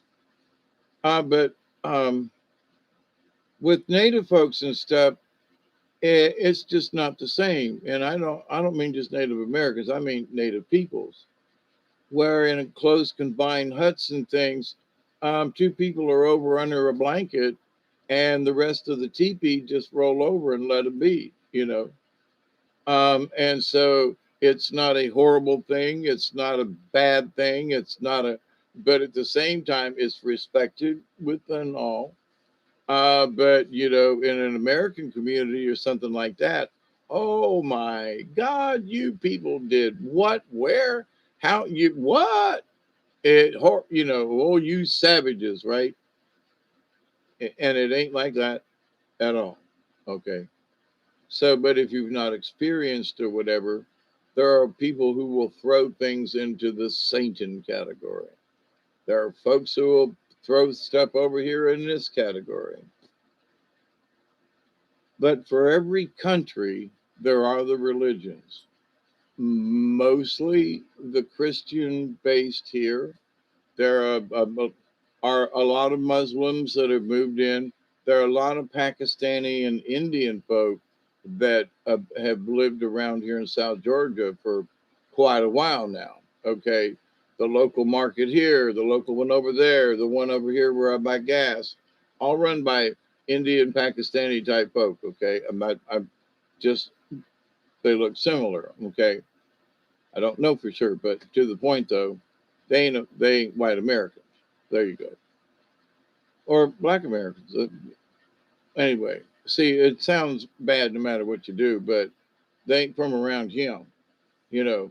And a lot of them were kind of standoffish or offstandish or off put or something like that when they first started working around here. And it took us a while to like warm up to them. And some of them are still really sticking to muds. They're just like, what you want? How much did that? Here is it. And there are others that are very friendly. How are you today? And nice to see you. And I try to be friendly no matter who it is behind the counter. Hi, how are you? How's your day? I bet your feet tired from standing up there and you had a busy day. Just whatever. Have a conversation. Um, versus, will that be all, sir? But I'm just like that. So, but there are some people that just refuse to have any kind of conversation. And then there are those who will invite conversation. So, and regardless of the religion or what country they're from or whatever, there are the same types of people, but they act completely different, you know. So where at first there are many of us who are like really against them damn Pakistanis moving in and buying up all the small mom and pop stores, which they did, and they're still doing, but that's another story. At least they've learned to be American to the point where, especially us in the country out here, we like to come in and, hey, how you doing? We're kind of sort of like that. And some of them have had to adapt to that, but having adapted, they get along better. They're more friendly. Other people are more friendly around them. And it's just a more comfortable setting. So it's not that they have to be like us. The be like us is just being friendly. That's all. Just being nice to each other. That's all. Nothing fancy. Not trying to buy anybody. Not trying to push anybody. No, just being nice. Just being friendly. And folks that I have seen around as I get around, but I do get around not as much as I used to, but folks are being friendly, you know?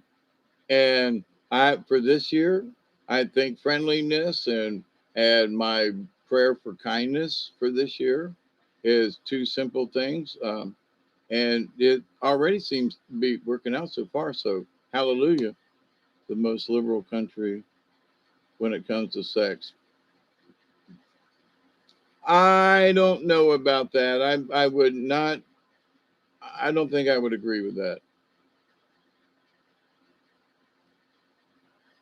There's some kinky people in Japan and in Asia, and you just don't know about it, like some other folks do. Thailand and the little boys and the little girls, and and you think we're sexually liberated here in the United States? Oh no, just saying. You know, uh, no, just saying. Um, But I also have to say that in my lifetime, I have met some people that who you think are just Mr. and Mrs. America, blah, blah, blah, like teachers, doctors, and folks, and they are some kinky ass people. I'm talking kinky. Three and foursomes. Oh, come over. Let's do a little bit of what? Wait, whoa, whoa, whoa. Hang on. Back up that bus. And you're like, oh, we're Lutherans. We go to the Episcopal Church, and but we like to fool around. Okay, you know, Baptist ministers caught, be going out and ministering to his flock, and come to find out he get, in ministering his flock that he's gotten 4 women pregnant, and they all come to the church at the same time. Hey, SD. So, oh yeah, and the priest who still like to diddle little boys, and it ain't just the priest, but some weirdness going on. Okay.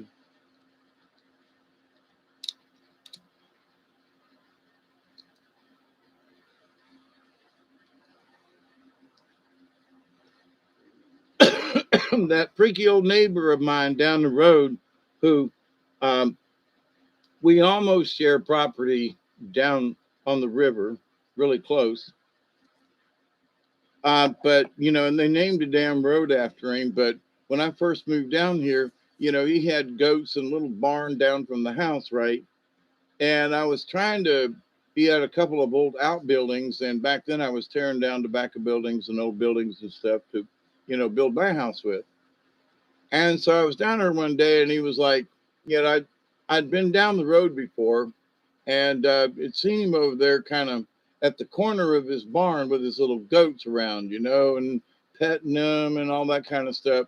Fascinated with his little goat. So when I stopped there, he's like, "Hey, son, come on around over here, and let me show you my pet goat over here." Like, yeah, and he goes, "You want some of that right there?" And I was like, "What? Some of what?" Well, my goat, man, she'll lick you and lick you and lick you. Let me tell you, And I was like, no, not today. And he's, well, yeah, here, come in here. Let me show you this other little, And they were just following him around. And they was, and I was like, he was trying to prostitute his goats to me. This is just down the road. Okay. So the weirdness of people continues to surprise me sometimes, in that you would never know that that person or persons or whatever were anywhere near where their brain is, you know. And they they named the damn road after him. He's buried up at the church. That's why people say, "Well, why don't you just get buried up here?" Because there's some people in there I do not want to be buried with. I'm here to tell you, no, I'm sorry. I don't want to be anywhere near that goat liquor thingy guy. But his spirit, I don't, dead or alive, don't want to be there. Sorry, you know. But then if you have to tell the people why, then they go, well, that was Olin Lloyd. They named the road after him. Yeah, I know. He was a, he liked little kids, goats. Nah, not me. Sorry. So there is pedophilia. There's, you know, and there was a woman in Florida. What some guys will do. There was where I stayed at a hotel motel out there on North Nebraska Avenue before you get to Bear Ass Avenue. Um, and they were by the week apartments or by the month, but just it was a sort of an old motel that were single cottages separated by just a little bit, and there was like three in a row and then a spot anyway. But it was an oldie goldie back in the 70s. But there was this young woman. She was in her early 20s. And from what I remember, those of us who stayed there, um, several of us worked with the same company. So some of us shared a room, some of us, we all rent anyway. So we were there, but she had this big dog, okay? And the big dog was always horny after her. And there were times when, I hate to say, but there were four of us out there in the parking lot, and her and that dog, the dog and her, were getting it on. And the whole place, he was a howling, she was a howling, and we were peeking through there because we didn't know what was going on. And the manager at the time was this weak little kid who was working second shift. And he's like, I ain't going to go knock on the door. And we were like, we just want to look at the window and see our imagination, because it was a big German Shepherd or some big dog. And, and she never dated anybody, but her and that dog were inseparable. So there were folks that said, oh, yeah, her and that dog, they got a thing going on. And we were all like, really? Okay. So, and that was back in early 70s down in Tampa. There were some folks that I met down in Tampa who were kinky as hell. Up here, it's a little quieter, but there are folks up here that they're just as damn kinky. And I don't think it's about the internet or whatever. They're just whatever it is. They're just kind of kinky, period. With goats or this or that, or I don't know. Just kinky.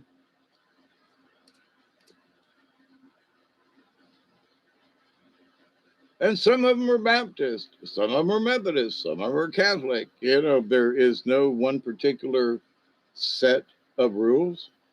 Just there ain't. So, what drives people to do things? Is it because we've all got lizard DNA? Is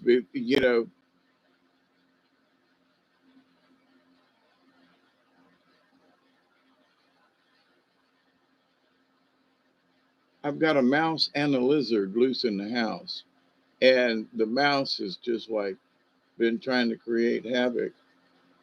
It's either that or I got some other interdimensional creature that's popping in and out and, running around over there on the shelf. I mean, I hope it's a mouse other than something else. But anyway, but in this weird and crazy world, um, liberal, conservative, and I've known some conservative people that were very liberal in a lot of ways, but they were conservative in politics and this and that, but meaning kind of sort of kinky or whatever, or, they had their liberal viewpoints, for conservative Christian Republicans. I mean, they were way kinky. Okay. Just saying. So it takes all kinds, were any of these folks worshiping the devil or anything like that? No. Are they just natural kind of kinky? I think it's just kind of in human nature for some people to be like that. I've met some folks over the years that like, what? A lady who was going to teach me how to please a woman. She taught me a few things, I'll say, that I just frankly did not know because nobody told me. I was young and she was older. But so um, I kind of wondered if she was kind of kicky, because I'd never heard of this kind of stuff when at that time. Now it's like all kinds of folks know about some of this stuff. Uh, okay.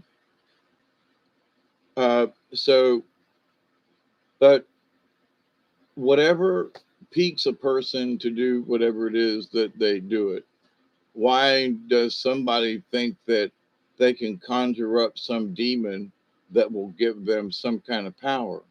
Well, why do you want power? What do you want it for? Why do you want to control people? That's against the law of one.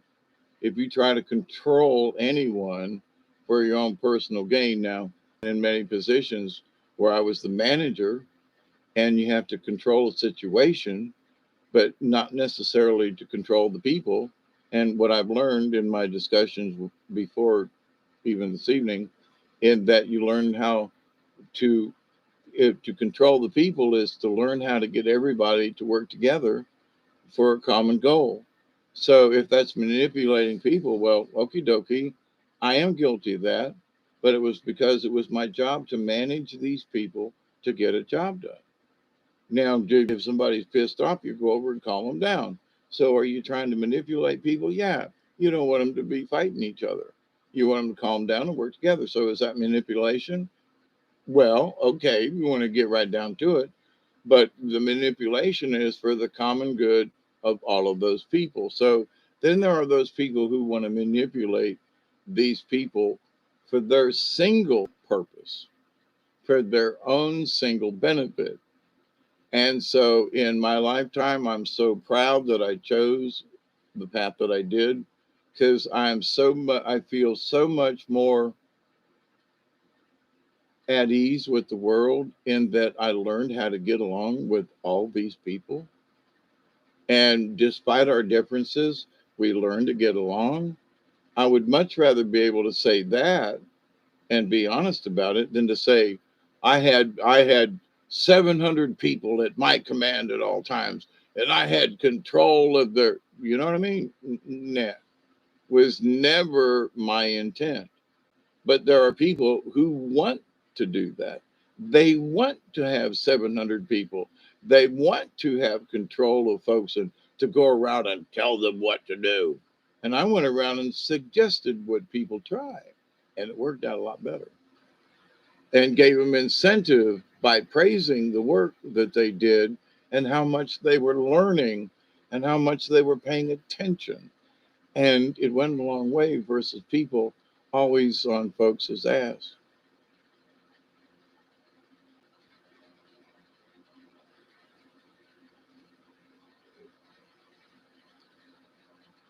XY, uh,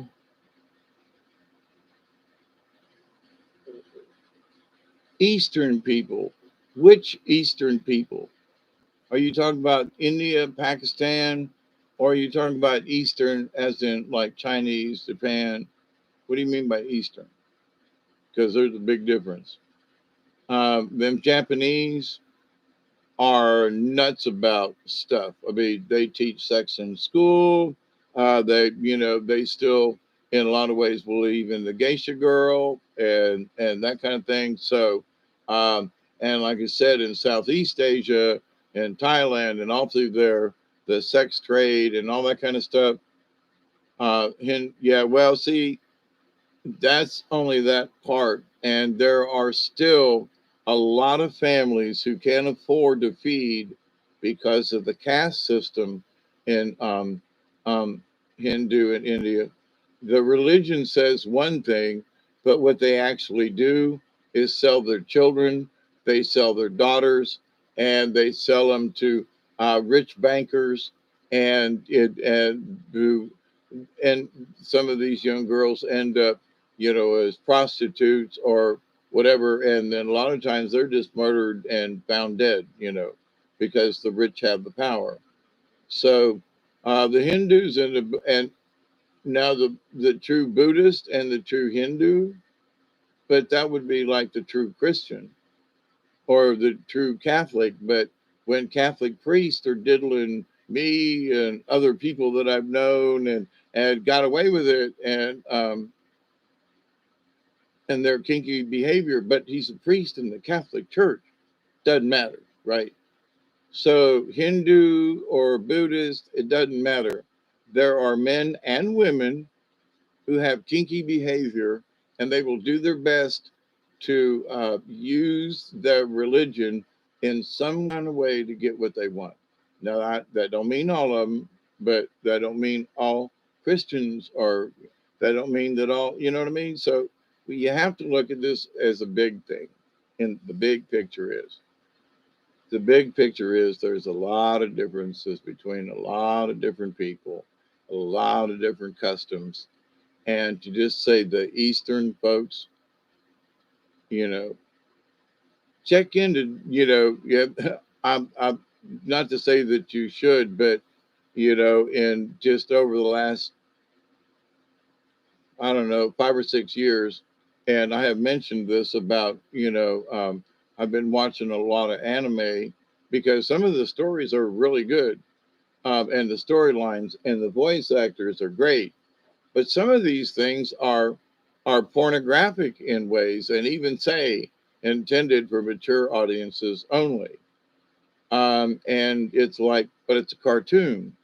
Yeah, but it's an adult cartoon, and they show body parts. Okay, and they talk about panties and underwear, and they take group baths in. But it's in Japan where open baths and stuff. It more common.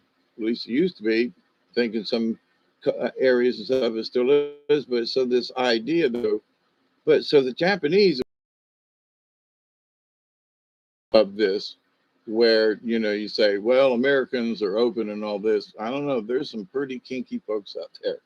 Just saying.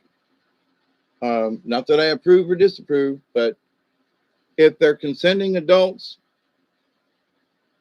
okay. Is it right or wrong? If both parties are consenting, who am I to judge? Or any of us to judge? So, my friends, got to go. It's early in the morning. I've been at this almost 5 hours. It's 5 a.m. Eastern Standard Time here in Southwest Georgia. I want to wish you all a good rest of the week. And I think this year I'm being positive with it, and that I believe that folks are really starting to get a hang on to. I don't have to be depressed all the time. You know, um, this idea of the apocalypse, and every day I turn around, we're all going to die. There are some interesting, earth changes and stuff going on, absolutely, but um, that's just the ride that we get to have by living on top of a planet. And so that's the adventure of a lifetime, is can we survive on top of Mother Earth with whatever comes our way? And the easier and better it is for folks to realize that simple thing, uh, the better off folks will be. You know, I mean, there's just some things that because we live on a planet, it's just the way it is. And getting upset and doing all this stuff and God hates us and all this. Yeah, okay. You know, ain't that just a lot of wasted energy and we could be having fun in between? So I pulled the porcupine card earlier on the when I was reading stories for Milky Way Soul Tribe and the porcupine card is innocence. And with the innocence that we learn to trust, because porcupine doesn't have any enemies, because they just don't want to tangle with the quills.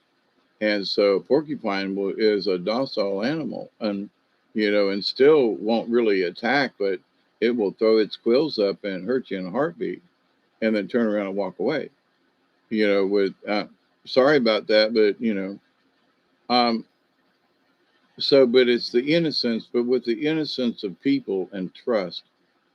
So we have to be able to trust ourselves. But if we aren't trustworthy, then how can other people trust us? And I've met people over the years who are like, well, people just, you know, I can't trust them. Well, but I got to know you a little bit, and I'm here to tell you, I don't really trust you either. Well, what do you mean by that? Because you know, you have done some things, and you know that need to go in your book of stupid, and that you know you seem to continue to make you know bad choices, and involving other people, and you know gossip that ain't true, and instigating stuff when it don't need to be instigated, and you know and stuff like that. Just so you kind of making your own bed, but you want to blame it on somebody else when you're actually the culprit to this, you know? And folks, well, I wouldn't do that. Well, when you get drunk, you do, you know. I was married to a woman that 2 beers, okay. The third beer was iffy. If she had that fourth beer, Lord have mercy, you had no idea who was going to come out. Whew. I'm just saying, you know, I mean, it was scary, really scary. And I mean, not just to me, but to other people. It was scary. And yeah, it was scary. So, having met all these different personalities of people and stuff and how they act, you know, with 3 beers and how they act with 4 beers and how liberal they get or whatever. Um, there have been women that I've met just you know just out in public or whatever who some you know get a little tipsy or whatever. And somebody said you know show us your boobies and next thing you know she's lifting up her blouse you know and where she would you know if you was to say something but you know oh my god did you I lifted up my blouse the other night. Yeah, you did in the bar. Yeah, everybody saw your doobies. Yeah. Oh my God, I can't believe. Yeah, well, okay, that goes in your book of stupid. There were some of us guys back in the day. It was like football games and stuff, and you know, mooning somebody. So you pull your drawers down and you stick your butt out the window and you moon whoever it is that you're mooning, right? Not thinking anything about it because we didn't have cameras back in them days like they do now. Now, if you moon somebody, everybody on the planet can see your ass and your junk hanging out, but not back in the day. So if you moon somebody, it was just kind of sort of a private, right then affair, right? Not the same thing anymore. But, you know, there are a couple of times when I regret having, you know, mooned somebody on a dare. Did it hurt anything? No, but it was embarrassing, you know. So to wrap up the first part of the book of stupid, there are lots of things that, in my humble opinion, when we were talking about kinky things, some of these people and their habits to me, they belong in their own book of stupid. Okay, that they don't belong in my book at all. Just saying, there are other things that other people have done or whatever. And, I, for some of these people that I knew that did some kayaking in some really rough terrain, and I would just not do that.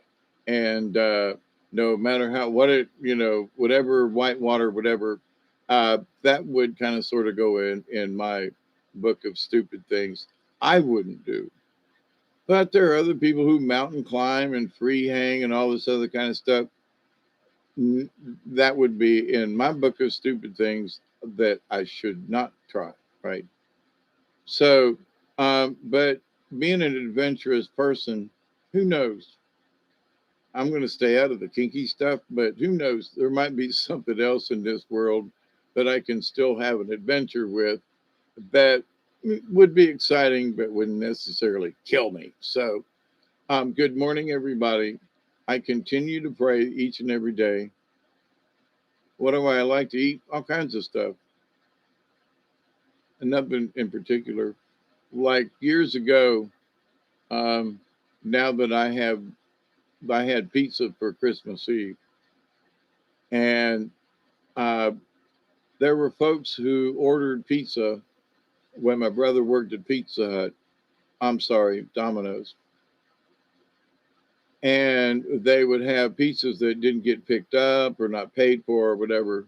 And so at night, he worked. We worked out a deal with the manager that we'd give him like $1 a pie, better than throwing them in the garbage, and Danny would bring them home.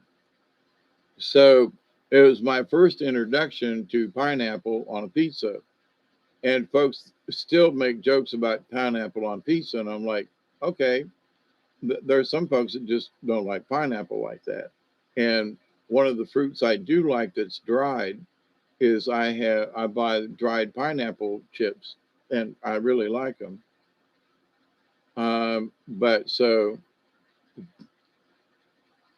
I made last night. I had some asparagus that I mixed in with some potatoes and about a half an onion, and I should have mixed in some a can of mushrooms, and I forgot, and just made some tater soup and had a cheddar sausage dog to go along with it.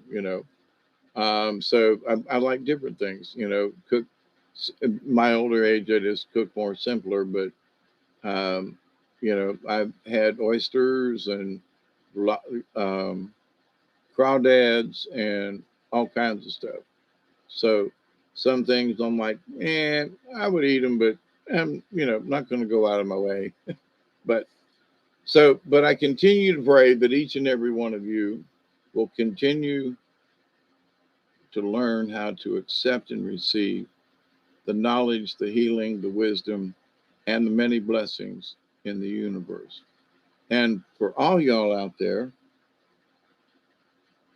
remember, as much as the religion wishes to push the words upon you, the Bible is a book written by a bunch of guys that told stories, okay, and passed this history down. And it's very easy to change a word or two along the way, and it changes the whole meaning of things. So, yeah, I do play chess. In fact, my computer right now is sitting on a chessboard, a wooden chessboard, as my tabletop. But I got to get out of here. It's been 5 hours, and plus I did an hour and a half reading stories tonight. So, and I think I left the coffee pot on for the last 4 hours. So I need to go do that too. So I continue to pray that each and every day, every time Doug and I go outside and put our feet on the ground and feed the kitties, we continue to pray that each and every day, that each and every one of you will continue to learn how to accept and receive the knowledge, the healing, the wisdom, and the many blessings in the universe.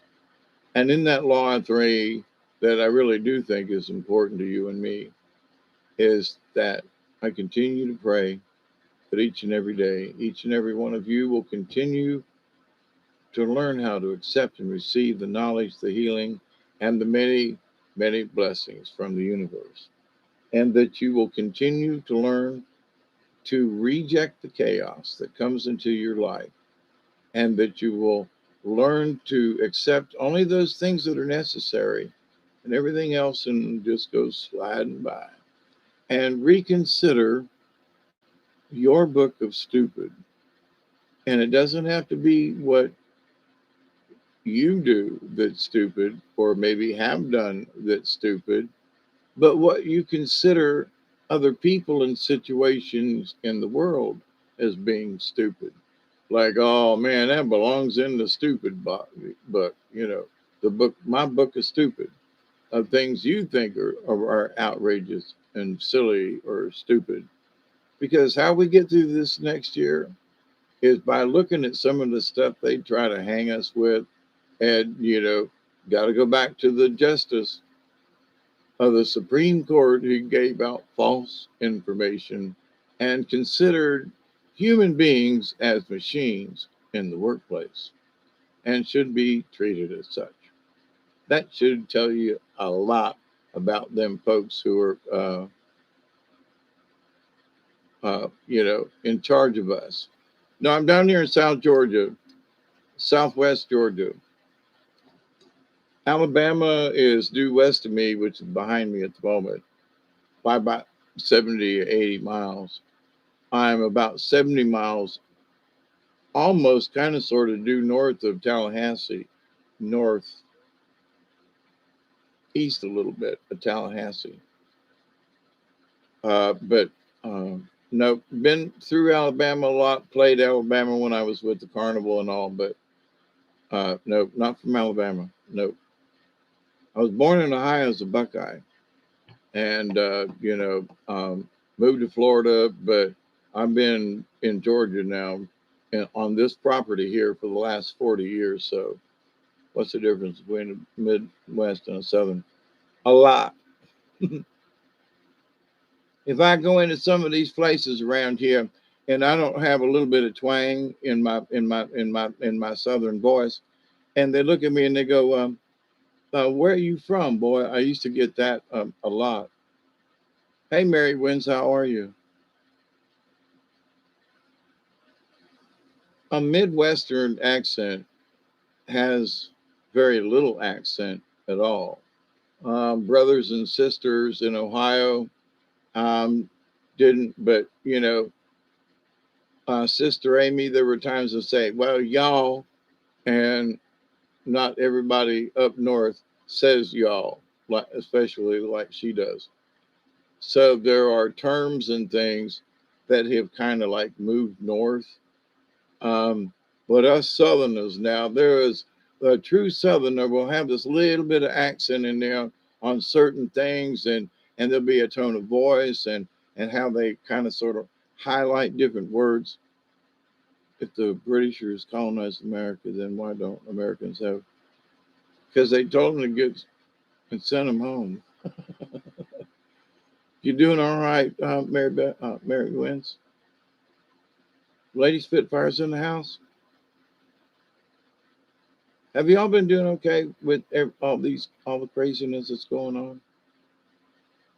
And you too, Michelle. You know I love you and thank you for being in and getting erasing them folks and all that you do. You know, um, I think you all are a wonderful community, and I feel very blessed and humbled to know all of you, and that um,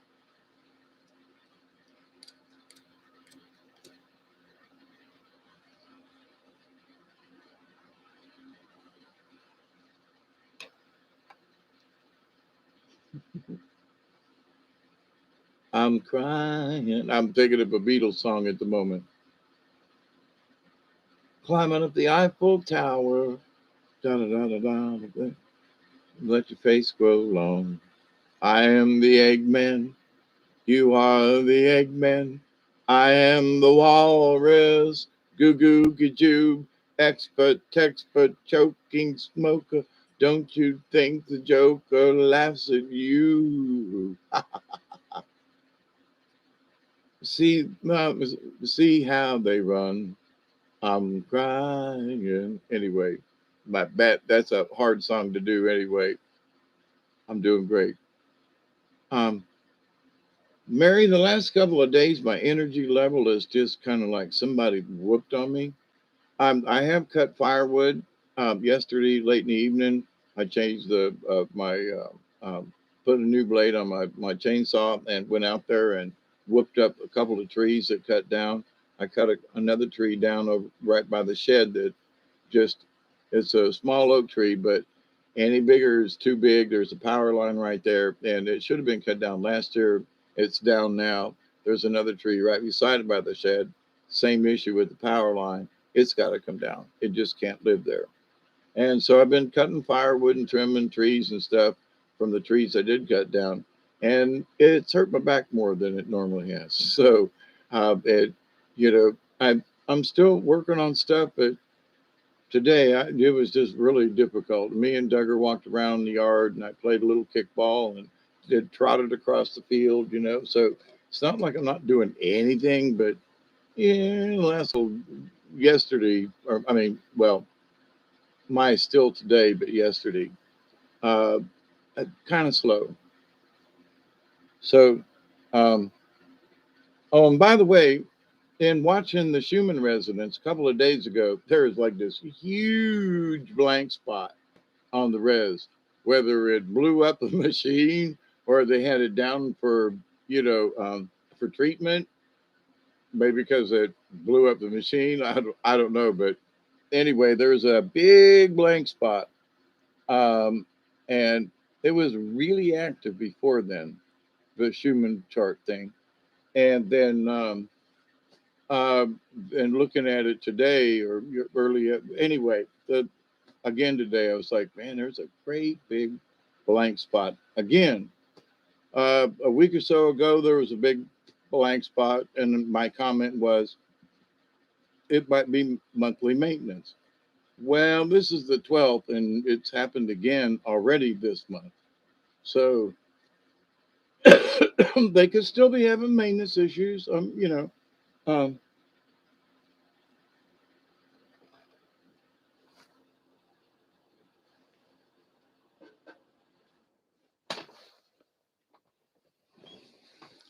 but at the same time, it could literally be knocking the thing off the charts. So we'll see. Um, but from the ET standpoint stuff, have we been hit by the big bright flash and everybody's changed? Not yet. Are there things to be seen in politics and stuff where there are certain things coming out? Yep. Is it 2020? Oh, it's 520. Okay. Man, I don't have really anything in here. Maybe one more time. I'm lighting ashes here, but it has done me all night long. So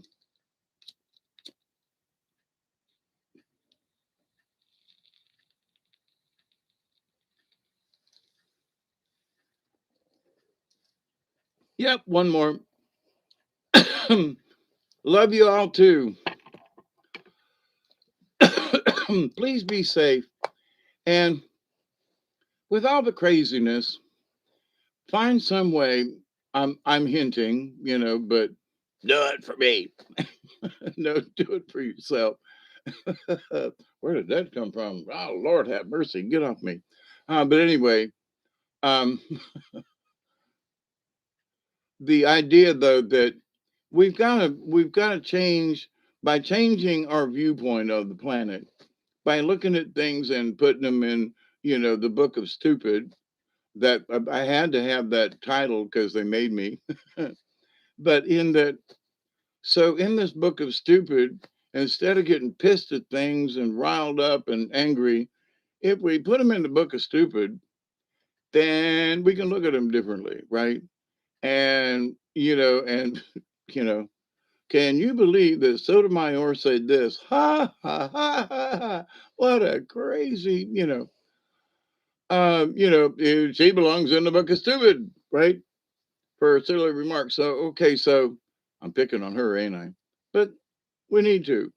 She deserves it. She brought it upon herself. It's one thing to pick on somebody that don't deserve it. She deserves it. Just say it. But anyway, so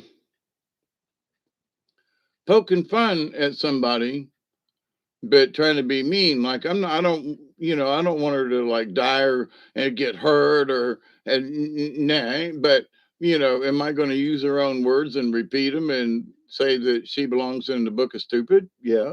You know. Um, because that's how I feel about some of her remarks, and she probably feels the same way by now. And if not, then she really is a cold-hearted. You know what? So, but the thing is though, we get an idea of what these people are really like. They're showing themselves to the public in ways that how we react, or the fact that now we can say things in a way that is like, well, that was, don't you think her remarks were rather silly, borderline stupid for a Supreme Court justice? Without really get into politics or anything, don't care male, female, Republican, Democrat, don't care. Don't you think her remarks were, you know? So these are the things that this is what we get to do this year and in coming years, but we play it at their game without being vicious. What do I mean by that? We nudge them with our attacks versus, become Viking berserkers, we're going to get you, and blah, blah, blah. Man, not so much, right? But, picking at them like, did you ever, hey, Justice Lady, did you ever retract those stupid remarks that you made about hundreds of thousands of children on ventilators that you remarked about? Do you feel bad about making that statement without backing it up with true facts? Well, thank you, ma'am. Have a great day.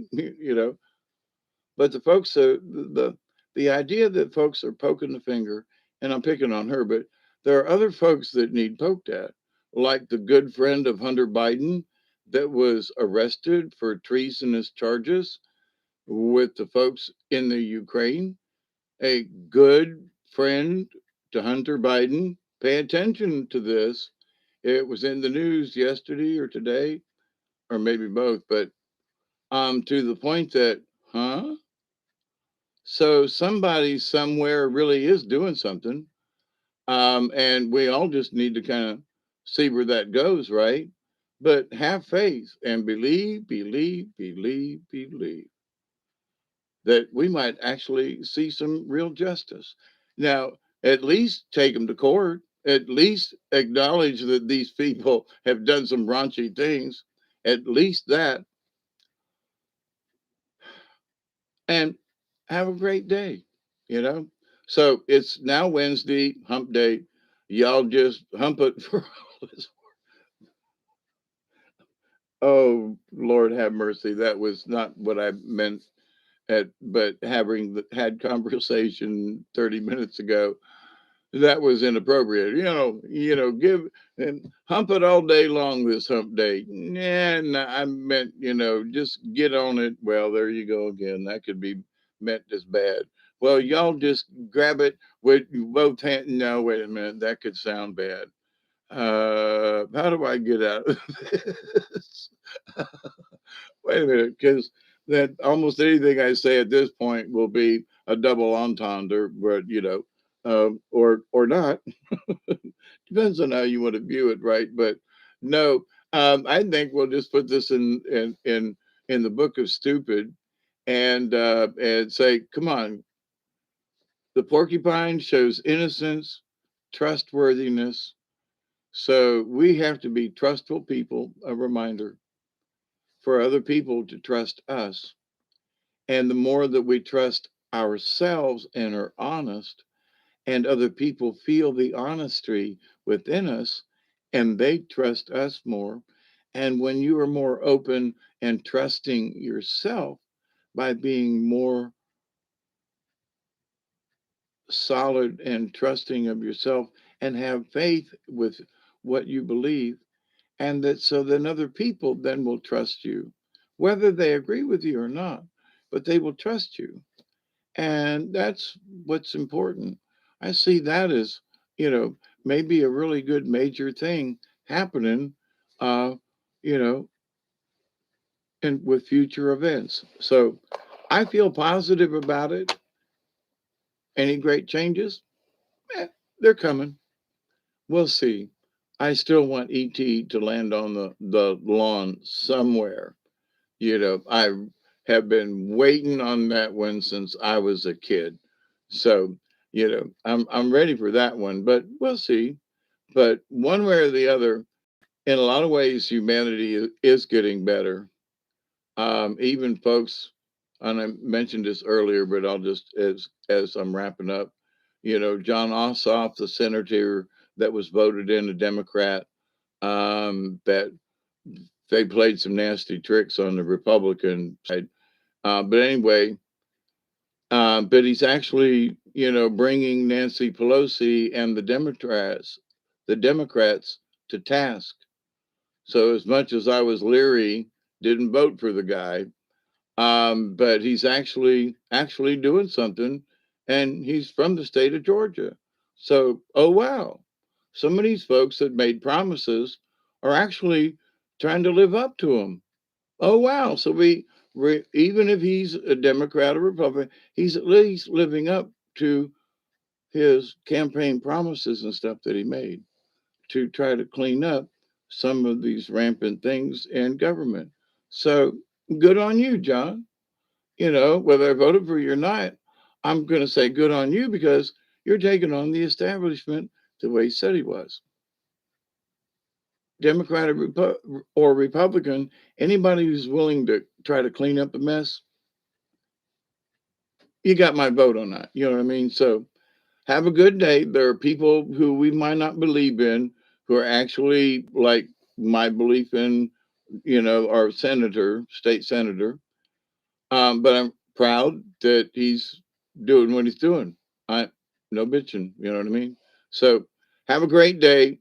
We'll talk to you soon. I still owe you all some card readings, but it's been strange here at the house, and so I can't do card readings when my energy's low. So we'll see how the next couple days go. But I love y'all. Cheers, and keep up the good work. Keep up the faith. Continue to believe, believe, believe, believe, believe. We got to trust in each other better, but we also have to give other people a really good reason to trust us. Keep that in mind. So, have a great rest of the week. Hump day. No dirty thoughts now. It's good to see you all. XXXXX. Um, I don't. I don't think any of them is more. I think out west, Wyoming is probably one of the most conservative states. Oh, Michelle, thank you, thank you, thank you. Give your child a hug, and we will see you all soon. Okay. Have a great one, Esty. Adios, mi amigos and mi amigas.